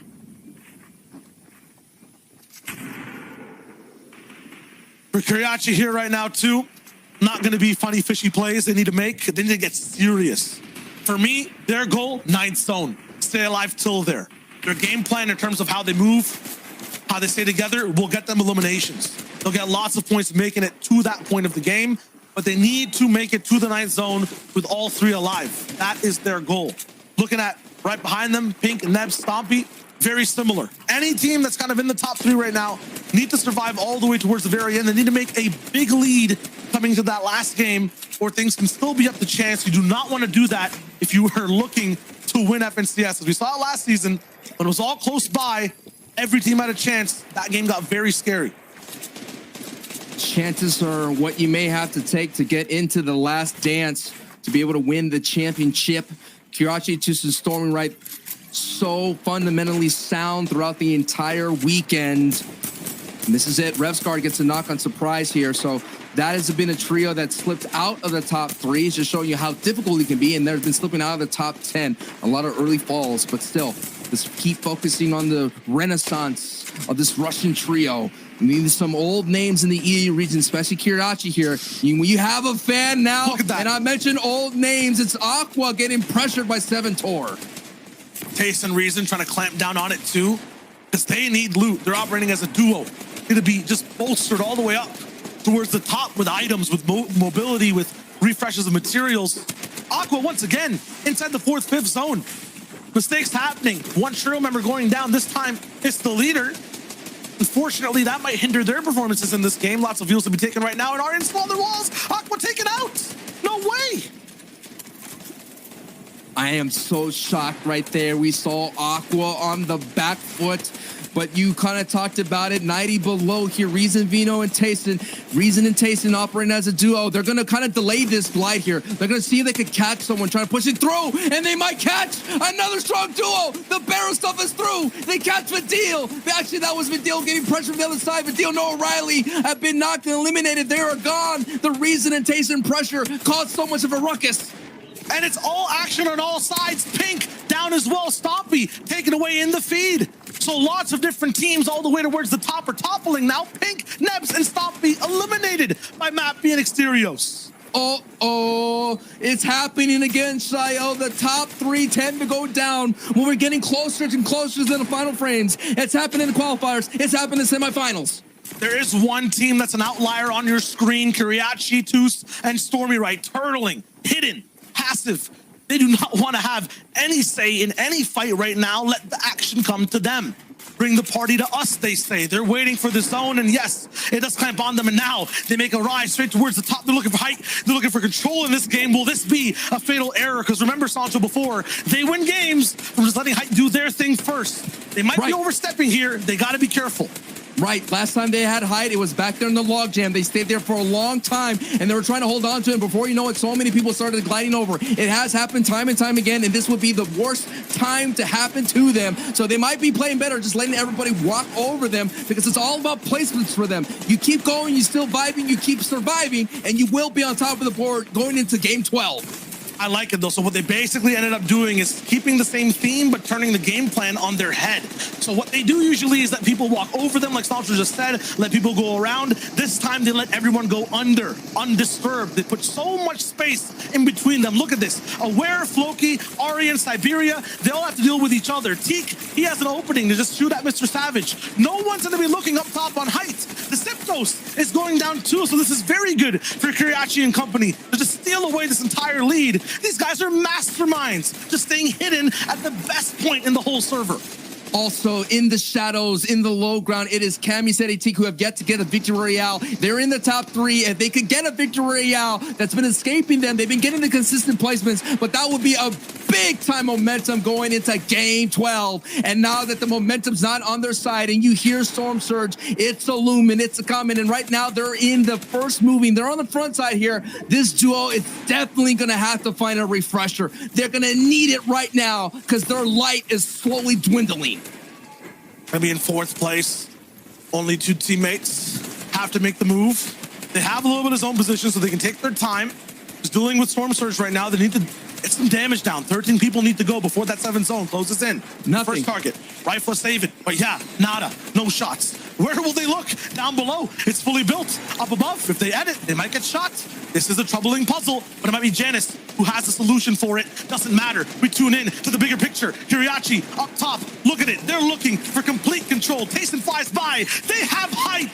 They might just win EU and get ahead in this game alone. Kiriachi cannot find Aryan, and he goes straight for the dive. But look, Stormy, he stops Koro from taking that high ground again. They've blocked one retake, but they're going to have to do it so many times. It's just the 6th zone. You got to watch out. Usually Queasy kind of sends a kind of distraction up there, and the other trio kind of cranks up there, but that distraction may be a little too early for what they wanted to do. Yeah, there it is. Queasy Trilix, the distraction was there. Jerky and Trilix are taking it. Stormy right, he's losing height. He got his shield cracked, and right now Kiriachi is doing what he can to get up to his trio mates to help out, to give him back up, but Stormy right gets knocked, and now it's up to Kiriachi and Toos. The distraction play has been so strong all weekend, and the defending FNCS champions here as Tayson takes out Hen, and Tayson is gone, eliminated, lobbied. Every single trio spinning and clashing against each other. The sparks fly. Kiriachi, his momentum still going strong. Needs a little bit more torque, though, to get out of this situation. Still on the zone. One flopper and a pad in play. Juice is all the way ahead. It's a solo game now. Player one's player own. He's still pushing all the way up on second height. 2 HP. Base Queasy down to his own lair, but he has to get away. Inside that zone, that's enough, Kiriachi. Put a lid on it. Try to let Juice clutch up. 1 HP on the storm line. No match. And that's where they stop. One elimination and just a little bit of placement. There's still a big chance for anyone to clap back and catch up. It's 4-7 towards Siberia, who try to take that chance with a new high ground wave. I don't want to see Cammy setting Teak in this low ground here. So yes, people from the bottom of the board, in the middle of the board right here, like Janice here, going for the med kit play. Now he's going to have opportunity to hit someone from the backside. And we see Savage right there in the low ground too. Janice here, a solo FNCS champion, is going to try to clutch. And this is a big moment for their run. If they could get a decent amount of points, that's going to set them up for that striking distance game 12 here. It's the FNCS EU, and 4ZR closes out that story with a blast.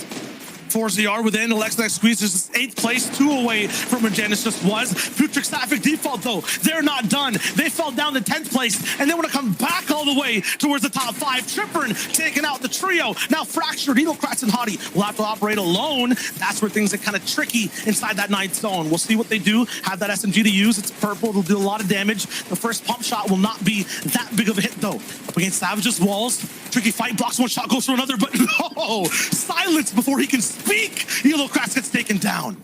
Wow, Savage right now is putting on a show, but Hottie is still up, and when Hottie occupies a space, but Sapphic from the high ground is putting the pressure, and this is another appearance from Sapphic Default and Patrick there, putting on the brakes on everyone down below, but Andalix and Squeeze and 4ZR, this is going to be a big game for them as well, and Dretta gets knocked out of nowhere. Ref's guard, yes! Savage, Ref's guard, they are doing their thing, but I gotta say, Andalix and Squeeze in a 2v3 battle between Patrick Default and Sapphic, this is gonna be another victory out for them, for Savage and Patrick.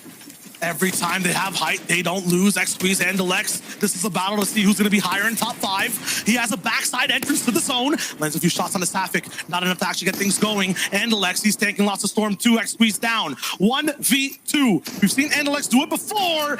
Baited by the Siphon. Expert movement from Default for another victory royale for the Cyber Legacy-centric trio. That is a huge development right there for Game 11 to get the 2nd victory royale, considering that they were coming into this match and 10th place here. And like I mentioned, a lot of zeros is on the line as well. So that's going to put them closer and closer to that top 5 and that big prize money in the top 3, and maybe ultimately closer to that line share of the #1 spot. But Sayo, we got one more. Yeah, we got I one feel more, like my in friend. EU, everyone was kind of slurping on the top 5 in that game. They got taken out immediately, and then it was up to 10th, 8th, to 7th to make that comeback. So now things are even closer. Listen, it's happening. It's happening. It's happened every time in the qualifiers semifinals. The top 3, and that time the top 5 went down early. They go down, and all of a sudden, the people in the middle of the pack move it up. This is going to be a crazy finish, and I'm going to need Levin, Reese, and Zeke to let us know how close it's going to get here for Game 12. Man, we just talked about X-Squeeze, Andalex, and 4ZR not that long ago, and they come in hot. 12 eliminations. And not a victory royale, but a 2nd place is still worth 26 points, friends. The proverbial sundown swoop is happening. I can't believe you Dash just ripped that out. Game like 11 of the FNCS finals. Look, it is getting crazy. It is getting very, very crazy. Look, we had a game where that was incredibly stacked. You look going into like the last stage of the game, majority of the people on the bottom of the leaderboard, all knocked, all gone, all of the top contenders, and then all of a sudden they all start falling one by one. And you get Sapphic Patrick Default getting another victory out, and that's huge for them. That is very huge because they were sitting in 10th, like Sancho said, but they were close in terms of points. Like we talked about the fine margins before. So this is the kind of game you need to have going into that final game. And what's interesting, like you already mentioned, right? Those top 5, top 6 teams went out, but this was a battle between the teams in 9th, 10th, and 11th. So because it was looking so close going into the final games between like 7 teams, 6, 7 teams, now I've had a peep at the leaderboards, and before we see it, I'm going to tell you, this is much more close going into this final game. Like, this is intense. That's right, guys. There's a few things we want to talk about before we can get there. But we got to talk about this top 3, right? Because we cannot forget, first place walks away the Axe of Champions, $300,000. Now, which of these top 3s are fighting at the top? Talk me through it. Well, look, Kamisei and Teak, didn't have the day they would have wanted to have yesterday. Of course, it was only the 4th game, so not much opportunity to prove themselves. But today, it's been a completely different story, Reese. They have been phenomenal thus far.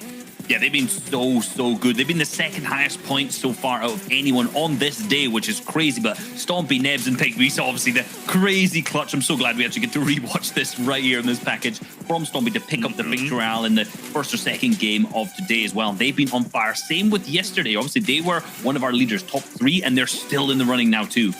Yeah, and of course, Kiriachi, Tus, and Stormy Rai, who have been just unplayable. Like, regardless of what happens at this stage in the tournament, these guys can honestly look back at this as an all-time performance of any team from their region, and they are still in first place going into that final game. Kiriachi, Stormy Rai, and Tus sitting high above, but when you look at the rest of the teams, look at how many teams are tied on 242 points. That is absolutely ridiculous. Like, that isn't... Is that a record? That shouldn't be a thing. I think so. Hold on 1 second. Production, stay on this for a second, please. Right. I'm not fussed about the other page right here. We have to look at this. 262, 252, 251. Then those 4 teams tied on 242. Look how close this is. Literally anyone on this page can win. It's obviously a little bit less likely for Rescar's team at the bottom being a little bit further far. But if we see Kiriachi, Stormy Rai, and Tus going down early, this shakes up everything and leaves it wide open for any of these teams to pick up the first. The comeback from Andalex, 4ZR, and Xwiz that we have seen today has been astronomical. Man, I don't know what I've watched today. Today has just been an absolute just cluster in my head of just Fortnite proportion. I don't really understand how Andalex is all of a sudden just sitting in second place going into the final game, but nevertheless, they're there, and I'm going to accept that for what it is. But like you said, the second, you know, for them, I'm sure Kiriachi and his fans will be hoping he doesn't go down early. But if that team does go down early, yeah, we got a good 25 and a half minutes coming up. I'll tell you that much. Just to add to this, Andalex's team had 50 points day number 1, 22nd place. 22nd place, and now they are in second. Incredible, honestly. Absolutely insane. This is it, Fortnite fam. 266 is the number to beat. Watch that number in the bottom left, that little badge that is going to let us know which team is coming out on top. One final game, and it could go any which way. Sancho West and Shawage will be talking us through this final game before we crown our trio's champion. So, friends, take it away. 10 teams on the biggest region in the world. When you start your Fortnite journey, you dream of a chance like this. $1.5 million plus on the line up for grabs, and one final game for a team to come up on top. It's Shy Wager and Sancho West leading you through this crazy concoction of a leaderboard. And Sancho, I don't know which way it's going to go. One game. It's all it takes. This is it. The top 10 are all in the running here. And it is game 12 of the EU region. And what a scary situation right now for Nevs, Pink, and Stompy. They've been going against the instigators, and now this is a battle happening here at the gas station. It's all on the line here. Backbeat is just trying to fight for money, while Stompy, Nebs, and Pink are trying to fight for glory. And they get a couple of knocks right then and there, but oh no! In the feed, Savage gets knocked and eliminated as well. One of those top 10s. Child, this elimination feed is just going to come with a lot of drama, man. Stompy's getting set up by a trap from Hydro in a bush. We have to go over to Steamy Stacks to look at this team in 10th place, who had a chance to be there, get taken out. It looks like Ref's Guard is the last one to go down. Savage in 10th place, frozen in time, 228 points. Will only fall further, but what a chance and what a battle they had coming all the way to this point today inside the finals of EU. This is what it's all about. In moments like that, clashes like that, every moment matters. I always said that one win is all it takes, but literally one build is all it takes. One shot is all it takes. It feels like we're watching a high-stakes reboot round in our hands. Reboot rounds in the previous was just for a right to play for $1,000, but now it's hundreds of $1,000s on the line. I feel like a victory royale there. This is the ultimate win condition. And I feel like Nebs might have stumbled across another llama, maybe? No. It's a pad that comes here. I was looking at something different that might have been running on the road. Maybe they even missed it, but we'll see. This is 3rd place that just held on to their seat by the skin of their teeth. Like 251 points, tied with Andalex at 252. 11 and Restore Right. Wait, They started with 50 on the day. Nebs landing a crazy sniper shot, but cannot confirm it. Remember, at this point, every elim matters, worth 2 points. It can make the difference between how far you push and where you end up in the feed. Benji still fighting against Shashi's trio. They go toe-to-toe, blow for blow. Kind of casualties on both sides, but no one actually winning out the fight just yet.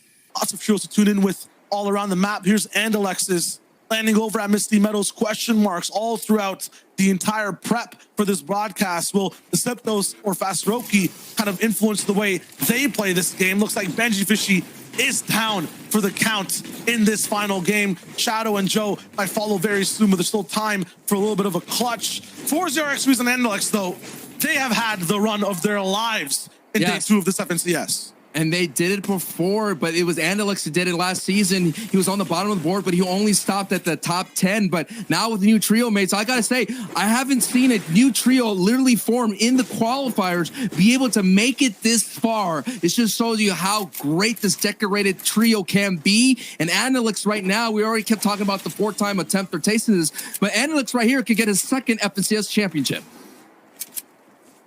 See if he pushes forward for it. 2 teams already down. Looking at the structure of where the zones are going to, it'll be slightly north.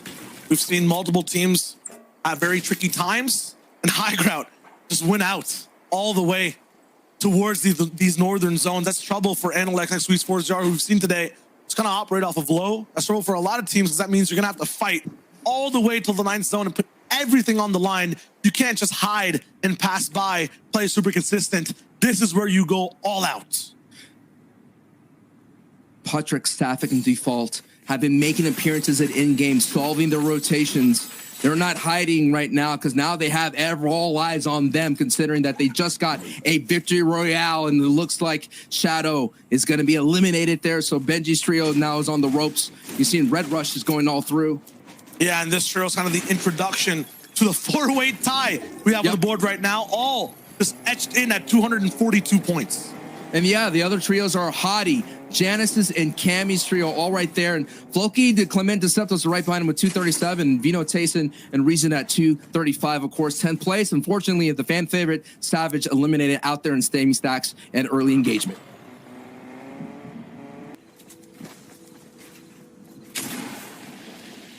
Oh, man. Up against Reason. And I'm not sure what's happened in this fight or why this man is 1v3, but there are the teammates. Fear in Bayan's heart as the pinch starts to get set up. They need Surge, and this was their backup plan since the start of the day. You can see how close things are. 1st to 10th, as close as 1st to 5th were last season. So this fight means a lot to separate Tayson and this team from the pack. Shots ringing through. There goes the pad to go up to heights. This is what's so scary right now. I mean, these trios, even though, yeah, they're scavenger route trios, they have been putting up a defensive hold right here. And Diablo Bayan right now alongside with Ghosty. Vino, no! Oh, no, Vino! Tayson and Reason now without Vino here in a world of trouble. The comeback was here. It was real, but it's running out of gas. And the car is slowly slowing down there, but Tayson with enough destruction to allow Vino to get res by Reason. But these are scary moments that are happening right in front of our eyes. Tayson has to just hold off the weight of the world right now with all the pressure. Bayon's team's probably going to be looking to delve down after that knock. They stay actually passive, though, waiting for this team to make another overarching pusher mistake. Ghosty. Vino gets another shot. Reason in the same box. He never misses. No! Characteristic. Whiff. Yes. There's no way. He gets the elim at a big cost. 57 HP in the same box. Nice. Out on Reason. He always clutches. Big shots, and now Tayson's with him. Another man. No, it's his teammate inside. And there's one more person to focus. It's Bayon, who's flying the whole way away, and he should. Because right now, Reason, he's putting everything into overdrive. He wants to stay in this game. Was that a chuck cannon there as well? That's going to be a nice way to get back into a fighting stance right there. But Reason with the quick flip of the stairs is able to keep on trucking. Now we go to Janice Chappas coming into this fight. 6th place on one of those 242 ties. So we're going to do our best to keep an eye here. Yes, Zeke was right. Keep an eye on that golden number, but that number is not going to be, that's just for day 2. listen to me and Chayo. We're going to do our best to keep you up to speed with everything that's developing with this engaging leaderboard. This is literally the 8th game all of our competitors have been working with. This is the final game right here to determine who is going to be the EU FNCS champions. And what I've been enjoying right now, him, Janice, and Chapix, they're getting better. They're getting like hot at the right time. And all that is missing from that trio is a victory royale. And wow, what a way to do it with style if they were to get one here in game 12. Kuriachi needs to go down, and then they need like 10 more points on top of that. And we know that Kuriachi plays really well all the way towards the end of the game, so it should be the VR that will separate them from everyone else. Right now, Reason getting pushed. Arno actually looking for that last elimination because every single elim matters. This is 2 free points that have pushed forward even closer to placement. So let's see exactly what this trio does. Don't want to overstay because there's no meds for Vino to get back into the game. Have to find the med kit ASAP. I'm just trying my best to keep an eye on everything that is happening here. This is going to be one of those moments, yes, that Chuck Kennedy were able to get here. Where is Andalix here? Okay, there is Andalix. We could all breathe this in a little moment here. But Xverse trio that's been right behind them, been piggybacking on their way here. Very dangerous attempt here for tags. You don't know what kind of mindset is Xper in. We did see that Artscale was able to get a victory out here in the set of games, so that in itself is a victory. But right now we're watching probably one of the greatest comebacks as well. Taste and Vino and Reason are on the same kind of path here. But this team was kind of, they were in the water, man. They were not good. No one was just counting them out. They were all just, we were just like basing off their success and what they did last season that they could make a comeback, but they actually did it. And here they are.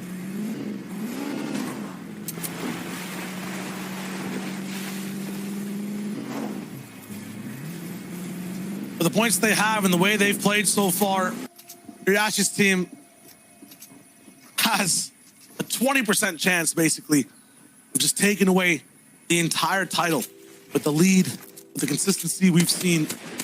Few teams on kind of the same wavelength, all the way down to top 10, at the bottom being around 2%. We'll see exactly who can shove in. Oh, I was going to say here, man, Kuriachi could have gotten an easy elimination. That would have been really big 2 points right there. And they have been in this position before. We've seen this rotation happen time and time again in the Chapter 2 Season 7. They park right here, pit stop, and they take beams at anyone rotating from the south side here. We did see Expert here on the left side. Look at this free rotation. They're making their way through. It looks like Patrick does not see them. Because if they did, they would slow them down and beam them. But everything matters here. Every base up matters here. Default, Sapphic, and Patrick, I got to hand it to them. They're one of those ones that have been operating underneath the radar here, and I've been liking their improvement throughout the time here. I'm finding that this entire region is just getting hot at the same time. I can't believe that game 12, I just feel like last time it was a 2-horse race, but literally we have the whole field, the top 10 in the running here. And all it takes is a pop-off game to get you in the running, and that has happened. Game 1, the big 5-0. So don't go anywhere. This is it. Like Levin said, 25 minutes, and we're going to get one of the best finishes of the history of Fortnite. This is the 4th place tied perspective. Next to 1st place towards Kutrik's line of sight. Everyone on tough splits just gathering info. Default trio ahead of Surge at the moment, so don't have to over edit for anything really. But as we go towards that 5th zone, we'll have to get probably around maybe 100 or 200 more damage to be able to do it on rotations. Based up right now, there's no sense in really taking shots at anyone's builds. I'm glad you say that because that means it's a great sign for Kuriachi. I mean, Kuriachi's right there. He's just chilling. Who knows if he needs Storm Surge tags, but basically that just means no shots going to be sent this way. All those trios are content. They understand. They don't want to take any more risks because literally any open edit, as we're seeing here, that Tripper gets an elimination on Malibuka. So Tripper may just right there broke that 4-way tie with just that elimination in itself. But that's when it comes down to it. We've been seeing time and time again. You open up your edit, you go for a window edit, you get greeted with a sniper bullet. And right now, you do not want a sniper shot to slow you down because every rotation is definitely going to matter here. The sniper shot whizzes right by Chapix. Chapix gets a free haircut as they come right to the top of the Guardian Tower, and they're going to base up there. But that was just one of those moments. Look at this. Child, these are my favorite moments in Game 12 when the board settles out the action with an engagement. And this is it. Top of the board, right looking down at each other. Everyone side by side. And last season, we wrapped it up at Steamy Stacks. Looks like for this one, we're going to be at Pleasant Park for this end game. Lots of natural low ground for teams to be able to space apart and operate. Going to be tough, though. That's 6th and 3rd place right there. 6th and 3rd place. That's what I'm talking 4th and about. 3rd. These guys are tied for 4th, right? Oh, yeah, So yeah. they're Right. literally- True. Maybe tiebreakers, maybe, you know, that puts it in the thing. But yes, you are correct. Yeah. It's going to be really tough, the pressure on Hengen and Chapix here, because not only are they trying to win everything, they're literally tied right now. If these other teams are alive, they're not moving anywhere in placement. I got to point out, Vino is back. Vino got rebooted. He is here. He's back. Nice. So the aggression that Wait. Tason's team took. I'm sorry, so they're still on their feet. They're fighting as a trio. I'm thinking of game 11. Okay, work with me here. We're running here. We're gonna finish this strong. We're gonna finish this strong, baby. We're chilling. Nice choice of time for Hengen and Chapix to move as well. This is sick. Everyone else is kind of worrying, waiting, steady. He's driving. Janice flying. Want to get into Pleasant and take these houses fast. Move over here to recuperate a lot of the materials they might have lost from their previous builds. Then after that, they want to get a little bit more central. They can always go back to houses they've owned before. Vino, Reese, and Tayson might just be operating off of momentum. On ZQ's walls, even if you don't get contested off spawn, there are demons waiting to fight you. And this one will be in the shape of Vino. It'll be tough to actually see through this metal. But you might see a shot. It's onto Jerky. No way. Last season's FNCS champions on a lifeline as Vino starts to chase. I'm not sure where the teammates are right now, but they really have a drop down on all sides. I literally think Jerky's by himself here. I saw a couple knocks on the feet in this engagement earlier. That Queasy went down, and yes, Tayson eliminates Jerky. The defending FNCS champions have been eliminated.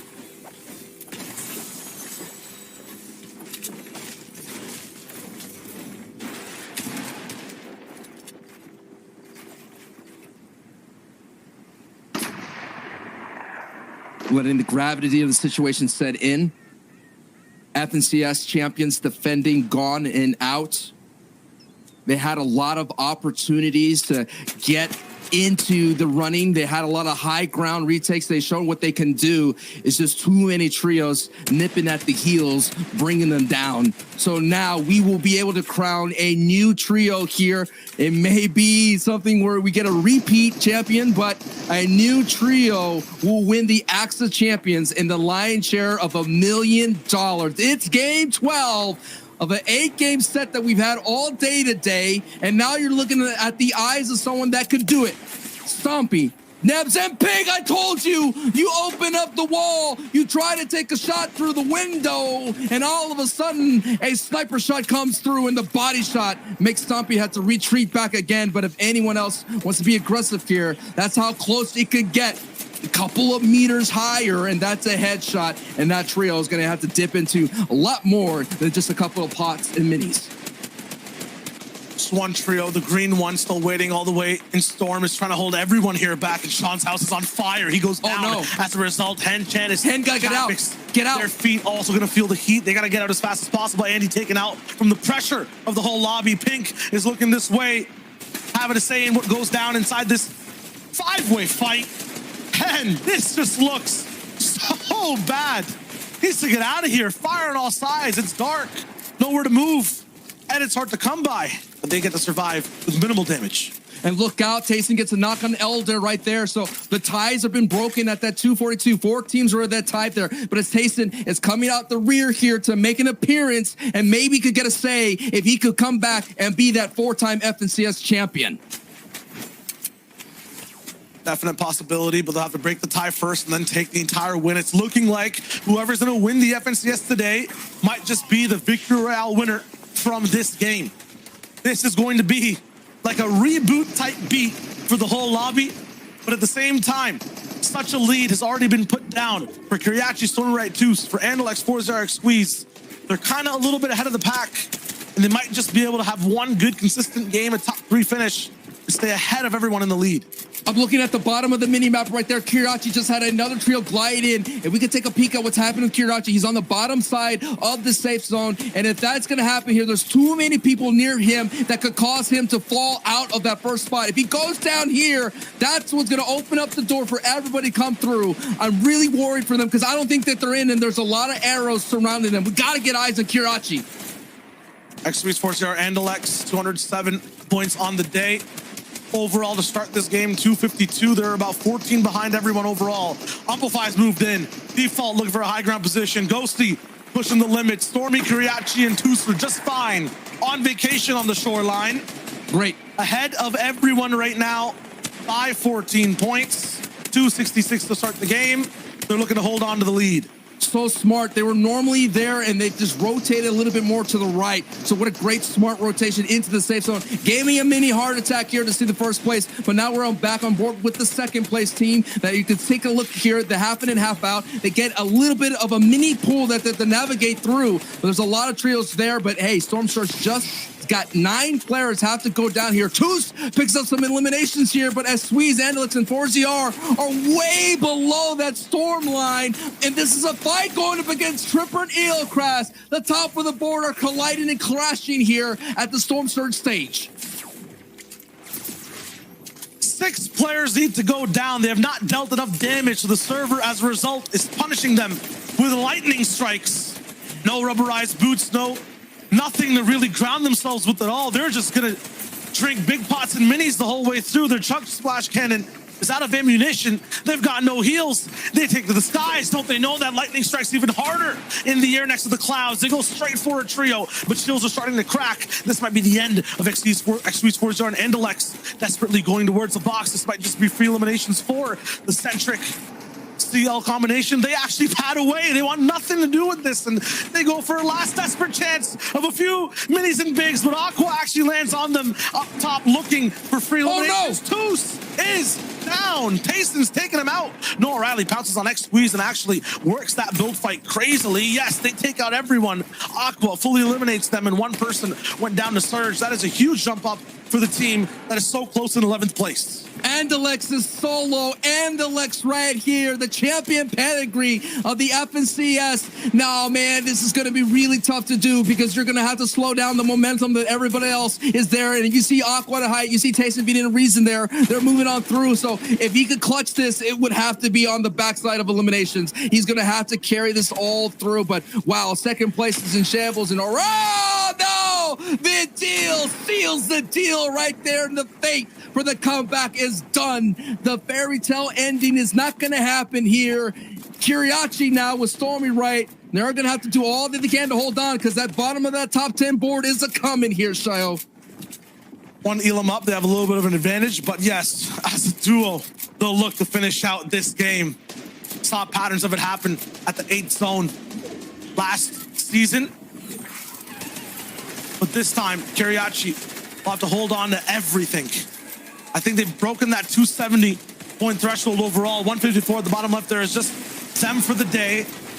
We'll try to push it as much as possible. Just need to stay alive. About to hit 17th place. That's a lot of placement to get. Kiriachi risking it. Airdrop in the zone. Do they get a pad off of it is the question. They do. Looks like they might have. Yes, that's huge. They can make this big rotation if they need to, but they're sticking to low ground for now. Remember, one mistake. That's it for them. First place down. Kiriachi can't afford it. 140 HP. Still moving lower, lower, and lower. Low ground has been their name of the game, their claim to fame in the last game, and money beforehand as well. They're going. It's about a 20-point lead that Kirachi is holding on to. Andalex was frozen at 257, but at height there, it is Aqua's trio, and we've seen them do double-digit elims. They put up the big 5-0, and if they could book in their run here with a game 1-5-0 and big numbers, talk about a win to talk about on social media for such a long time, but not so fast, Sancho. We got to tune into Default and Sapphic here, who are feeling the pressure of Storm Surge once again, and Kirachi there may benefit from another team feeling some pressure. Shizo gets knocked. Kirachi is in full barrel sub mode. He's fighting for his tournament life at this moment here. He's trying to stay on his feet. Kirachi, the Renaissance man, looking for an opportunity to come back and get this FNCS championship. Now has to do it as a solo. Kirachi, keep going, brother. You can do it. See what he can do here. Championship running on his shoulders. Has a lot of builds to work with, but now it's just down to wood. He'll make it to the 7th zone, absolutely alone. Medkit, off heal, it's in play. Boxy going down around him. Actually interrupted as he takes a little bit more of a gauge as to what's going on around him. Buys a bit more time. Reason fighting down below. Wings going down to the feed. Milwaukee taken away by Hottie. Kiriachi now 30 HP. Gets some time bought inside the zone. All the way up at 280 points plus now. He's raking in the placement. Still down by himself. More people going down all around. This is the second heal off he's going to do. Aqua on height. How many points are they getting is the big question too. Vino down. Pink taken out. This might just be what Kiriachi needs. Tapped on a Tayson's back, but not too much of a threat. He still moves forward. Every single box, a new threat he has to deal with. Unknown. Kiriachi, 3 eliminations. Still holding on to what is the imaginary trophy. And he make it a reality. Still, another medkit, but this time interrupted. An ultimate test. Kiriachi has to move layers. Make sure there's no scares from any single point inside this zone. Another shot at Tayson. This one misses. A brutal one, and he gets it. Denies Tayson a championship. Keeps his own dreams alive. Kiriachi still going forward, but has to take on trios now by himself. How has no one seen this man? How are these rotations perfect? A final medkit to solidify one more heal and crucial placement in this zone. Unless Aqua's getting 40 eliminations on height, I don't see this one happening. Top 5 for Kiriachi. He's still pushing. He's still going. Another big pump. This might be it. He gets the big shot. This is huge. A trio in the box. He denies it. He doesn't want to get inside the pressure just yet. How is he dodging all these plays? 50 on the Floki. A man by himself is winning EU before our very eyes. Kiriachi stopped by the Symptos, but it might just be enough to give him the FNCS championship. What a run of runs from Kiriachi. The solo impact play could have net them the FNCS, but the game's not over yet. Aqua's still on height. We're going to have to get it, and I think it may be Shio. It may be confirmed. Kiriachi is the one to do it all the way towards the very end from passive games. They're just taking names. He wins it out, but now it's Hottie looking for even more towards the very end. Flecken. It's Kumu and Aqua who wins the last game to push forward even further inside EU. Never count out the king. He's still here to play. It starts with the Victory Royale from Vidal, Aqua, and Noah Riley, and it ends with another Victory Royale. But we will always remember it came into 10 trios, had a chance, but only one was able to hold on, and it came down to one player who get the Victory Royale in their own right and that FNCS championship, Shio. Every single player around the world watching has one name on their mind, and that is Kiriachi. The man did it today excellently with Stormy Wright and Toos by his side. When it counted the most, he dodged all eye lines. He took no damage, and he won a finals championship. Wow, this has been one of the best games we ever had here for day 2. Sancho West and Shia Wager, it's been awesome casting with you, man. What a great run, man, but what a phenomenal day of games. And I don't want to take away anything from the players. It's their moment, and especially Kiriachi's, Toos' moment here. Oh, my goodness, Shio. Absolutely crazy. It's going to be awesome to see exactly what broke down the entire day. That is it from us, though. Zeke, Levin, and Reese. Just show me that entire play back again. Kiriachi just had a crazy run. Shio, 100%. That was one of the craziest clutches we've ever seen. Game number 6. Oftentimes, it does not go this way. Oftentimes, it's a brand new team that takes over that first place spot. But for Kiriachi, he said, I want this Axe of Champions. This will be my season. By himself, box to box, every single step, taking one step closer to the Axe. Let's take a look at our overall champions. You already know who is the overall winner. That's right, 295 points. An absolutely insane final few moments from Kiriachi with Stormy Wright, with Toos alongside him, Spirits pushing him, propelling him, being the wind beneath his wings. They have clutched up the overall win here in EU. It's an absolutely magnificent story, isn't it? It is just so wonderful for seeing them clutching it up there. Kiriachi had to stay alive. He just had to, right? That's all it was. It was all a matter of whether he could keep the players beneath him, compress, stop them from being able to eclipse him, and he did it so well. And you can see it, 295 points was enough to secure the $300,000, the AXA Champions, the first place slot. What a day it has been, Reese Hub, and what a performance from the first place team. And we cannot talk that play up enough from Kiriachi. Going as a solo from 13 teams all the way to top 5, securing the first place with incredible 4 more eliminations as a solo. That big last 151 shot onto Floki was just the icing on the cake to make sure he and his team with Stormy Rat and Toos stayed in first place. But we've got to give congratulations to everyone else that was in there too, of course. We've got to give them the presence that we saw. I think it was Hotty's team in second at the same time. I've got to refresh my own leaderboards to make sure it was Pig's team, then Seti, Kemi, Teak, Vino, Taste and Reason, and Floki Clement and Siptos after that. Huge congratulations to all of the other players on there as well. Friends, we have to say goodbye. The 8 games were insane. Thank you, EU, for an incredible set of matches. But friends, don't get too far away. We're jumping right into N8 East, okay? So stick around. We love you, and we'll see you up on that battle bus. Beep, beep.